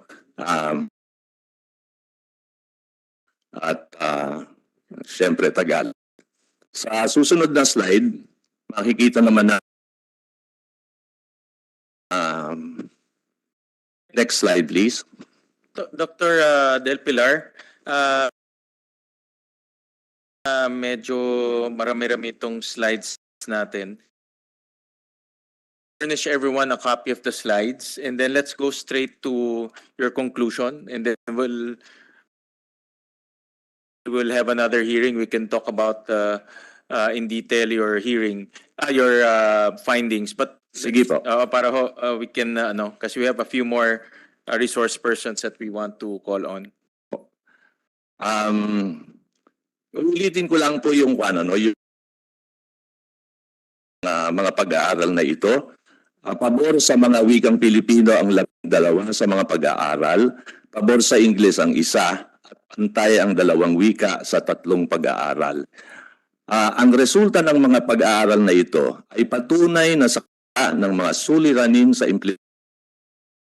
BMLE, hindi dapat tayong magduda sa kakayahan ng ating mga wika na epektibong maturuan ang mga batang matematika. Inondohan po ng NRCP ngayong 2022 hanggang 2023. Ako po ay Pangulo ng NRCP hanggang 2022. Pinondohan po namin si Dr. Heidi Makahilig ng Philippine Normal University. Partikular na pangangailangan ng mga guro tungo sa higit na pagsasanay para BMLE. Umaasa ako at ang mga kasama ko sa NRCP MTBMLE discussion group, ang iba't ibang sektor ng lipunan, patuloy tayo sa tamang landas sa malawakan at matibay na pagsulong ng kaalaman ng mga batang Pilipino sa ating mga paaralan. Salamat po. Thank you, Dr. Del Pilar. Na ginamit niyo ho dito. Parang kakapanganak ko pa lang ho dito. Opo, pero kulang ko ho nung 19. Wala ba ho medyo bago-bago na? Ito po yan, pero yan po dapat po nating tingnan kung valid pa yan o hindi. Hindi nangangahulugan na kapag matagal na, hindi na po valid. I'm just kidding ho. Niloko ko lang ho kayo. Nakita ko lang ho yung mga studies. And that goes to my comment also last time na after 10 years, no, I would have hoped that DepEd conducted a monitoring and evaluation and impact analysis. This is actually a perfect scenarios wherein MTV can be proven not effective. No? I think right now probably we're a living example of MTB being implemented throughout the country, no? And kung sinabayan ho natin to ng isang research, no? Wala naman, hindi naman mutually exclusive yung implementation research. In fact, dapat sabay nga ho sila. Then by now, after 10 years, we'll see some results, no? Well, it's not too late. Just to DepEd to really allot some money, tama po ba, Doc Del Pilar, to simultaneously study on the ground, no? Definitely, ang tingin ko, Senator Gatchalian, dapat talaga closely monitor ang implementation na napaka-complex. No? Ito po ay suggestion actually ni Randy David, no? Ang sabi niya, ito daw ang MTBMLE daw ay isa sa mga programa na talagang dapat masusing sinusubaybayan, no? As it is implemented. Kaya po kami sa NRCP, dahil 1,000 po ang members namin nationwide para sa isang organisasyon tulad ng sa amin. Pwede yung tulungan niyo pong ang DepEd, ang NRCP can help DepEd para ho magkaroon ho na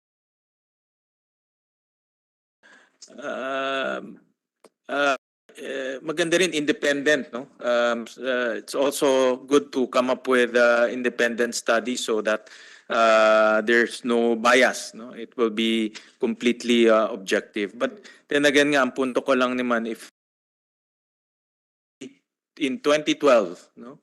By now, 2023, we will have concrete evidence whether it's effective or not. We won't be here spending hours and hours ba siya o hindi effective, no? It's sayang if we have that, then wala tayong pinag-uusapan, no? But since it's not existent, then we're trying to even talk events 10 years, 15 years ago, no? Which should not be the case. We'll call on Mr. Basas and then Mr. Rodriguez. Thank you, Dr. Del Pilar, and we'll personally, because I want to look at this on a longer time. No? Thank you. Thank you. Sige, maraming salamat, Mr. Chair.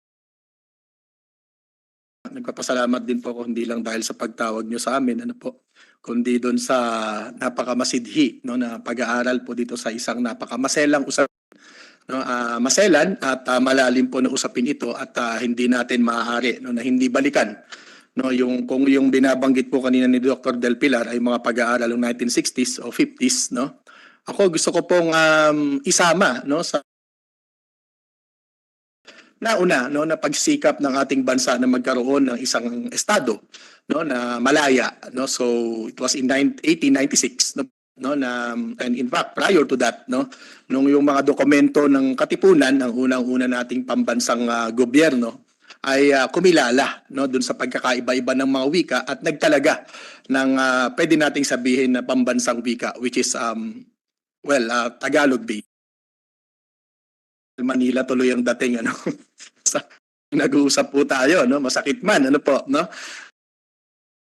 Lingua franca, no, ng ating buong bansa. Kaya po, Senator, nagpapasalamat po ang aming grupo, ang Teachers Dignity Coalition, ano, sa pagtakel ng usapin na ito. Ito ay bahagi ng aming 30 Teachers Dignity Agenda. Agenda number 8 po namin ito, no, na paglinang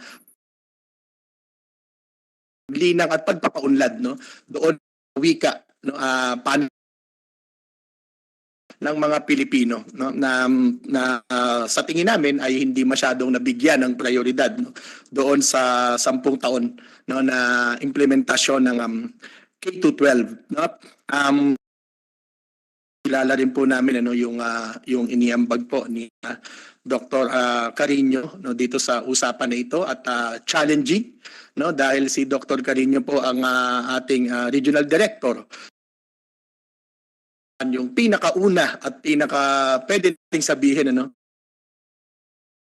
MTB MLE ay nagmula, no?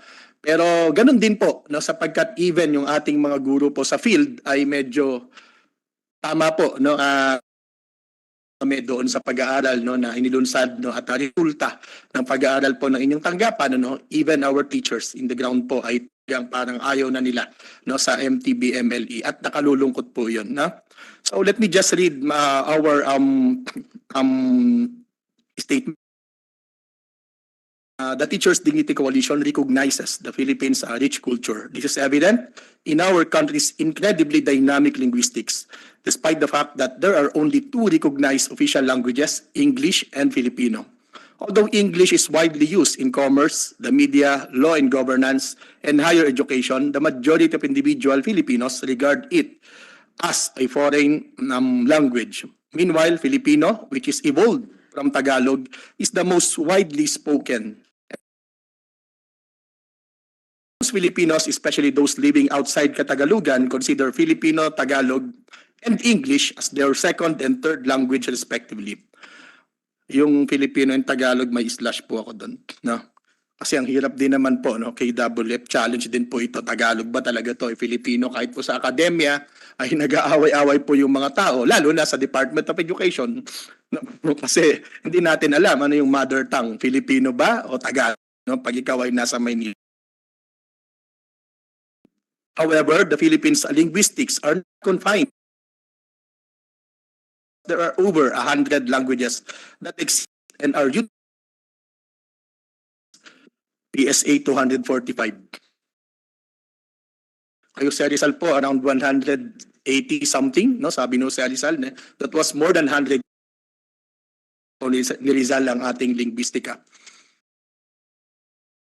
Also, no, and of course, a poet. Every child has the right to receive native language. Children, especially those in the early grades of education, learn better if on a daily basis, a fact that is undeniable. Kanina pinatunayan po natin ito. Napatunayan po na wala namang tumututol. Tongue-based multilingual education was incorporated in RA 10533 or the Enhanced Basic Education Act of 2013. A significant advancement not only in education but also in the socio-cultural context. Congress recognized the diversity of our country's languages and officially guaranteed them space in educational institutions throughout the country. 10 years after the MTB-MLE program was introduced, it appears that many of our people's expectations have not been met. The MTB-MLE parents, local officials, legislators, some DepEd officials, and even teachers. It is understandable why many people feel this way because considering how poor the MTB-MLE has been implemented by our government, particularly my agency, the DepEd. Thus, we need to concentrate on this failure. The program suspension should not be the main issue at hand. If the MTB-MLE suspension is justified because it is not properly implemented in accordance with the spirit and letters of the law, the K-12 program should therefore be halted in its entirety. TDS acknowledges the difficulties in implementing MTB-MLE, particularly in light of the fact that our nation has a far larger population than can be contained within a small area. This indicates a high level of language and cultural diversity and community overlap.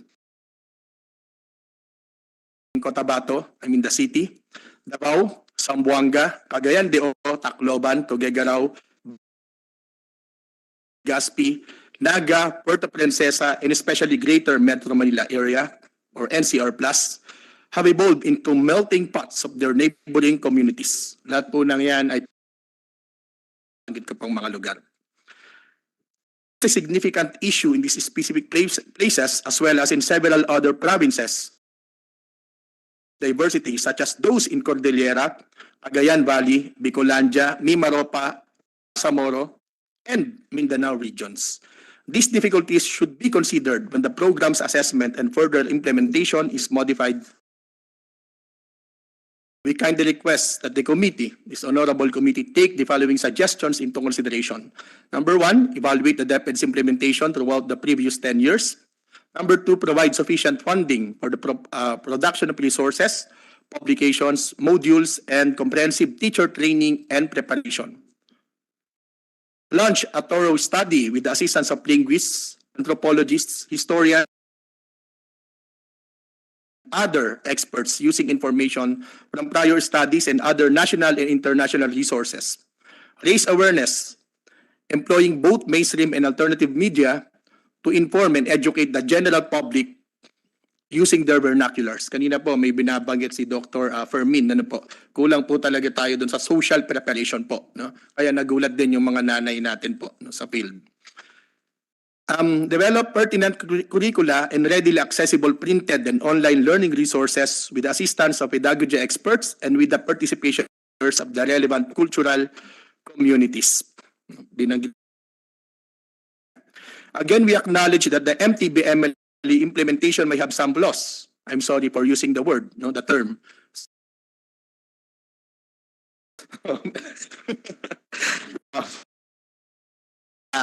Context po, no? The implementation might have some flaws and limitations, and we advocate no, for an open discussion of these concerns, such as the one being initiated by the respective basic education committees of both houses of Congress. But an outright suspension is not the sole option, as it would serve as a handy justification for not carrying out a program with good intentions. The cultural identity that is primarily represented in our mother tongue is an important part of our individual personality and collective identity as Filipino people. The prohibiting young pupils from learning in their native language. The continued presence of Filipino and mother tongue subjects in our educational system serves as a reminder of who we are as Filipinos. And the state, especially our public education system, is constitutionally mandated to maintain, promote, and further enrich heritage. Thank you, Mr. Chair. Thank you, Mr. Benjo. Mr. Rodriguez of the National PTA Group. Thank you, Mr. Chair, and for the opportunity. And okay, sa akin. Okay. Na lang, no? Okay, sampai kabila. Reality speaks, no? Okay, in every study, purpose. So we can look at the result of the MTB before MLE implemented, no? Okay. History before implementation, okay? In our generation, we had produced lawyers, educators, and then politicians. So wala pa tayong no. And then what's happening now? Okay, with this study, with this. Okay, this is one of the call this region is more effective that LE was proven, no? So they requested the Filipino. So doon natin makikita, no? Cost of having MTB and MLE, no? Number one is preservation, so nakikita namin, no? It's more needed and it's the comprehension. Our first language is Filipino, and then automatic English, no? Should be applied with the C generation. Okay, we are now in the C generation. Okay, we have the social media.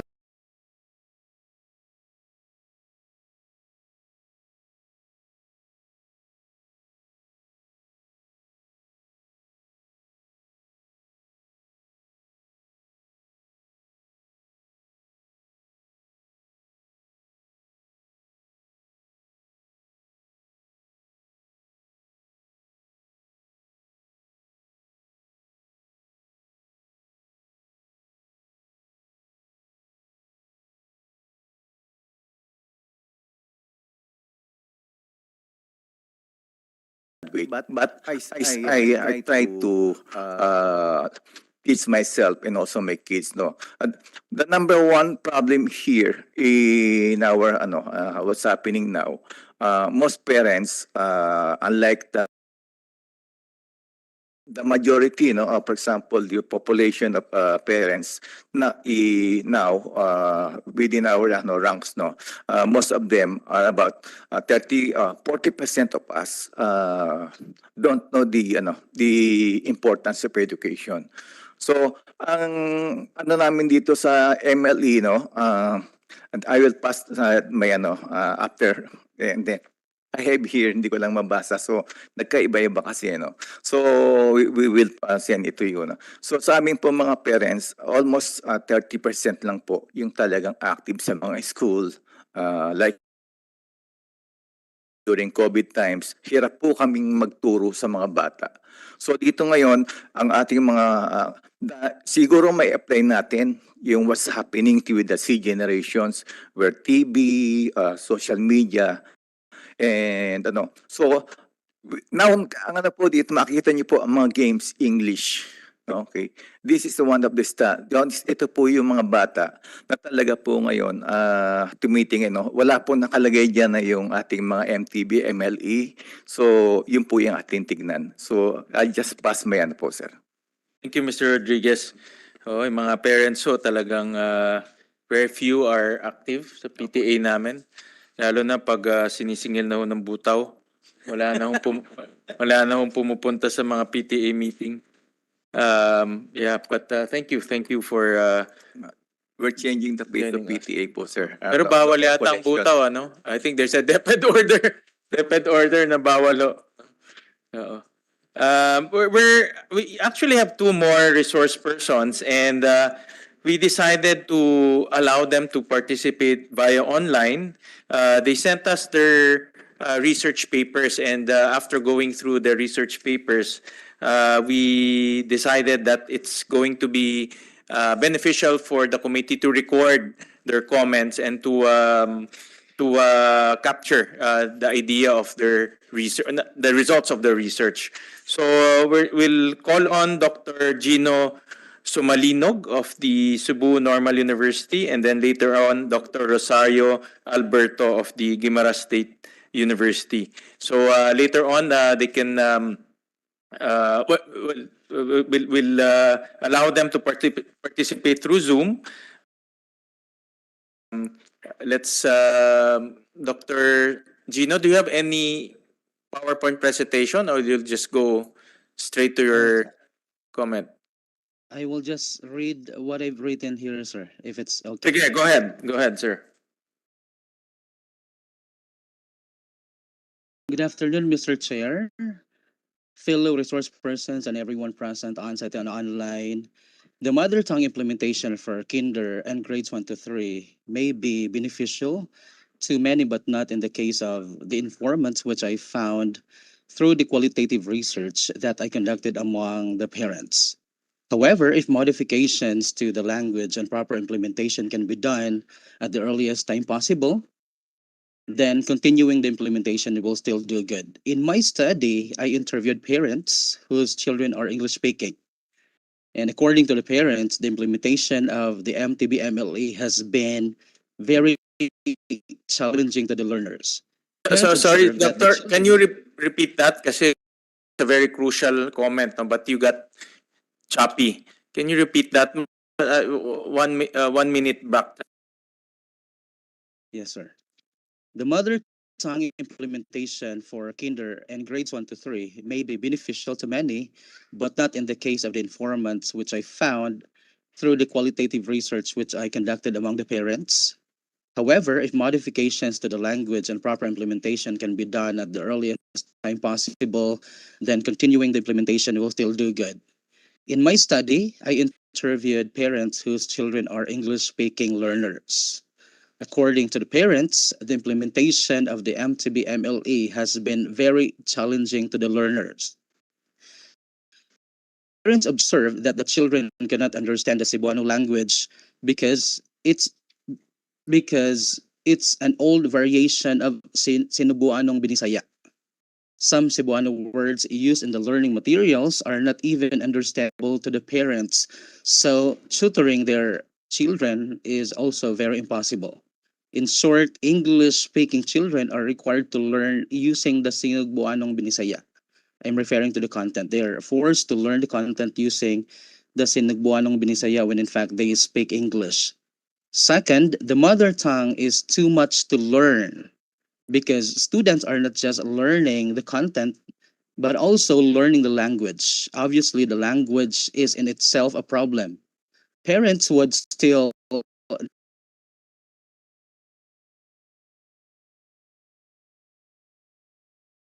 Dr. Gino,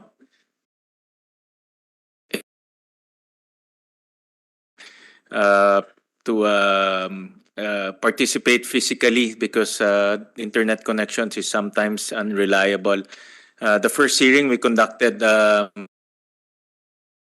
it was very difficult, especially on a topic such as mother tongue, which is complicated and technical. No. While waiting for Dr. Gina, we'll call on Dr. Gina later on. Dr. Alberto from Guimaras State University, are you still there with us?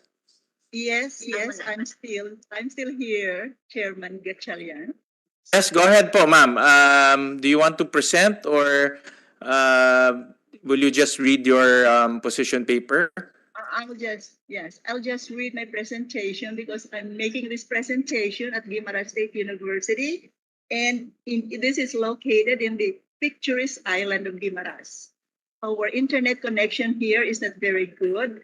We have to go to the mainland if we want to have a very clear presentation. But right now, we are trying to make this presentation as briefly as possible so we can take advantage of the efficient internet um, our internet connection right now. This is quite clear now. Now, our study is on issues and challenges in teaching mother tongue-based multilingual education in grades 2 and 3. The paper determined the issues and challenges faced by teachers in the 4 skill areas, namely reading, writing, speaking, and listening, as well as the advantages and disadvantages of teaching mother tongue. Is it clear, Chairman?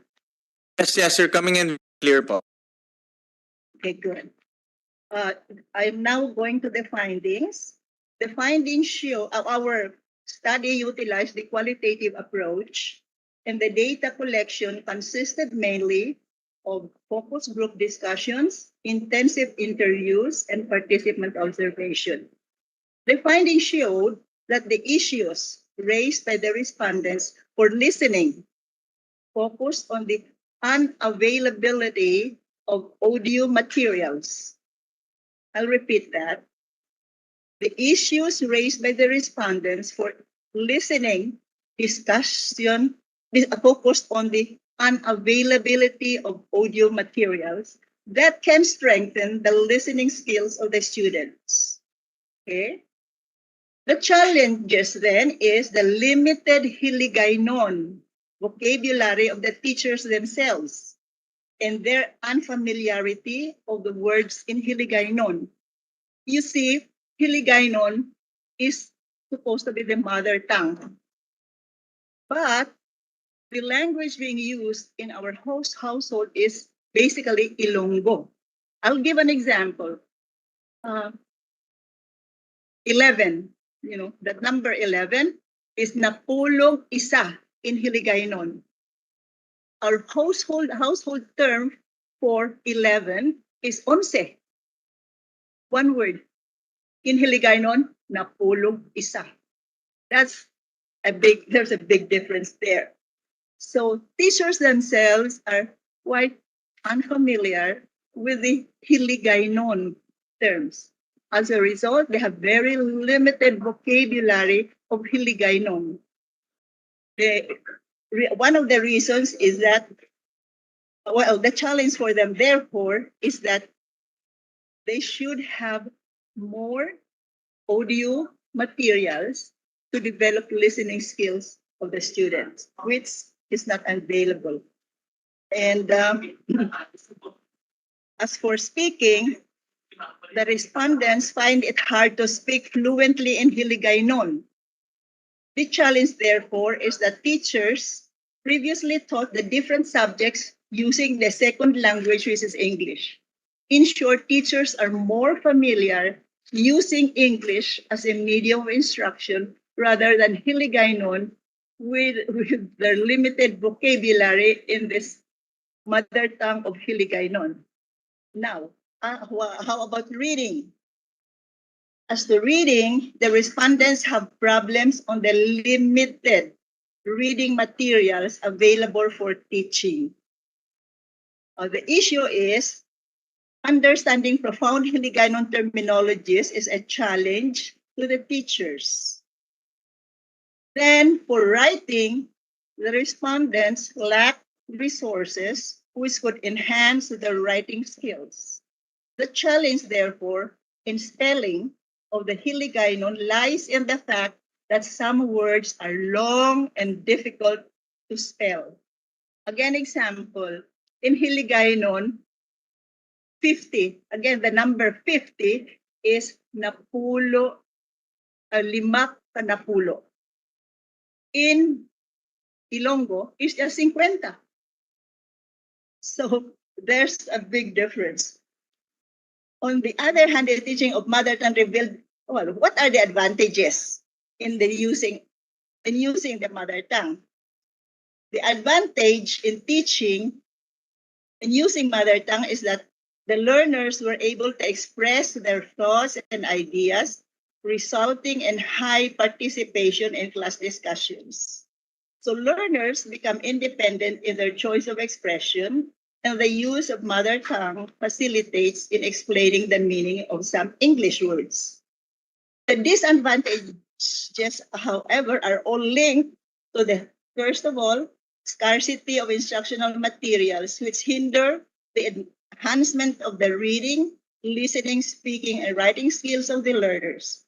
Added to this is the lack of training to prospective teachers to teach mother tongue.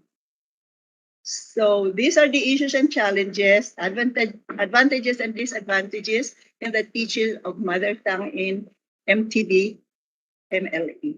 Thank you, Mr. Chairman.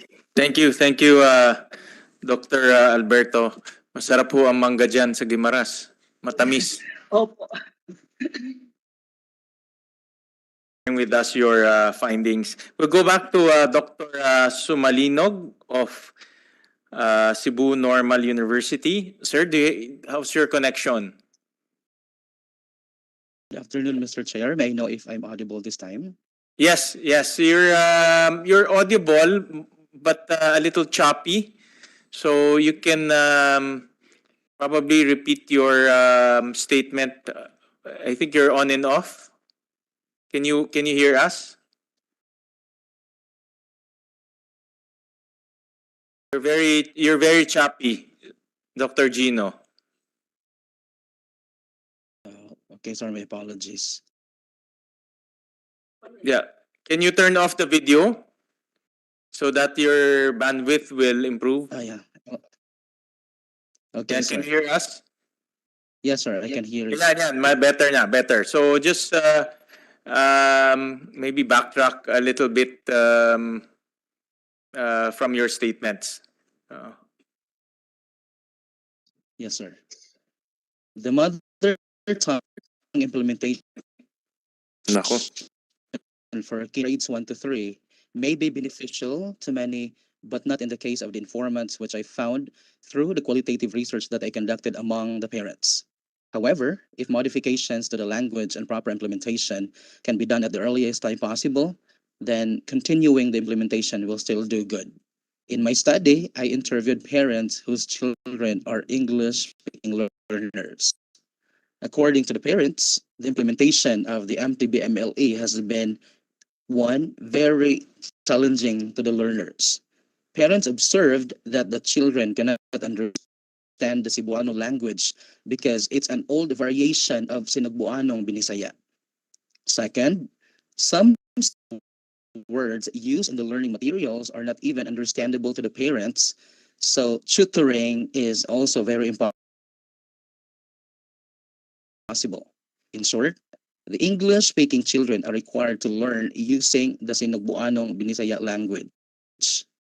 Second, the mother tongue is too much to learn because students are not just learning the content, but also learning the language.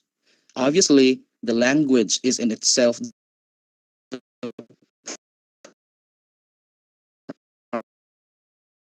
problem. Parents would still need to translate the language in Cebuanong Binisaya cannot be used in their children's employment future. Personally, as a fact Cebu Normal University handling MTBMLE courses, I had a chance to review the learning materials used by DepEd through the modules and books from the private schools. I discovered that most of the terminologies are very hard to understand by myself and by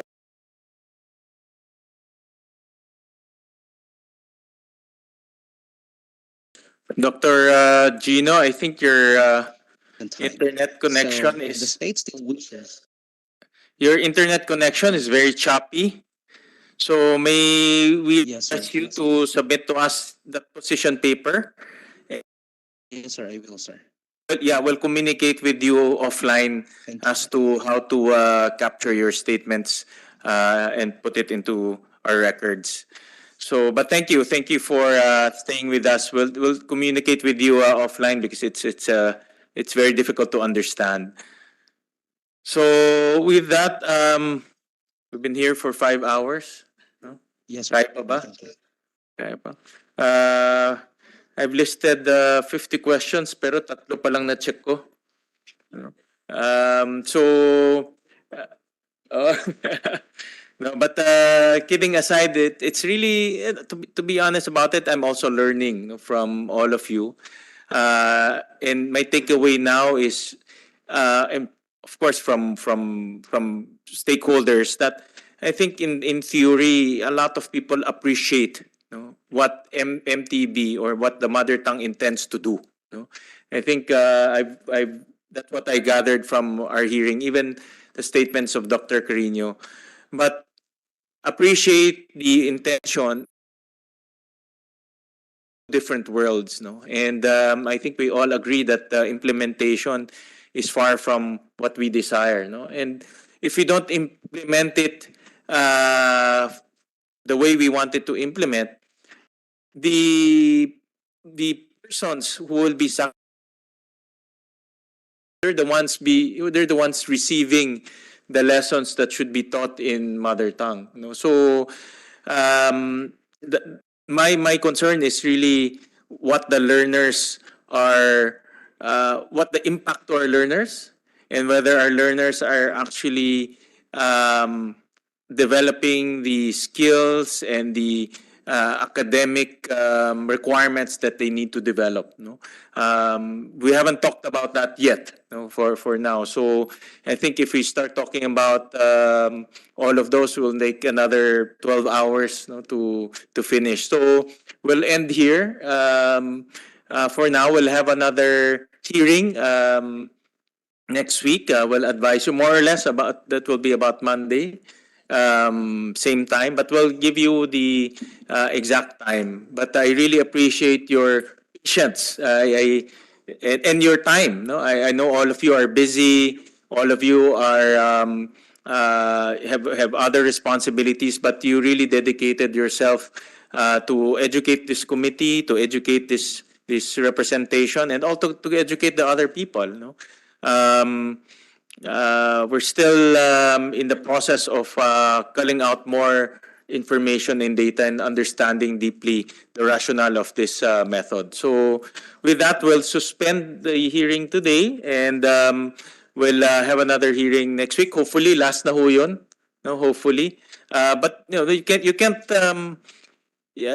squeeze 10 years of implementation into a few hearings. No, that's That's close to impossible as well, no? So we're trying to get and to get more information from all of you, so that will make an educated and well-informed and well-established recommendation. No? So this hearing is hereby suspended. Thank you very much for your time. Maraming salamat po.